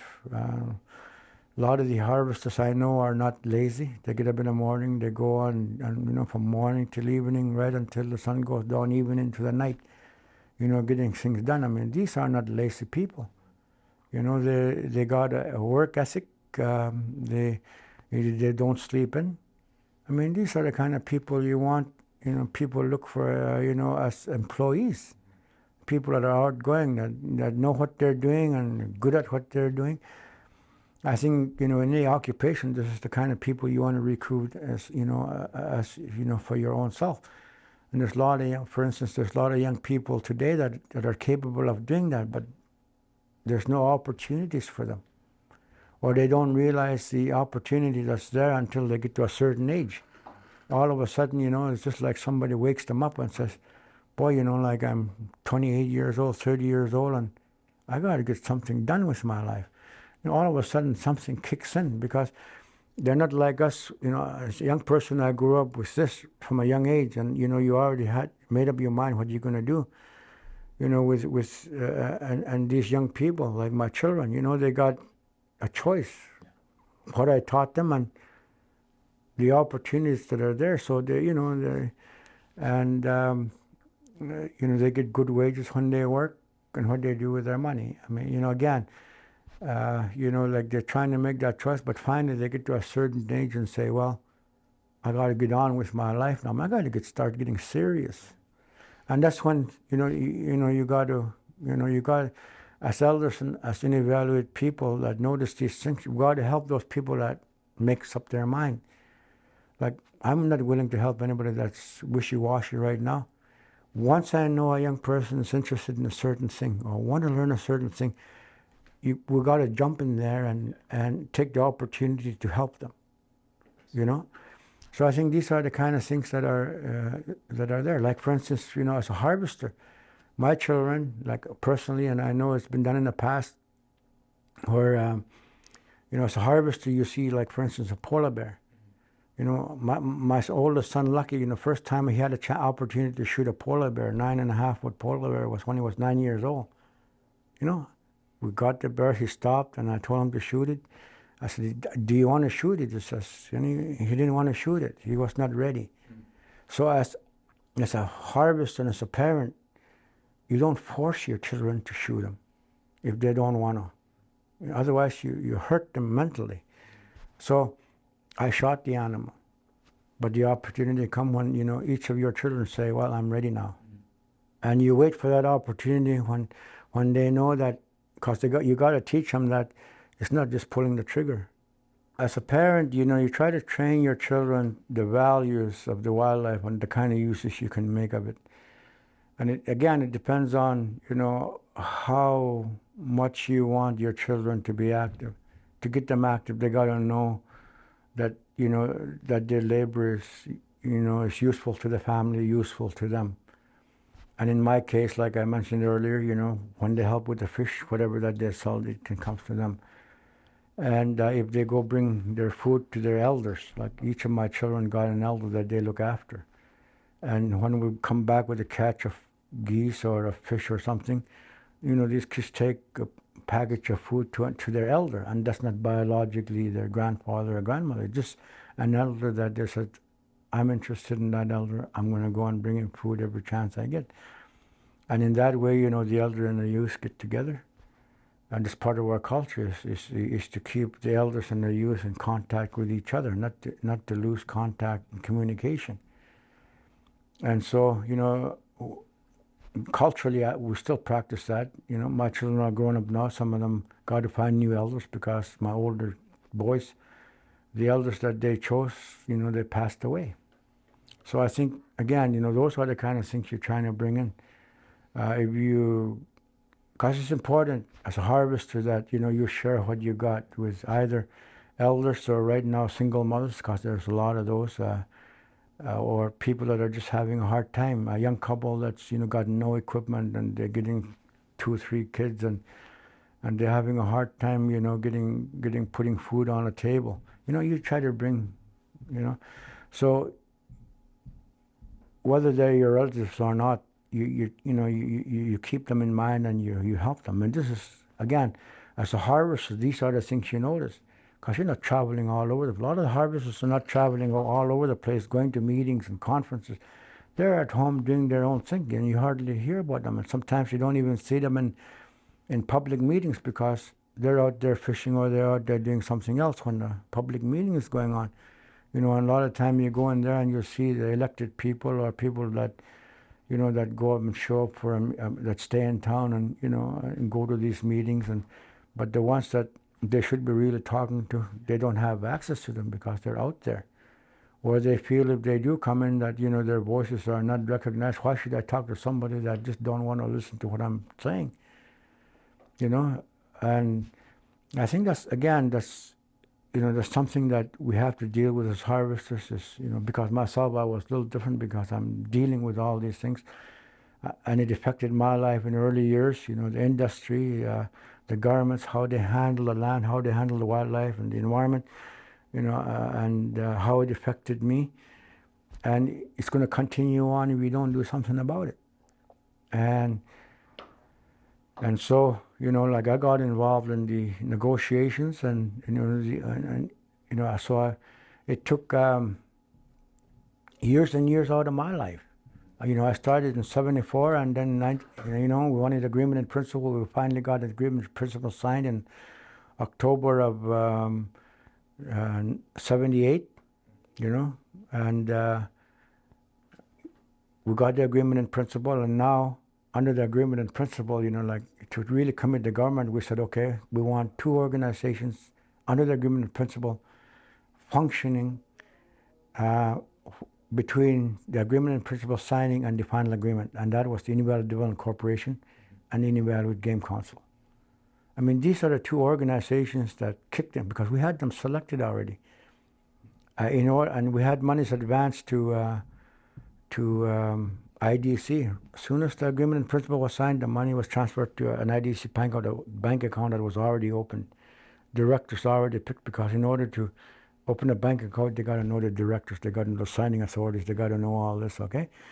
So the account was open, the money went in, $9.6 million, went in there at the signing of the final agreement, or signing of the agreement in principle, and the Game Council got funded to function, to deal with the wildlife and environmental issues, And so there was a training ground, for our people.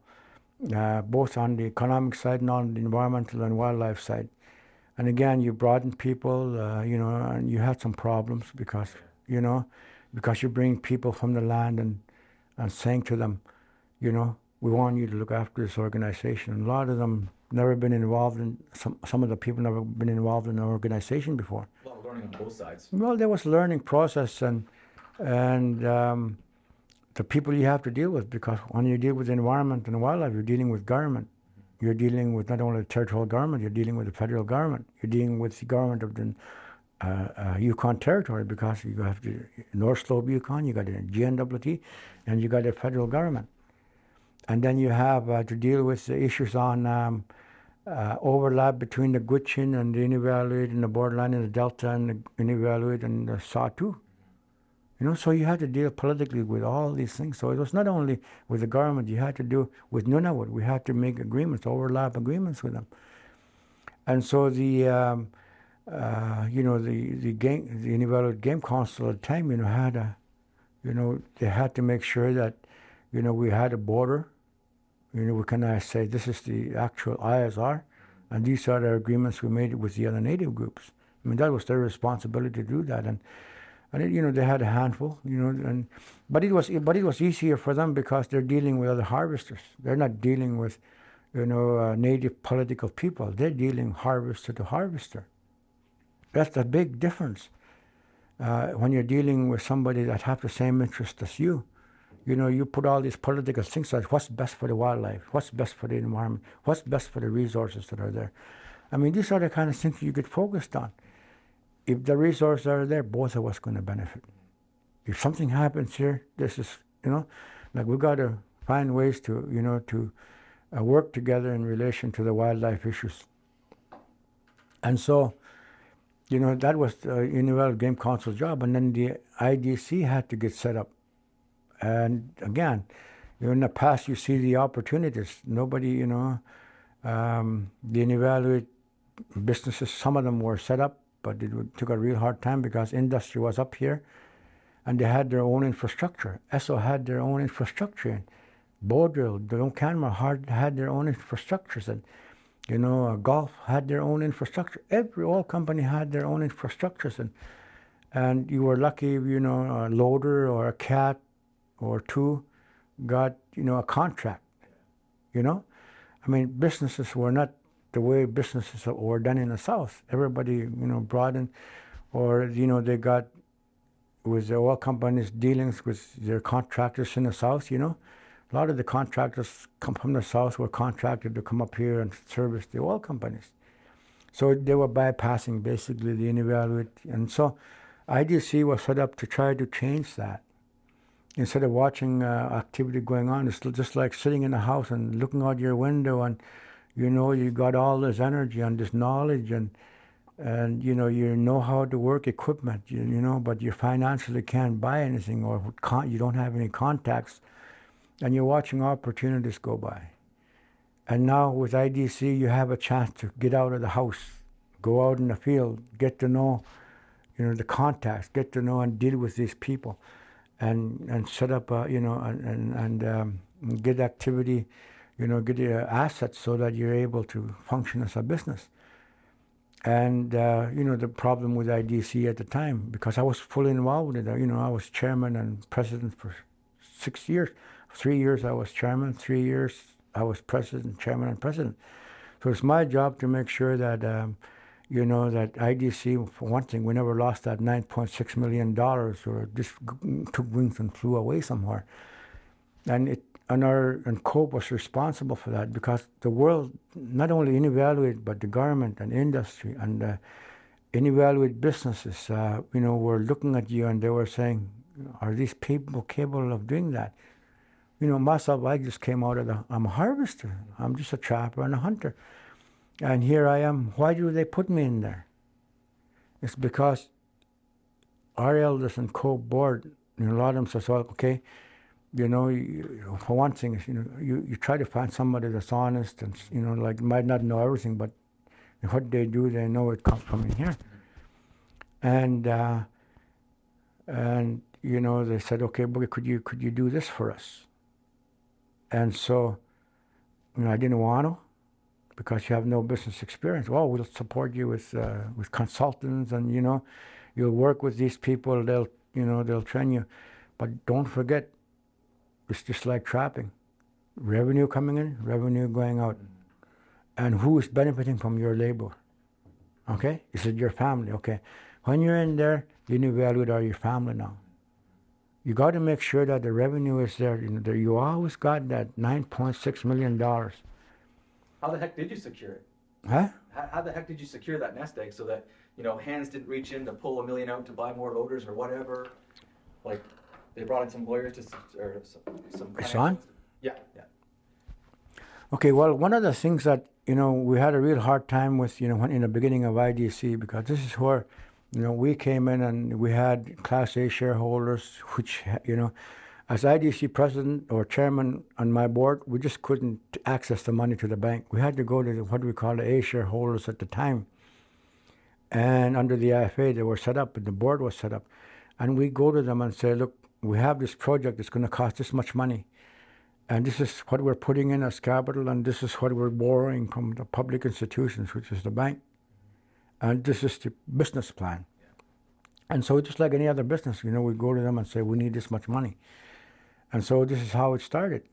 And as a board, as a chairman of the, as Development Corporation, you're bringing in people from each community, and some of them, again, it's first time they're doing, this kind of traveling.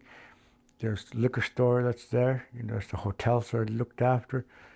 And it was really hard in the beginning to get the right people to show up on time. Because they were there, and they get caught up with their friends, their school buddies, from the past, and they party all night. I mean, things like, like a lot of people never saw this, but as chairman of the board, I used to have some business proposals coming in, business meeting coming in from the south, coming to Inuvik to meet with my board, bring my board in. I don't have a quorum. I got to go and wake up somebody and get them out of bed, and we start our meeting an hour and a half late, But those are the kind of things that, we had to put up with. And, when the IFA was finalized and got implemented, we set to, one of the policies was anybody that don't show up for, and don't conduct themselves properly, well, we want them replaced by the community. Yeah. If they're representing the community, we want the community to replace that person with somebody more responsible. So through that process, you gradually bringing in people now, and I would say about 85% of the people that are in our organizations now that show up for board meetings and, the things that they're responsible with, I mean, they are responsible. You always got a meeting going on. Maybe one of your members don't show up for the day, out of 3-4 days of the conference or the meeting, they don't show up for one. But at least you always got a quorum. So I think those are the big differences where you don't have to go chasing bodies anymore. If you're chasing bodies, I mean, that's not what you want to, that's not what you want to do, and it's not good. It don't look good. It don't reflect the, the Inuvialuit positively. So, my job was to, like as IDC, all your people's eyes were on you. And so, we conducted ourselves, like I say, I was a trapper, but the principles in trapping and being active and being involved and how you should expand, as a trapper, you want to expand. And I mean, you just bring these same principles into the business concept. And who's going to be involved? How much are they going to get paid? How much revenue you need for this year? What about next year? What's your plans for future? Okay, I mean, all these things that as a harvest was already built in. You just direct it towards the business side of it. And so, and you had accountants, that tried to keep, keep you in line and saying, you don't really need to spend this on this. Like as a trapper, sometimes you spend something on an item that you don't really need because it looks good, So I think, again, there's some discipline that, you need accountants to help you do that, and saying you're going over budget, or, like, where are you going to get your money to do this? You can't use this money from here and put it into this. I mean, those are the kind of things that, that you learned as you with IDC. So I was with them. We went through all of that. I mean, I think there should be more in the future. Documentation on just what it took to get where we are, because to show that IDC and Class A shareholders and co-board were real responsible people, and they should be given that opportunity for our people that are behind us, that don't know that history, to get to know just what it took to get where we are today. And one of the things that dealt with the industry was when we got this money going, and one of the concerns that Inuvialuit business that were set up had was, IDC is going to take over. They got the money, we don't, And so our board decided, well, we're going to look at real expensive items. We're not going to look at providing loaders and bulldozers and buying things that somebody local person could have access to. So we kept them investing in small business, what they call small business level. Large businesses, yes, we can, And so through IDC, what you're doing is like my involvement with them was when I became president and chairman of the board, and SO Resources had a 30-year lease in Tuck area, okay, and their lease was up. Now they got to renew the lease rights to the lease that they had tied up, and so they wanted to negotiate again, and they wanted the government says we're interested in, we want the option of extending our 30-year lease for another so many years. And the government says, well, that land belongs to the Inuvialuit. Go see them. Okay? So SO had no choice but to come and see us. And as chairman, as a business, and a development corporation on board, we had to deal with that. So they gave me direction to go on with my consultants and a couple of other board members to go to Calgary and meet with SO, just dealing with renewing their extending their lease for another so many years. So while we were there, we got ready for it, we got prepared for it, and we used the same strategic negotiation tactics that we had in getting our final agreement. We had good oil and gas lands, for the lands and also for the development of oil and gas activity. They knew about that. Pedro Van Muse was our consultant, and we worked closely with him. And one of the things that he said to me was, be firm on getting SO to become like any other oil company in the south. Get them to sell all their assets up north. Don't let them come in there with their own assets. Get them to sell everything they got and start contracting the services. So that was, and I didn't see any other better counsel that we could get. And so while we still had this leverage of SO wanting to come in there and retain their their lease to that land, so we negotiated for a while, and finally they agreed to sell all their assets. And one of the questions they had was, well, if we sell all their assets, what are we going to do?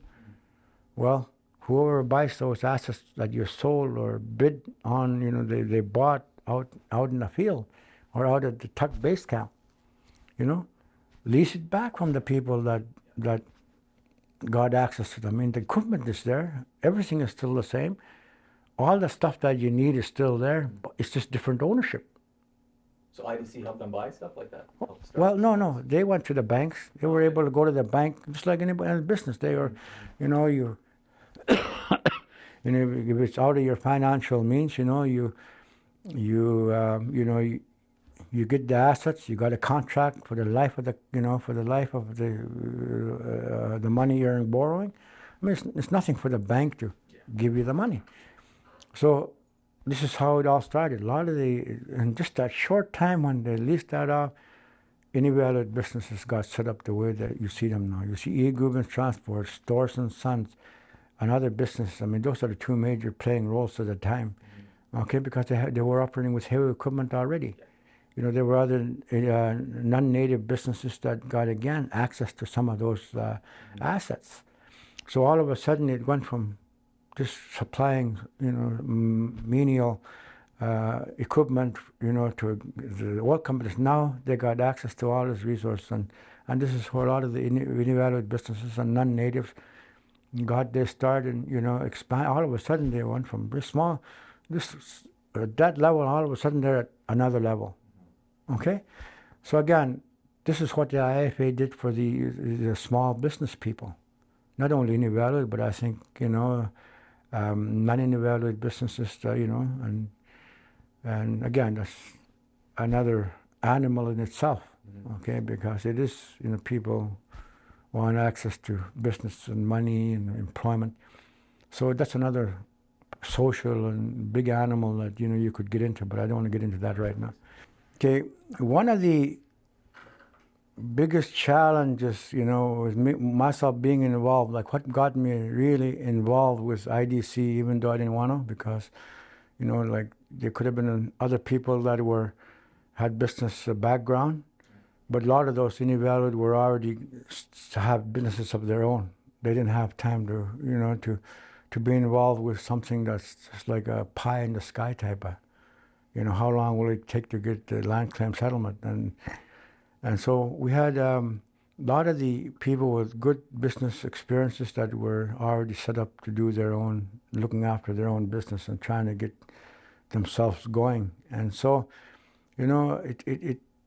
what personally got me involved was during our negotiations. At one time, we had a chance to, make a presentation of our what we felt we should have in the Inuvialuit Final Agreement for the ISR, and we had an opportunity to meet with an intergovernmental department meeting in Ottawa, where all the departments that's going to be affected by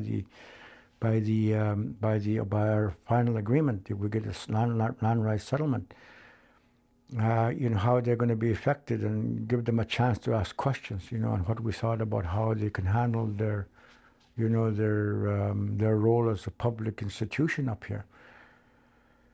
And so, we did our dog and pony show with them.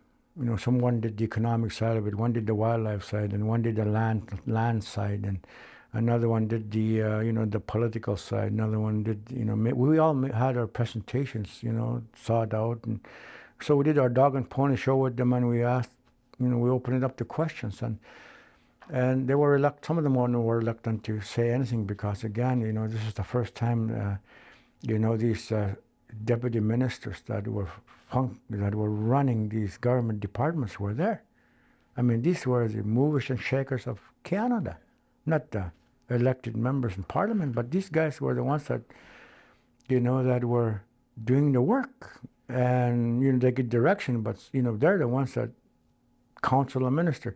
This is what you should do. I mean, they're the ones that are putting stuff in a table of ministers as to how to handle the situation in Canada. So we had access to these people, and getting a chance to address them. And halfway through the question period that we had with them, one of them says, "Well, why do you want a land claim? Why do you government can look after you? What's so wrong with us looking after your education and your social services and your health? I mean, we can look after you guys. You guys don't need a claim." And besides, this guy went on and says, besides, if you give you all the money you said you want for the land you give up, this financial compensation you're asking for, if we give it to you, you native people are just going to play bingo and lose it all, or drink, or buy chocolates, go buy pop, or spend it, and, next thing you know, it's all gone. I mean, you're not ready for it. But that got us really mad, because here we were, trying to be responsible was how we should, what we thought about the IFA would look like, and somebody from the department coming out and saying something like that, and so we just walked out, all of us packed up, and said, "Well, we'll see you in court," because we felt that the government was not ready to negotiate. If that's the, that's the kind of feedback, and that's how they looked at us as native people. But it worked out that half an hour after we left, 45 minutes, the Minister of Indian Affairs phoned back and says, we had our lawyers in from Toronto, they flew in, And because, we're going to go to court now, like we felt that we had no choice. And our lawyers were there. Hugh Faulkner, the Minister, Diane phoned and talked to Sam and said, look, Sam, we want to cut you negotiations because the government wouldn't loan us the money to bring them to court. You can't borrow money based on a land claim and say, hey, Mr. Minister, we need so many $1 million because we want to bring you to court. They wouldn't give you that. But what we had was the North Slope Inupiat, they gave us a certain amount of money that was in the bank and told our people, our organization, COPE, governments are very hard to negotiate. You got to be really, like if they're not negotiating in good faith and you're going to bring them to court, here's a startup for it. If you need more money, we'll put more money for you because, like we're 100% behind you because the Inupiat in North Slope, Alaska, they had they settled their claim, court injunction claim in the 1970s. So they had so many years of experience and because of their relatives in our area, they said, well, look, we're concerned about our relatives too, so here's some money in case you bring the government to court. And so, we confidently, and we meant it when we're going to bring the government to court. 45 minutes later, Minister, their departments tracked down that, yes, these guys got the money to bring us to court. And so they said, you better get them back on a negotiating table. And this is where the serious negotiations start taking place. We told the Indian Affairs Minister, okay, well, we had, they had a certain team. We want this one and that one to stay on and as a government negotiator. We like them because they're hard. We know they're hard work. This other, one other guy, get rid of them, replace them. And so when they're able to do that, then the serious negotiations started. And you went right down and from the time that happened, a few years later, we had the final agreement because now the government was serious in negotiating in good faith. And again, I'm sorry, like that, people have to get threatened, governments have to get threatened in order for them to produce some action. But I think sometimes it's necessary. But if you're going to do that, you should know what you're doing. You should know that, you got to have you did all you could. You went up to as much as you can, to keep them going into that situation. And, you got no choice. And in the case of the government, that's what we did. And I think, again, for me personally, from the time that I heard you guys are nothing but people that need help from the government, you're chocolate eaters, you're pub drinkers, you're alcoholics, you don't know how to keep your money. I mean, that built a fire inside. We were so mad, some of us, and myself personally, where I got involved was, we got to show these guys. We got to show the government that Inuvialuit are capable of being responsible. They got this mentality about us. Now let's change their mentality. Let's prove that we can do it. And that was the driving force behind me, and with IDC. When I got involved, now is a chance to prove, to the industry, to the government, to the territorial government, to the business people, white society up in the area, to the Gwich'in, to the Nunavut, Inuit, that Inuvialuit were capable of doing this. A lot of responsibility because people are watching. People were watching, yeah. And so that was my personal driving force behind, being aggressive, being able to confidently, present what I really felt, should be done. Like, for instance, in the case of ESO, in the case of any other business, pursuing other business opportunities, as a harvester, it's just like setting an extra trap. Another business opportunity comes in, this is a trap line that you go to, you cut this line, I mean, it's the same thing. You're just in a different territory, a different environment, a different species you're after. I mean, business is like that, it's like a branch off of being developed. So to me, as being involved was just like going trapping in another area, So again, it was exciting for me, like I got a chance to meet with, CEOs from right across Canada, get involved with, rubbing shoulders with CEOs from industry. I know a lot of them, felt like that, we were pressuring them to, to meet, to change their way of doing business up here. But the thing was, when you look back at it, what actually happened to make us where we are today? We're not asking for, 15, 20, 25 years of compensation for what happened before the IFA. We're saying, well, that's behind us. This is a new thing, and this is how we want it done. If you guys want to come up here, you don't have to worry about that. We're not gonna try to say we want to. I think you owe us this. We put that behind. This is the game plan up here. You either continue with the game plan up here that we've set up, the process that we've put together for the business side of it, and also for the through the Game Council, Inuvialuit Game Council, for the wildlife and environmental issues, habitat areas. That's a new playing field. And so you had to educate them. So you started educating people. And pretty soon, people started recognizing, Inuvialuit as, going to play a major role here. And so, it went from the agreement in principle, where all this was taking place, to the final agreement. Finally, it's going to be finalized, and now it has to be ratified. And so we had some obstacles that we had to go through. But, bushfires to put out, because, just like anything else, you got a machine going, somebody's throwing a monkey wrench, and all of a sudden things going to stop. You got to pull out that monkey wrench and get the engine going again. Hopefully you stop the engine before the wrench goes away, and, as soon as it hits, stop and deal with it. And I think that was what we did. There was a couple of major things that tried to derail, the ratification of the IFA, but Cope and our negotiating team, we managed to keep it on the rail. We stopped for a little bit, to like I say, to get the monkey wrench out of there, and then we continued on. But the end result was that we got the final agreement. And pardon? When was that signed? 80? That was in 1984, June 5, 1984. That was 6 years after. Yeah, 6 years after. And I continued on, as a chairman, but I continued to help negotiate and finalize the negotiations. I think for me, one of the biggest tests was,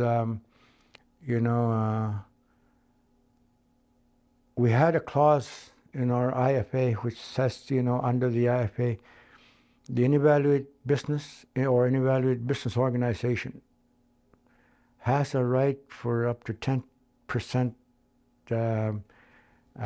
bid leverage on any contract, no matter the size up north from the south. Like if somebody else bids, on a $2 million project from the south, if an Inuvialuit business bids, $2.2 million, you are equal with the one from the south. Okay, so you had that leverage. And the government didn't want to give us that leverage because they just saw, how could you give this? How could we give this up, and the other people, and other native groups are going to be out, and and with this leverage, how far can they go? And so they didn't want to have that final agreement while we still had that leverage.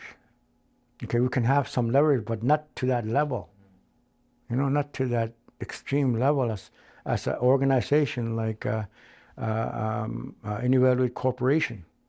You can, the Inuvialuit business, a small business, still have that leverage.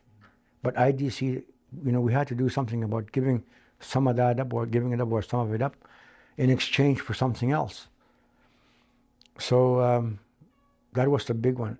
Once that was settled, then the IFA could be signed. So that was just the last stumbling block before the signing of the IFA. And so being a chairman and president of the IDC, Cope called me up and says, you got to go to Ottawa and meet with a government negotiator there just to deal with a specific item. And I said, well, you guys should send somebody else, send somebody. send a consultant, send somebody.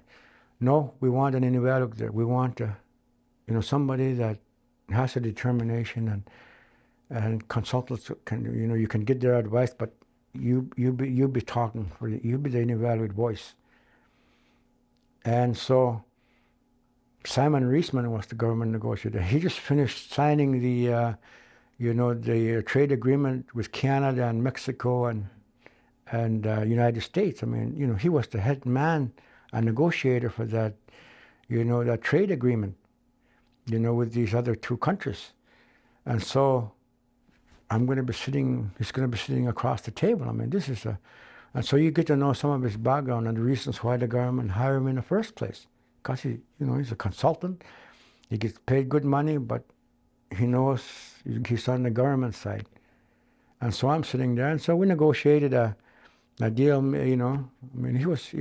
I could see personally now, in hindsight, why the government uses him in those situations, because you can't find a better man, to look after the interest of financial interest of Canada. I think at the time, I think he was, just, he knows, he got his background done, he knows, and he's already mentally calculating all these things, and he's already determined in his mind, this is the fair value. I mean, and I think, he took into account, I think, even though he might look tough, I think he took into account a little bit about, being Native and being our situation, And so I think he took a little bit of that into account. So we negotiated and agreed to a deal in about, 10 minutes. I mean, it didn't take long because, you gave him what you thought. He counter-proposed. You talked a little bit, and then you say, okay, the government will give you this no more.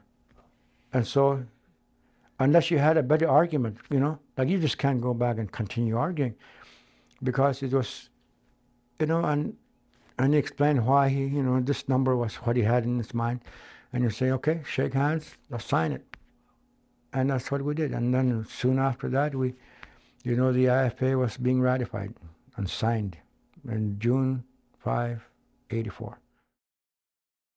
Once the IFA was signed, then it was our responsibility, once it got ratified and signed, the responsibility was now to implement it and get all these new corporations set up, board members elected, both for the Hunters and Trappers committees, for the community corporations, for the Game Council to appoint, the co-management boards to set up the joint secretariat.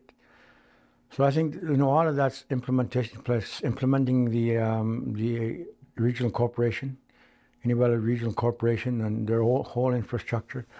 So I think, again, those are all of a sudden in overnight you need all these board members for these different organizations and who's going to be involved and how committed are they in order and knowing, exactly what was trying to be achieved, what was negotiated in the IFA and the vision that the people had. So, again, politics come into play again. People, again, it's, you deal with the federal politics, you deal with territorial politics. But I think the hardest part is dealing with your own local native politics, because there is politicking going on. In any society, there's always, social politics, maybe people that are not elected, but they still got a lot of influence. So I think, again, that's something that, hurdles we had to go through. But, the IFA was implemented. Everything was, according to how it, and then now you're taking a look at, and we already proved to ourselves that we were capable of, through IDC and through the Game Council and through the COPE board and COPE organization, that, we were ready. We proved ourselves. We had a track record now. We had, we were up to, we were swimming in, already in environment and wildlife issues, who were already in businesses. And so it was implemented, and things got running. Certainly there are some things that still need to be implemented, but the major things where you run your own organizations, run your own ISR, like for instance the self-government still has to be negotiated. But the whole idea behind getting the IFA was getting land ownership and control of the region. Like Inuvialuit said, we should get control of the Inuvialuit prophet that says, Inuvialuit, your end goal should get control of the ISR. Get control of your own lives. Don't let somebody else run your life. You run your own life. Get control of the land that you have a say on it. A major say in the area. So the IFA reflected that. And so once it got implemented, I continued on with IDC for a couple of more years. 1986, I walked away. I told COPE at the time, the COPE board, my commitment is, look, I'm a trapper and a hunter. This is my interest in life. And I told you we're going to go to the agreement in principle, and when we got that, then, I got in, you guys let me get involved with IDC, and now, we got the final agreement. It's implemented. And when I was with IDC and, for those first 3 years as chairman, I was chopping in a bush between meetings, and the next thing you know, a charter comes in, plane flies over me, and Willard Hagen lands and tells me they need me at Inuvialuit because they got a business meeting. Well, maybe 2 or 3 times a year, that's okay. But when they start coming out once a week, I mean, that's, again, like, what am I doing? Am I... Because in the beginning, for the first 3 years, things just snowballed. And you need somebody in there. We didn't have a president. We just had a chairman at the time on the board. So we had to get, every time somebody wants to meet with us, we had to bring in our people. And I was in the bush, so I was not, they just can't pay a ticket and I'm at Inuvialuit. I'm in the bush, so, a plane comes out there, picks me up, and I'm fly me to Inuvialuit and fly me back. And looking at it, and I says to my wife, I said, look, this is interrupting my trapping. I want to do this, but it's interrupting me. And the organization needs somebody there. And could I get permission to put 3 years, normal business planning, 3 years once you get to start a business, if it don't take off in 3 years, and then, the business, either you're there for social reasons, economic, employment reasons, but not really making any profit. I mean, there are 2 sides to the business, right? One of them is training and wages, and the other one is actually making money. And you can handle both, but the best thing to do is, if the business is doing both, employing people and also generating revenue that you actually can see and expand. So we needed somebody in there that that could put it together and put full time into it. So I got permission to when I told my wife, I said, look, I want to put 3 years in there. Give me 3 years. Let me put it to IDs. Let me put it to organizations. After that, I'll walk away. Yeah. And so I approached the COPE board and president, and I told him, I said, look, I can do this for you, but once the final agreement is signed, and once the Development Corporation started, once I put in my 3 years, I'm walking. I'm just going to walk out of the office and go back to my life. So from the time that I got permission from my family, and I said that, the 3 years started for me. Okay, so first year, nothing happened. Halfway through the second year, nothing happened. Nobody coming in, to take my place or have any idea who's going to be taking my place once I walk. So the year and a half went by, so I went to the COPE, and I says, look, you got a year and a half to go. And I'm walking.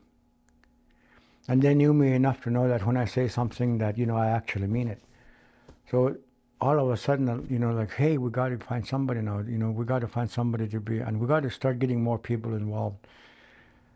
And so the end result was, after the 3rd year, I walked away, and they never missed me, And I told them I'll be there back whenever they need me as a consultant, not as an employee, but I'll be a consultant to them.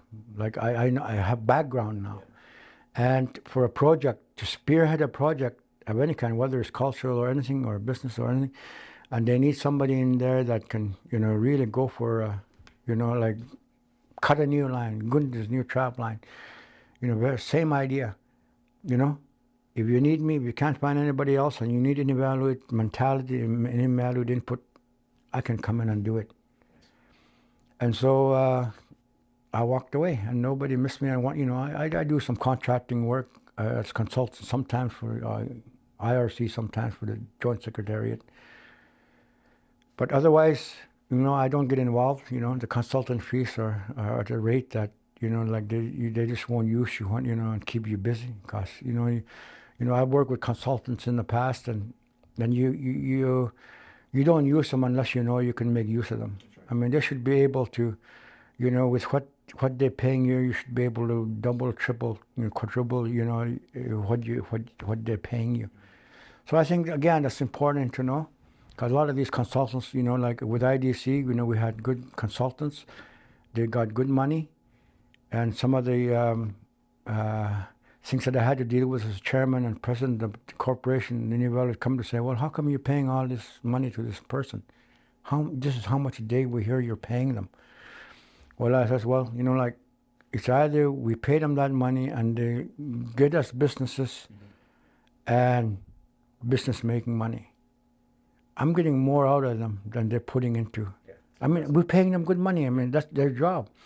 And my attitude toward the consultant was, just because I'm an Inuvialuit, I don't want a yes man consulting me. Yeah. I want somebody that we can get down to the brass tacks and get down to the point and argue and negotiate, and not just be somebody saying, I think this is the way you should do it, and we say, yeah, they go and do it anyway. No, I want to know what's the problems.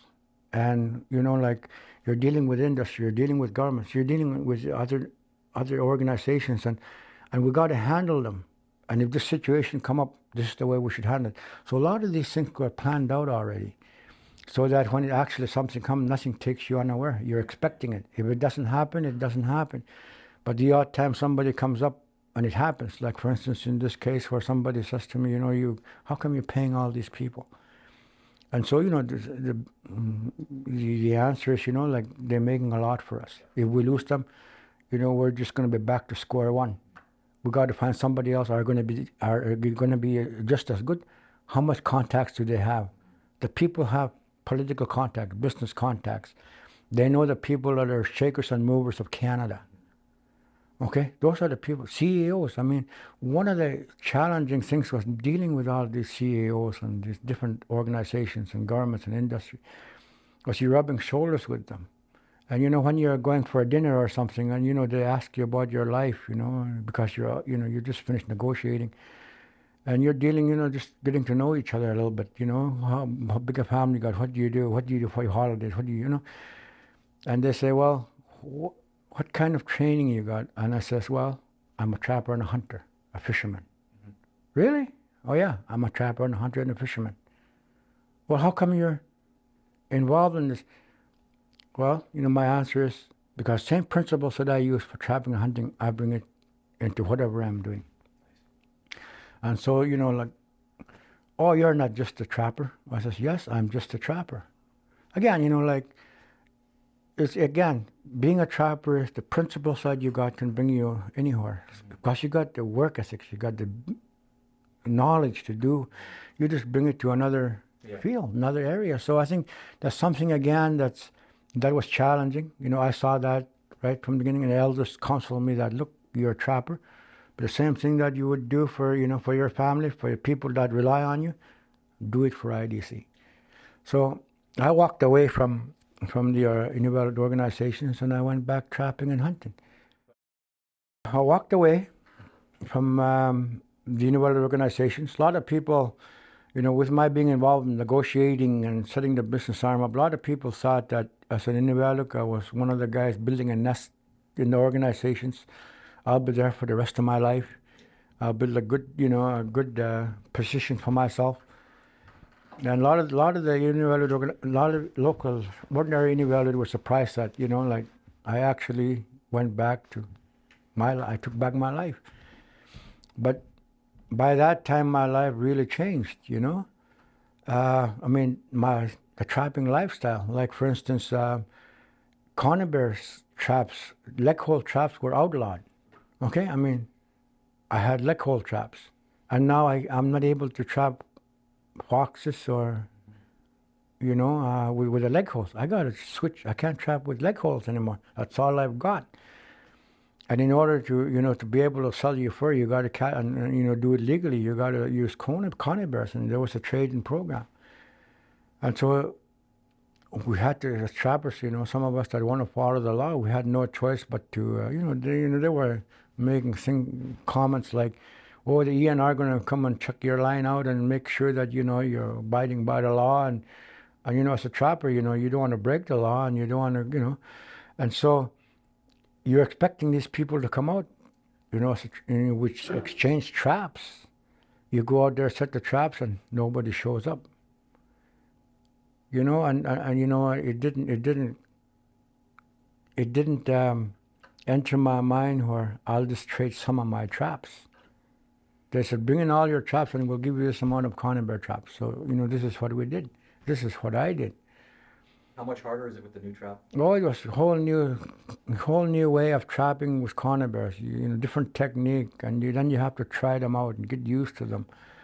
And the time consuming just to learn. I mean, it took, by the third year, again, like any other business, like you got a good handle on it. And again, you're limited to the numbers that you're getting. And now, you couldn't use the kind of conibear traps that they gave us for foxes. They basically gave us traps for mink and marten. How were the prices? Well, the prices were still good, at the time, and soon after that, after the conibears coming, the fur market went down. The fur market just dropped in 1 year, just dropped from selling. The last year we were selling in a good price was colored foxes was $350, $300 for cross fox, red fox, silver fox.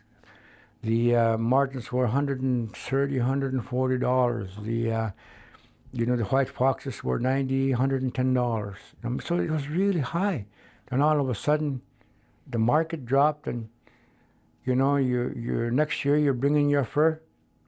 They want to give you $3, $5, and for foxes, martens were still about $60, $70.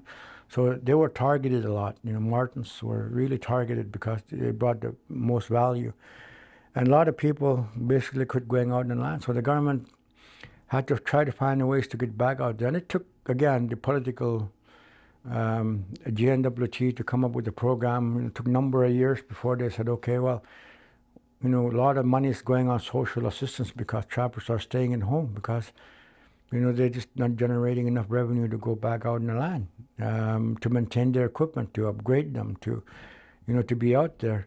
So people just stayed at home because, the revenue coming in was not equaling the revenue that's going out for the equipment. It just didn't make any business sense for them. So they just sat at home and doing what they could, and some of them went on welfare and social, for the social side, spending, really start climbing.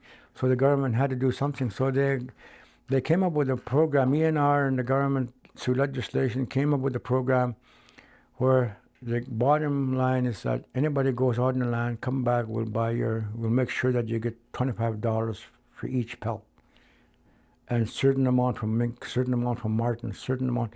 So they guaranteed you a certain amount of money.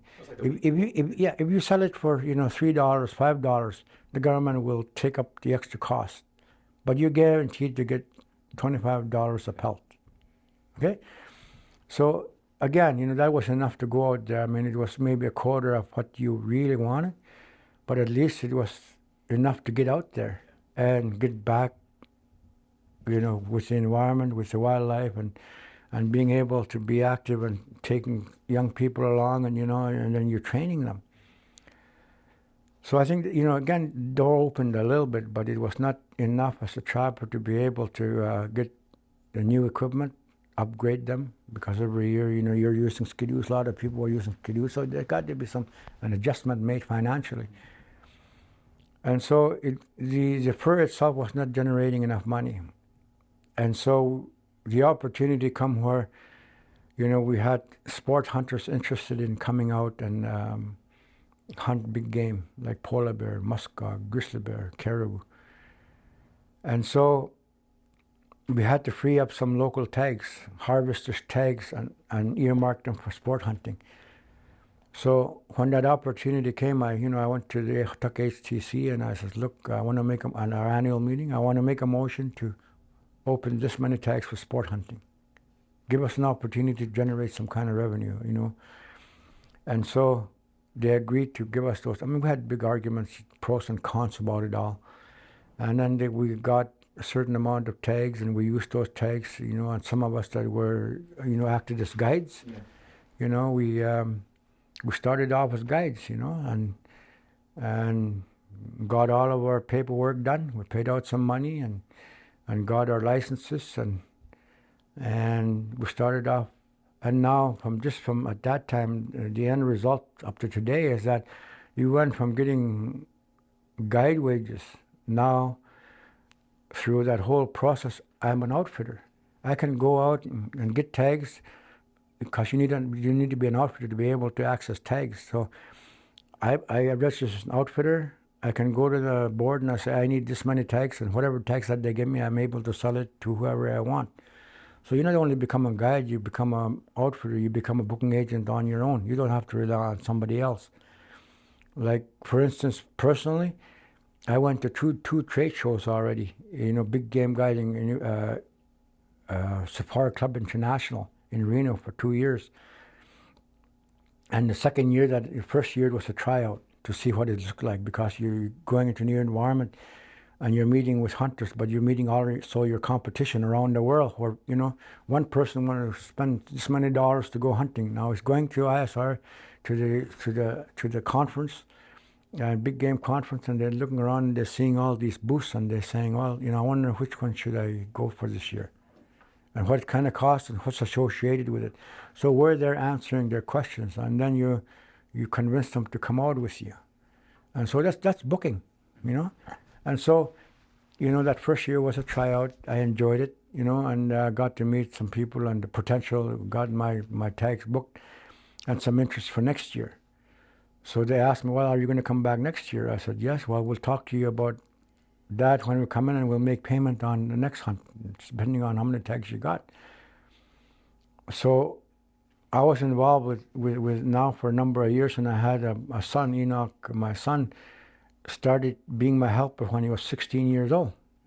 So again, it was a training for him, because, you're getting older, and again, you're giving them experience of polar bear hunts, for instance. That's the ice conditions, currents, the wind, just the ice conditions, polar bear behavior, polar bear, exactly what it's like to be out there. And not only being as harvested was easy, because he's already grew up in that. He's been out in the land a long time. He's seen polar bears. He's killed polar bear. So he was able to, to know what it took. Now he had to learn how to deal with a customer. Yeah. And went on my first trade show, for big game guiding, and I started my boy involved in being a helper as a so that the money would be going to my family rather than to somebody else, and let him see the opportunities that we have if he continues this trade. And he was already well into it already anyway. Like, he was a natural out. Right now he's a natural out in the land. You don't have to. I mean, if anybody he wants to learn something new, you can talk to him, and where somebody could take a whole day to talk to them and they could understand. They talk about 15, 20 minutes, he'll understand, because he's had that training and a lot of the background. And one of the things that I've I trained him to, with myself, so he knows how I am. He knows my work ethics. He knows everything that we do out in the land. And so one day the school program had a trappers program, and they're going to take young people out to show them how to trap. And I says to my son, you should register under that program. Oh, I already know how. Why should I? And I says, well, you're looking at me. This is how I do mine. I think you should get an experience to see how somebody else does it. This is me. I think here's an opportunity for you to do that. So he went out with David Nasigalok, who had about maybe 5, 6 young people, and Enoch was with him. And so when he went out there, David was teaching all the others, and Enoch ended up doing learning something a little bit different because these trappers, the way they set traps is a little bit different. But Enoch knew about 95% of trapping with white foxes. Okay, that's what it was, the whole trapping, white fox and colored foxes. So Enoch already knew what to do, so like he was left on his own, but David came in there and taught him a few other pointers.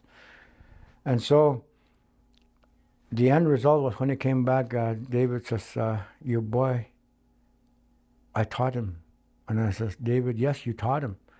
But remember, I was the one that taught him because you told me he knew what to do. I just had to show him these other little things.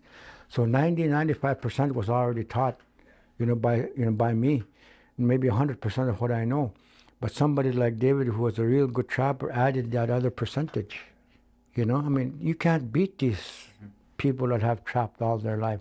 They got tricks that, that I lost out because of my involvement with, the social side of it, where I was involved from starting negotiations to IDC when I left. The impact it had on me was not only financially, getting $750 a month, during negotiations, and then getting so many dollars as president of development and chairman of the Inuvialuit Development Corporation.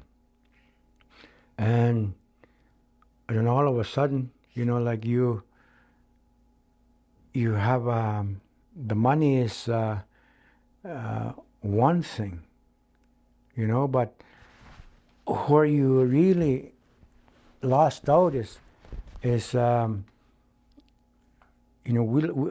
lost out in a lot of that opportunity, of generating a real income. But that was a sacrifice that we all made as negotiators. I mean, not only me, there was a lot of other people, like that were all involved, like, every one of them that was in a negotiating team or working with COPE or through the board of, the amount that we were being paid was to reflect that our people won't say, well, you're a negotiator, you're involved, you're getting this many dollars and we're getting nothing.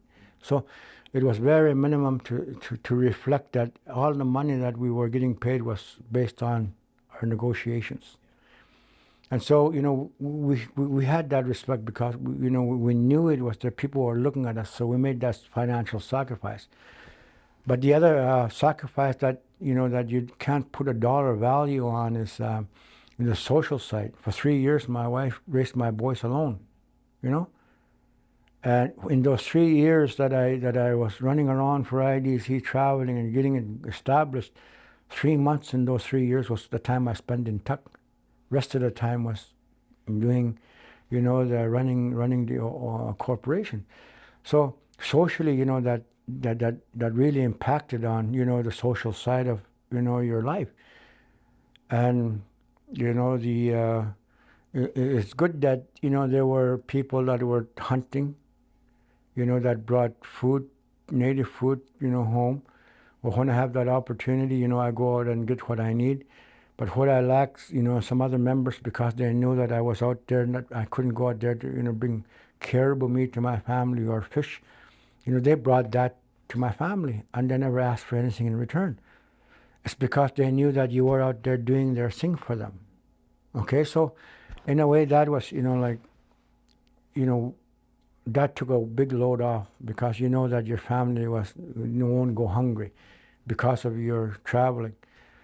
And so, that was the social impact. And also the cultural and traditional impact was, I wanted to be out there. Like from 74 all the way to 86, is, good 12 years. How much could I have learned culturally and traditionally with land-based activity? In fact, I had some elders in Tuck, and one elder in particular, Jonah Carpenter, that came out one time with Eddie Dillon to my camp to hunt caribou. And Eddie phoned me up and says, I know you're going to be out there for a week. Could I come out with Jonah Carpenter? And he wants to come out and we'll go hunt caribou. You got a boat and motor out there. We'll bring the gas. And I said, sure, you're welcome to come, because Eddie was one of the ones that was, bringing food to my family. And so you're certainly welcome to come out and bring this elder with you. So they came out there, and for 3 days they were with us. And we went out with boat, we got caribou. And every evening, we have sitting there, Jonah is looking out, and he's smoking, and he's saying, going like this, this is the life, Boogie, this is the life.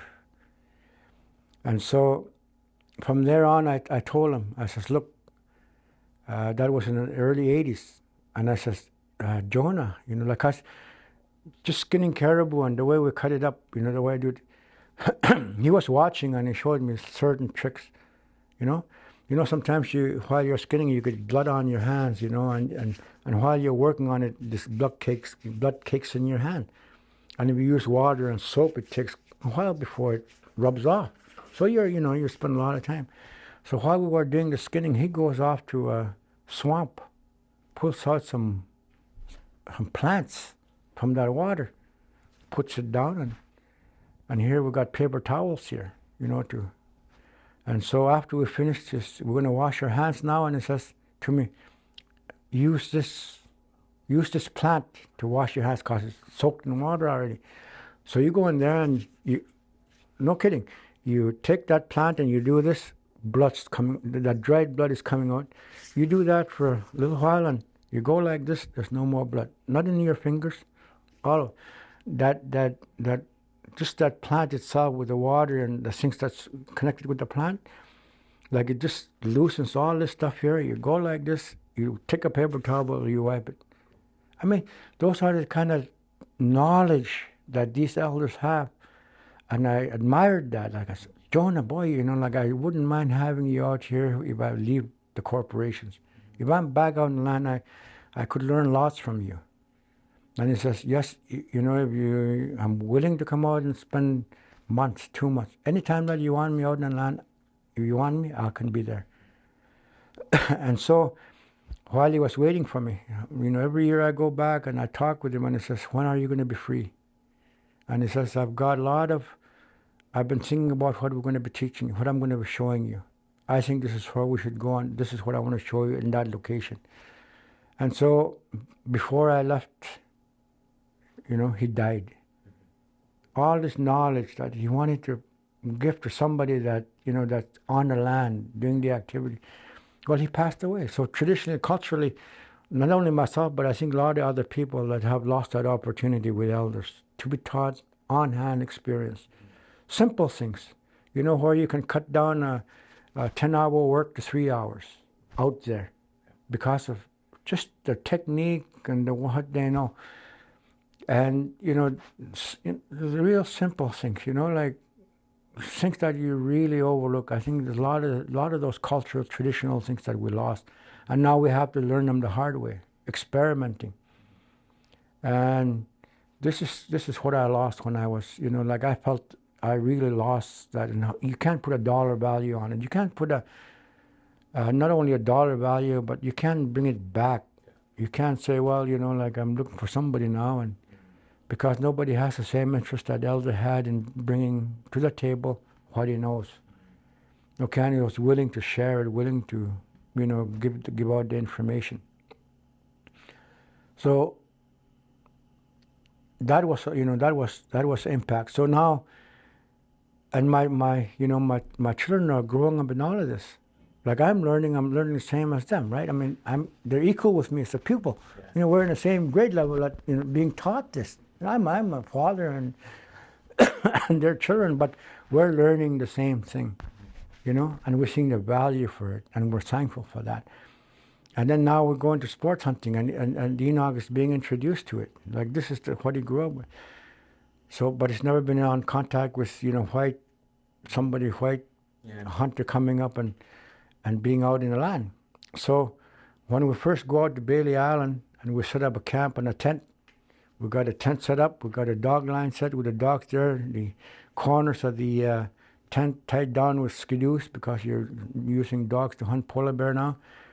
And the hunter goes back a little ways and is taking picture of the camp, taking picture of the dog team and the skidoos tied up and dog line there, dog team sled ready to go. And he's taking the pictures and I says to him, welcome to my camp, welcome to my home. And he says, I thought your home was in Tucka. I says, well, as a harvester, my home right now is that tent. That's my home. Well, this is my front yard, which is the Arctic Ocean and the ocean itself. And I point toward the back and land, Bailey Island area, Cape Bass. I said, this is my backyard. As a harvester, this is our home. Wherever that we stop and spend a certain time amount for hunting, this becomes our home. Like my mind is not intact. My home is right here, right now. And this is what I'm doing. Okay, I mean, my boy is listening. He gets a big kick out of it when he tells the stories. You know, he tells his friend, "Oh, my dad says, welcome to my home. This is my front yard. This is my backyard." I mean, you know, just the conversation that goes on, and it comes from in here. Like, I didn't mean to say that. It just comes from in here. You know, it's not something you thought of. Oh, what can I say to impress this guy? Yeah, you're not trying to be funny either. Yeah. It's just natural. It just comes from the heart. And so we go back in, and I'm cooking supper. No, this is the same evening. I'm cooking supper now that we have a camp set up. We're going to have a good meal, not just canned food, you know. So we're going to cook up a meal here now. So my boy is there and he's watching this, and I'm cooking up a meal. And he eats this meal. And he's really eating this meal, you know, because it's cooked. And he's, after the meal, while he's eating, he says, "Dad, why don't you cook like this at home?" Because as Native people at home, you know, you do different things. You know, you eat differently. Your conduct is different with the families, you know, natural things. Now you're dealing with somebody that's non-Native. Now you got to meet their needs. So you know, your techniques of cooking, what you cook is different. And this is how it tastes. And he couldn't believe how you could cook. He says, "Well, when we go home, you got to cook like this for us once in a while." Okay? I mean, those are the kind of, you know, he's learning all of this. Mm-hmm. And so...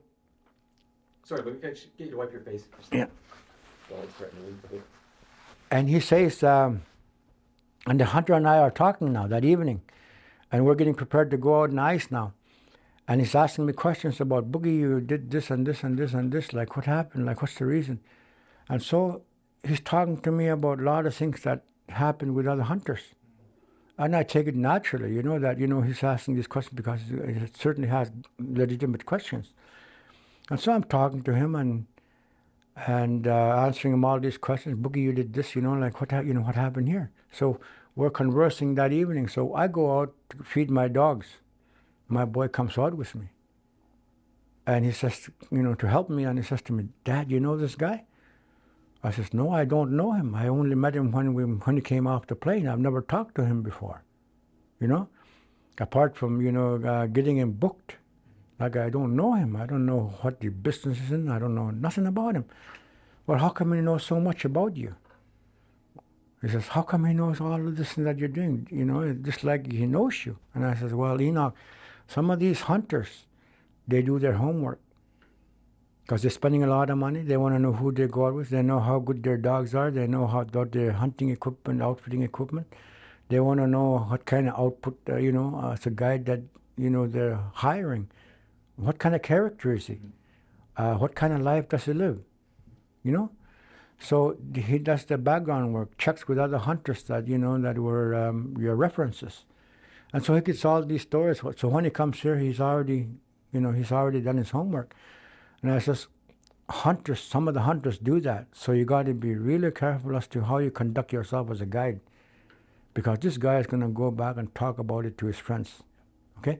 So again, there's a training process with my son. And so the second year I went to Reno, I brought him and my daughter with me. So since it's going to be guiding now, because he made up his mind to guide and make it his life and making, you know, this kind of life for himself, you know, as a help or, you know, on his own. And so I said, "Well, you should get to know the whole business. I'll take you down." And I said, my girl was, you know, 12 years old at the time and old enough to go on different rides. Like, she won't get pushed back and say, "You can't go on this roller coaster," or "You can't go on this because you don't meet that level." And so I was waiting until that time before I actually brought her out on holiday. So I made it into a holiday with them. Like, I went out for the 5 days of conference and then another month of a holiday. So you spent all that money to go out there, might as well go out there and make it a holiday. So that's what I did, you know. So both of my, Enoch and Devalin, have both experience in going out there and seeing the competition we got and how I conduct myself when dealing with these hunters when I talk to them. So they get the first-hand, you know, visual and the atmosphere. They could see the sights and sounds. And so that was an exposure. It was an investment for me.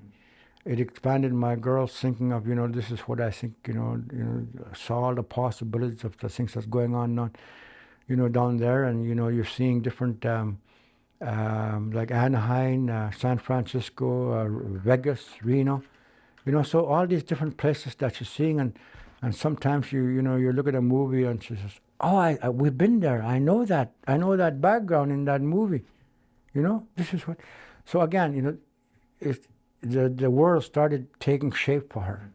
And I think as a young person, you start, as a father, you're trying to do that out in the land anyway. You bring them to these different places so they get to know the sights and sounds and the atmosphere and what it looked like. Very similar, like certainly we'll do what we can as a harvester, but there's this other world that they have to deal with. Okay? And so, the opportunity for me to do that, and to expand their mind and what they're seeing and how they react to it.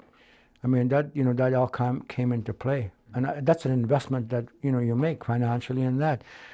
So I think that, as a harvester, this is my experience in getting revenue to take the slack off of the revenue that I'm not getting with the fur. Certainly I get some money with the fur, but you bring in all this other revenue, which can take us off for so many months. Look after all the financial side of of owning your own place, just like anybody else. I got my own home, and if I stay at home and somebody's there all the time, you need $45,000-$50,000 annual income just to maintain your home and your family and whatever that you need. This is all basically expenses. Anything above that, then is money that you could make and use it for other things. But about $45,000-$50,000 is what you need to actually function for the whole year. Food, groceries and electrical, phone, everything that comes with it. And so, again, that's something, the sport hunting activity, took that, helped to pay for that. And also upgrading your equipment. Skidoos can only last what the most you really look after them. The third year, you got to get something. You try to keep the same, for instance, the same kind of equipment. Right now, I'm in 550s Polaris. I like that.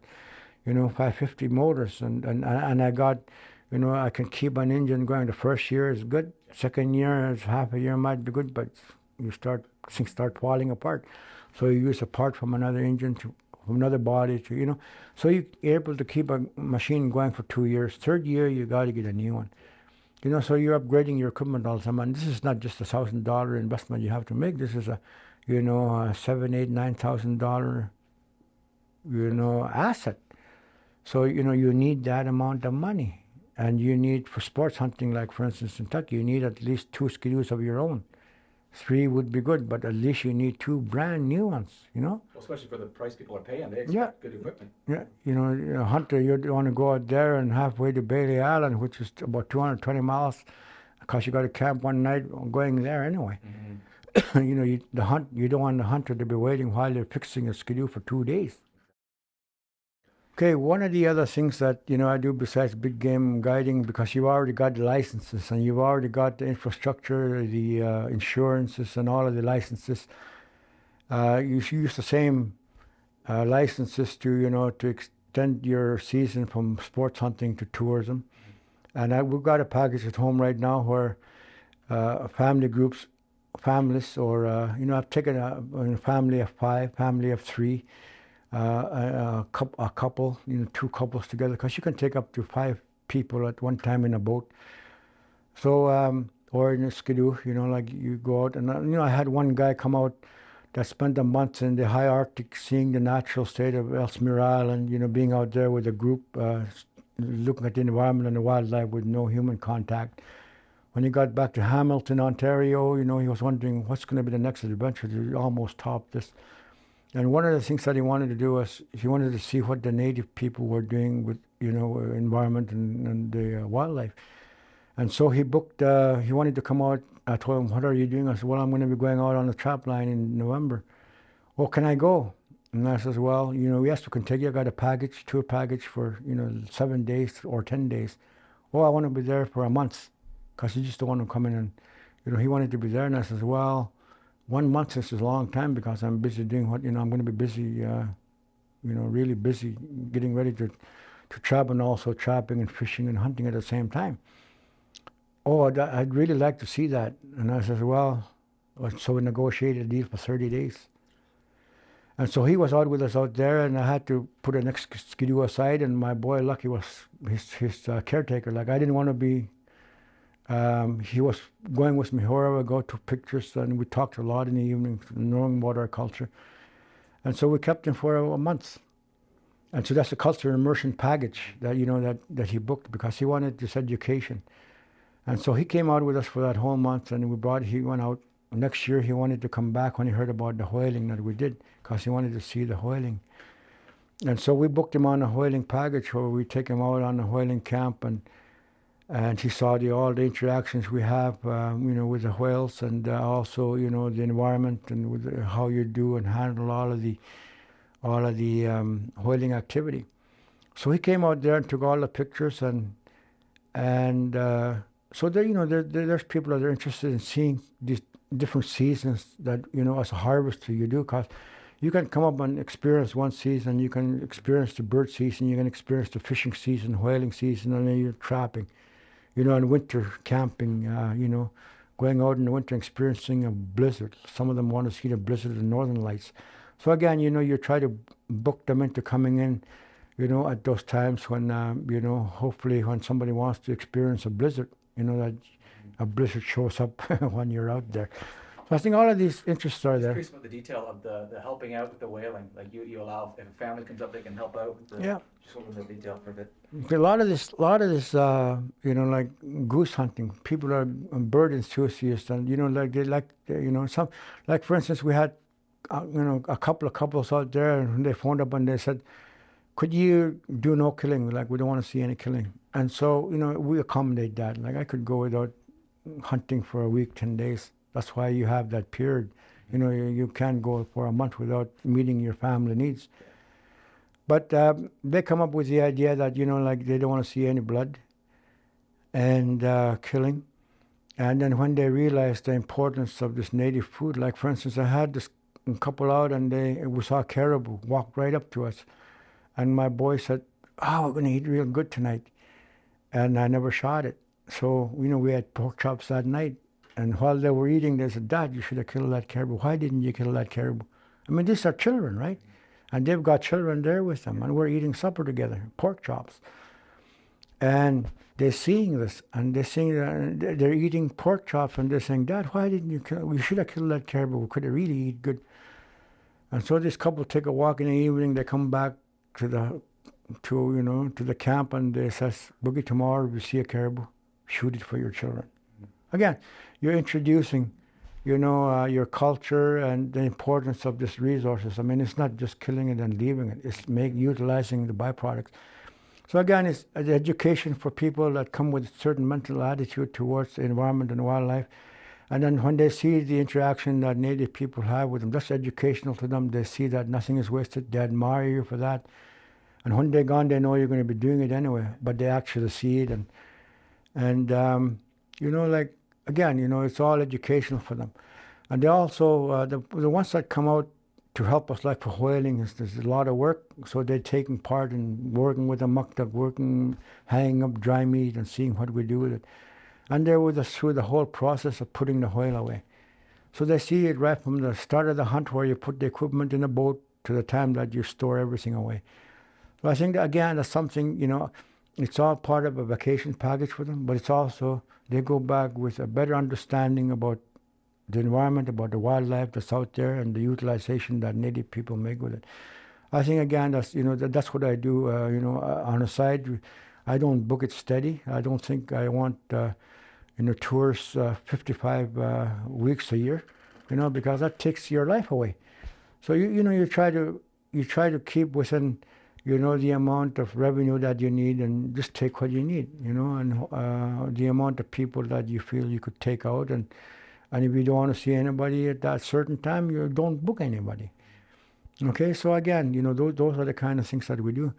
The other thing that I do is because of my knowledge of our history and our culture and our tradition and our interaction with the governments and with the land claim negotiations and with the setting up of IDC, and also interaction with the industry and my involvement with the pipelines and stuff.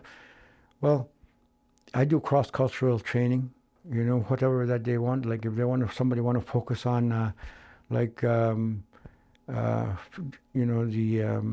Fisheries, Oceans, and Department of Fisheries and Oceans. One year, last year, I did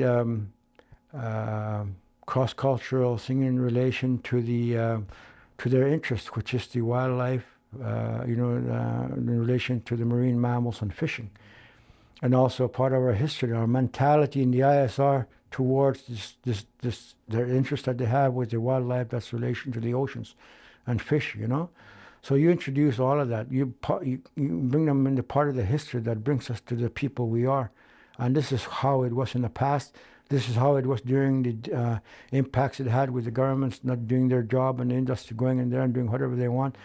And this is how it is now under the IFA, because it's really important now that the departments have to work with the understanding of what the IFA is all about. So they had people that were in their office in this department here in Inuvik, and then they brought in people from Winnipeg and Yellowknife. And so they had all their departments coming in, and there were still seats available, in Aurora College where I booked the 2-day workshop.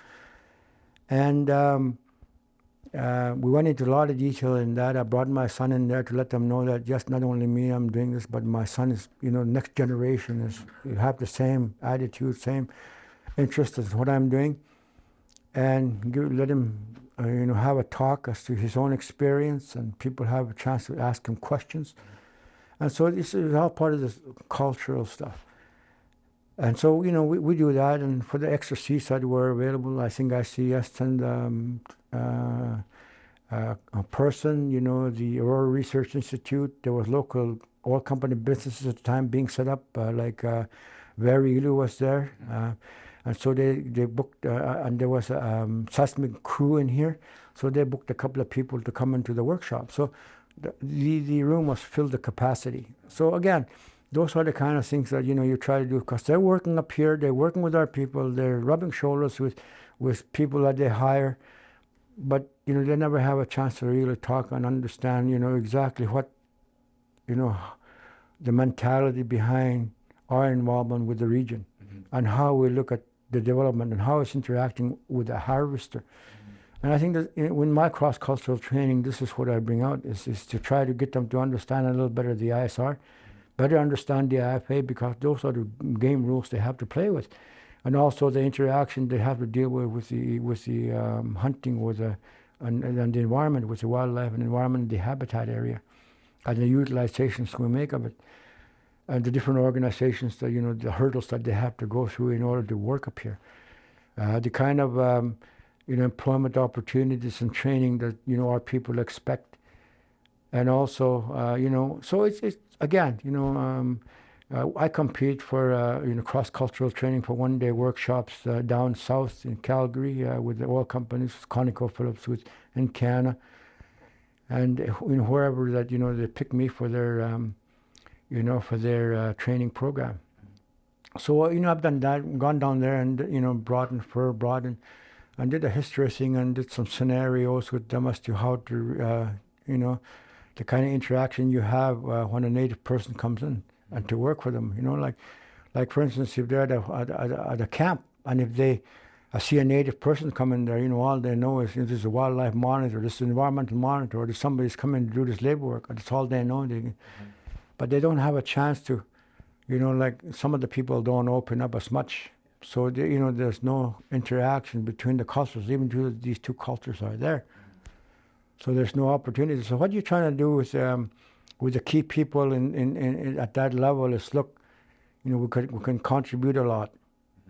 If you want to focus on a species for polar bears, I can focus on polar bears on a workshop. If they want to concentrate on migratory birds, I can focus on that.